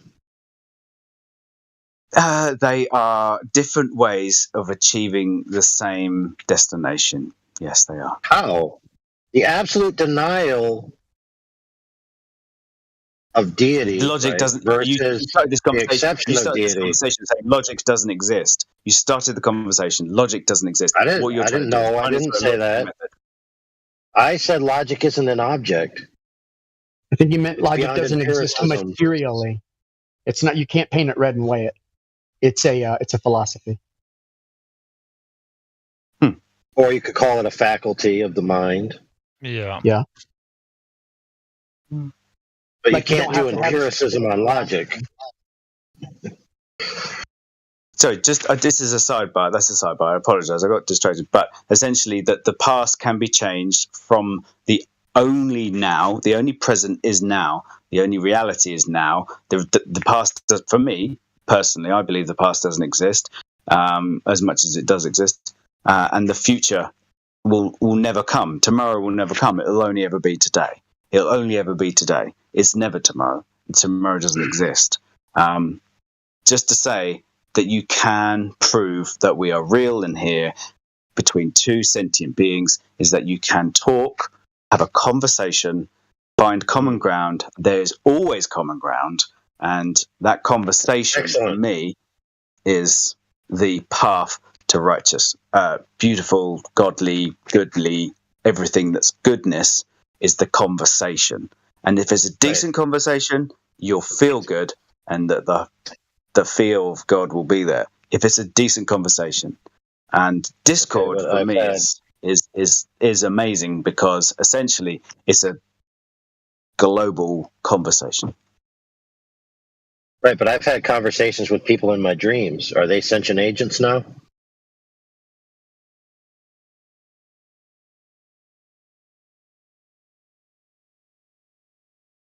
Global. Did he say global? Somebody say global? Yeah, bro. What evidence for globe do you have? Wait. What evidence do you have for the globe, please? Guys, it's just a colloquialism. But I love the fact they jumped on that. How good is that, man? It's like globe. I love that. For me, I agree. Slightly triggering. This is the deepest conversation I've had in a long time. But I'm glad there's some fucking brothers out there who can just take it straight back to what? You're talking shit. It's not a globe. Thanks so much. I really appreciate chatting. I've really loved it.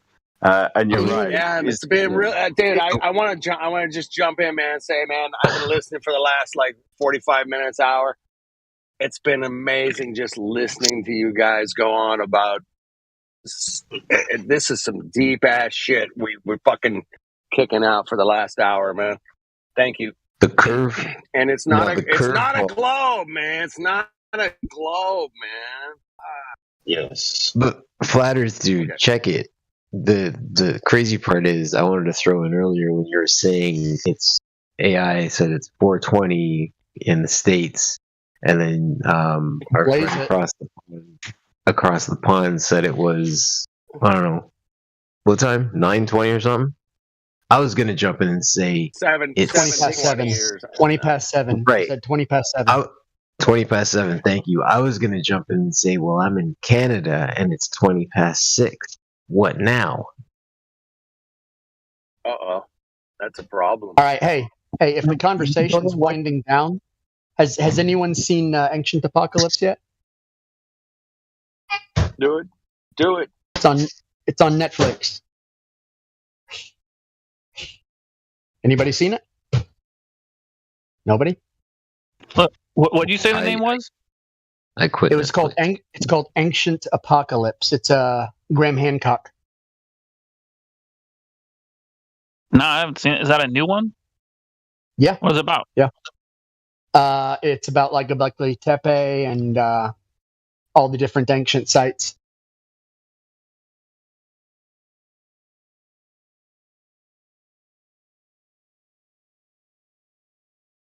I mean, I don't want to say too much. I just go watch it. It's awesome. But I mean, I've been into that stuff since 2001, 2002.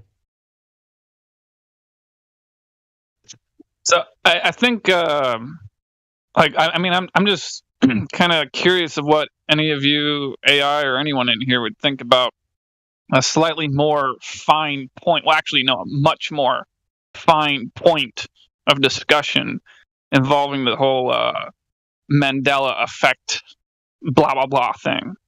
Because I'm not even really man, I don't know what to think about any of this stuff, and you guys make pretty good points with this memory, and I, especially through my own personal experience, know some people that have some horrifically terrible memories, and boy, they can be some really destructive members of society with their fucked up memories, because they're liabilities nonetheless. Might be good people at heart, but they're liabilities.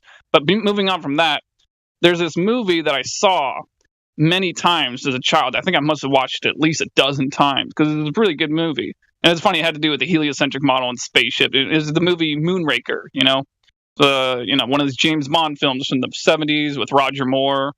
And anyway, there was this scene where Roger Moore and Jaws are fighting on a gondolith, and somehow it ends up breaking and crashing, I guess because one of the bad guys was messing with the controls, and it crashes into the building and causes a bunch of destruction.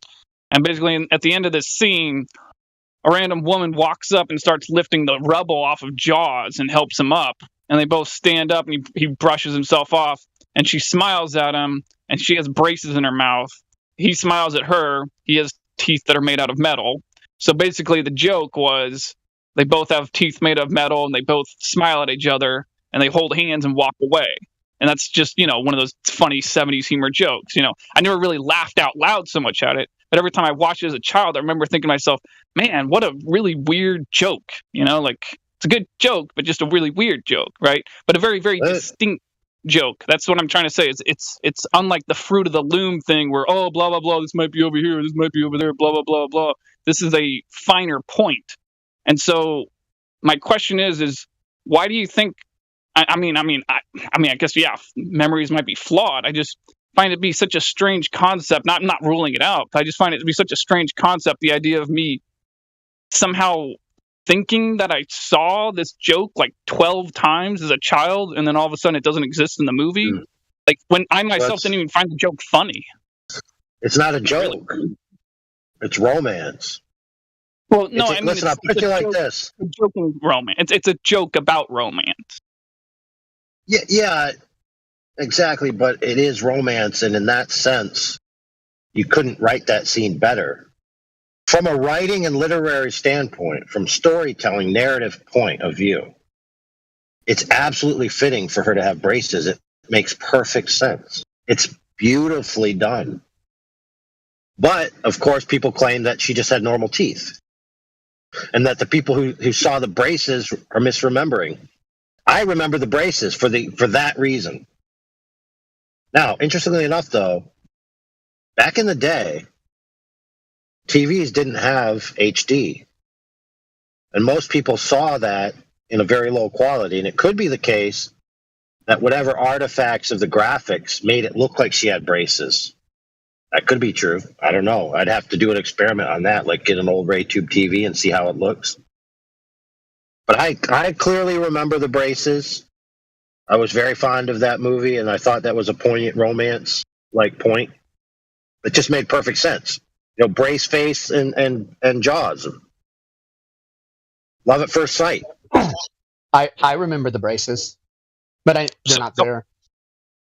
Yeah, to the best of my knowledge, they're not there now. So, are you guys? Ryan, are you hold on, doubting your Ryan. memories or what? I mean, what's your take on? Hold on. Ryan, to speak to your point, I was trying to get to the mute button. I wanted to say why she had braces. I remember it because when he looked at him and smiled, they both made that sound he makes all movie, because the whole movie he grunts, right? And at the end of it, they both look at each other and they both make the same sound at one another. They smile and they go, I remember, man. Wait, yeah, what? they both. I don't remember that. I don't remember either of them Jaws? making noises Jaws at each other. doesn't talk. Jaws can't talk, right? The whole I don't movie, remember him he doesn't grunting either. though. Hey, a whole bunch of people remember the Dukes of Hazzard being spelled Hazard. I always grew up knowing it was Hazzard.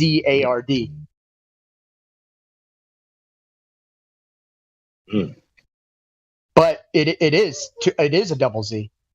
And this was probably about 4 years ago. It was a group that were talking about Mandela effect, and they asked me, "How do you spell Hazard County?" I said Hazzard. They said, "Oh," they said, "But it used to be, one Z." I was like, "No, it was always two Z's." That's how it was. Well, yeah, I know, but I mean that goes back to the Fruit of the Loom thing. That's more comparable with that. That's why I'd prefer to talk about this example, because it's more of a 1 or 0 kind of a thing, not a couple letters mixed around here, little thing a few inches this way on a logo. Like those little things, I don't give a damn about those things. This one is very distinct. This is much more along the lines of about 1 or a 0. You gotta understand, they gave her a close-up in this scene. Like, they put the camera right up to her face. Her whole face was covering up the whole screen.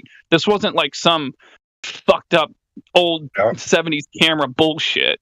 Like, she clearly exactly. I remember. Big smile, had a mouthful of metal, and now she doesn't have a mouthful of metal. That's a 1 or a 0. Do you think it could be gaslighting? Do you think maybe they just went in and airbrushed him out? I think that's totally. Well, yeah, but no. But that's just it. That's the weird thing, though. What about the older VHS copies that, like, I had at my parents' place? Like, I mean, like, have we checked those? How do you make a VHS?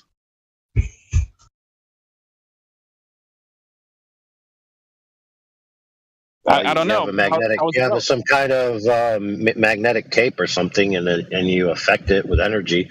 That's how it imprints the data. Can you do that from afar? Oh, well, heck yeah. If you're an omnidimensional spirit entity, sure you could. Okay, right. Well, anyway, I just think it's much more. It's much less. The point I'm trying to make is it involves a lot less opinionated arguments or arguing. A lot less opinionated arguing in regards to this example, as opposed to other examples that involve much more small and much more seemingly easy to not notice details being changed. Like, this is, like I said, it just seems much more like a 1 or 0, not a gray. Well, I'll tell you the way I argued this point. So I was talking to someone about this who said, no, she doesn't have the braces. I literally told them exactly what you said. which was, look, dude, it's obvious she had braces. The whole point was he has the metal mouth. He's a monster. This other girl is braces. She's like, the beautiful monster or whatever. And then it focuses on her face to show you that she has the braces. It's like, what's the point of doing that except for that reason? Yeah. It's their point of connection. I do genuinely believe originally she had braces, but it's not like a time shift or anything like that. I think it's just gaslighting somehow. I don't think there's any like warp time and space involved in it. I think they changed it and they went through a lot of trouble to change it for some reason. I think it's just, I'll just say it's mysterious, and I'll just leave it at that. Mysterious and unknown with the details of reality. The beginning of wisdom is I do not know. And it's the thing where a lot of times we're not content to have a mystery. We want an answer. I think we shouldn't do that. We shouldn't say, I'm going to accept an answer, even though I don't know. Like, I'll never do that again. I will never, I'll always stay zetetic in everything. I will not accept an explanation just because it's an explanation. I would rather something remain a mystery until we figure it out. Hold on, friends.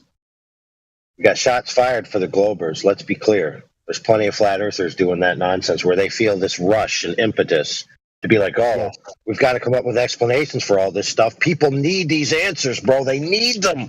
Let's get on it. Let's give them answers. Give it to them. Give it to them. Give it to them. It's like, dude, chill. You're not under any rush. They become the anti-Glober.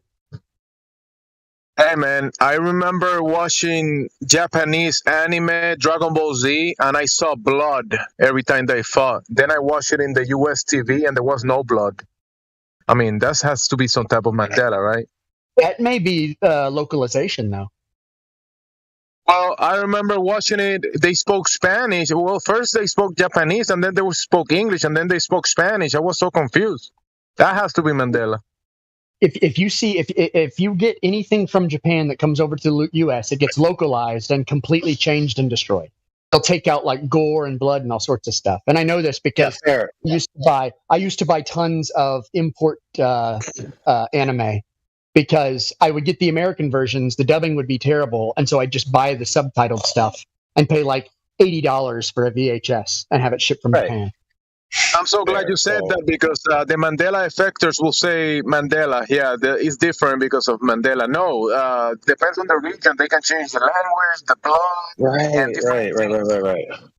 Right. Here's a problem, though. We're calling something a name, okay? So then you have to say, well, what does that mean? So, for example, I can prove to you that the Mandela effect exists. I can prove it to you right now. I have a corroborating witness, being my friend Meme here, that we remember the braces. Yes, that's the way I remember it. Now, I don't know why I remember it that way, although I did give some reasons that made sense to me. It could be the case that the idea of the braces were implanted after I watched the movie and I retroactively put them in there. That could be the case. It could be the case that I really saw braces. I don't know. All as I know is I have a memory of the braces. I can see it in my mind. Other people say, no, it was always teeth. And if you go look at a video, it shows the teeth. So that is the Mandela effect right there. People have real memories that they experience as memories. Okay? That doesn't mean that they're necessarily real events that occurred, but the memory, the way they experience it in their mind is there. And it doesn't mesh with other people's memories. And it doesn't necessarily mesh with the objective record that's available to us at the moment. That, if you title it the Mandela effect, most certainly exists and is most certainly real. So as usual, I win. Well, what if they did it both ways? Because in the chat, I just posted both I don't ways. care. That's not the point. The point is... No, but I'm saying to you, it's interesting because I know, but that's not my point. Perspective. No, but AI, it is. I'm You're telling me my point. Friend, No, I'm not telling you your point by any stretch of the imagination. What I'm saying, never mind, man, forget it. Think about how we talk about proofs for like a globe, and we talk about proofs for science. You may be identifying an effect, but the effect is not the cause. Bingo. So let's say you've identified a phenomena that things are different than we remember. Okay, you've identified a phenomena, but you can't jump to the conclusion of a cause. Right, and that's what a lot of people do. They say things like the Mandela effect's real. Okay, so we've just agreed, whoever just followed that train of logic and is a rationally thinking agent, we've just agreed that this is a real effect that occurs in common reality. But a lot of people then go the extra mile and say, history's changed. Physical objects are changing. People are implanting memories in our minds on a spiritual level. These are all claims about the cause, which no one knows.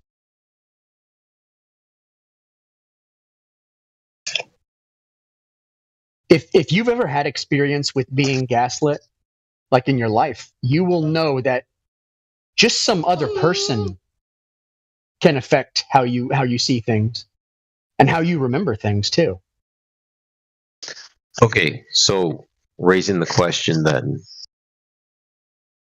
they do it both ways, send out both ways, and then just have the ants fight about which way was right. Well, what if it's neither? What if it is actually mundane?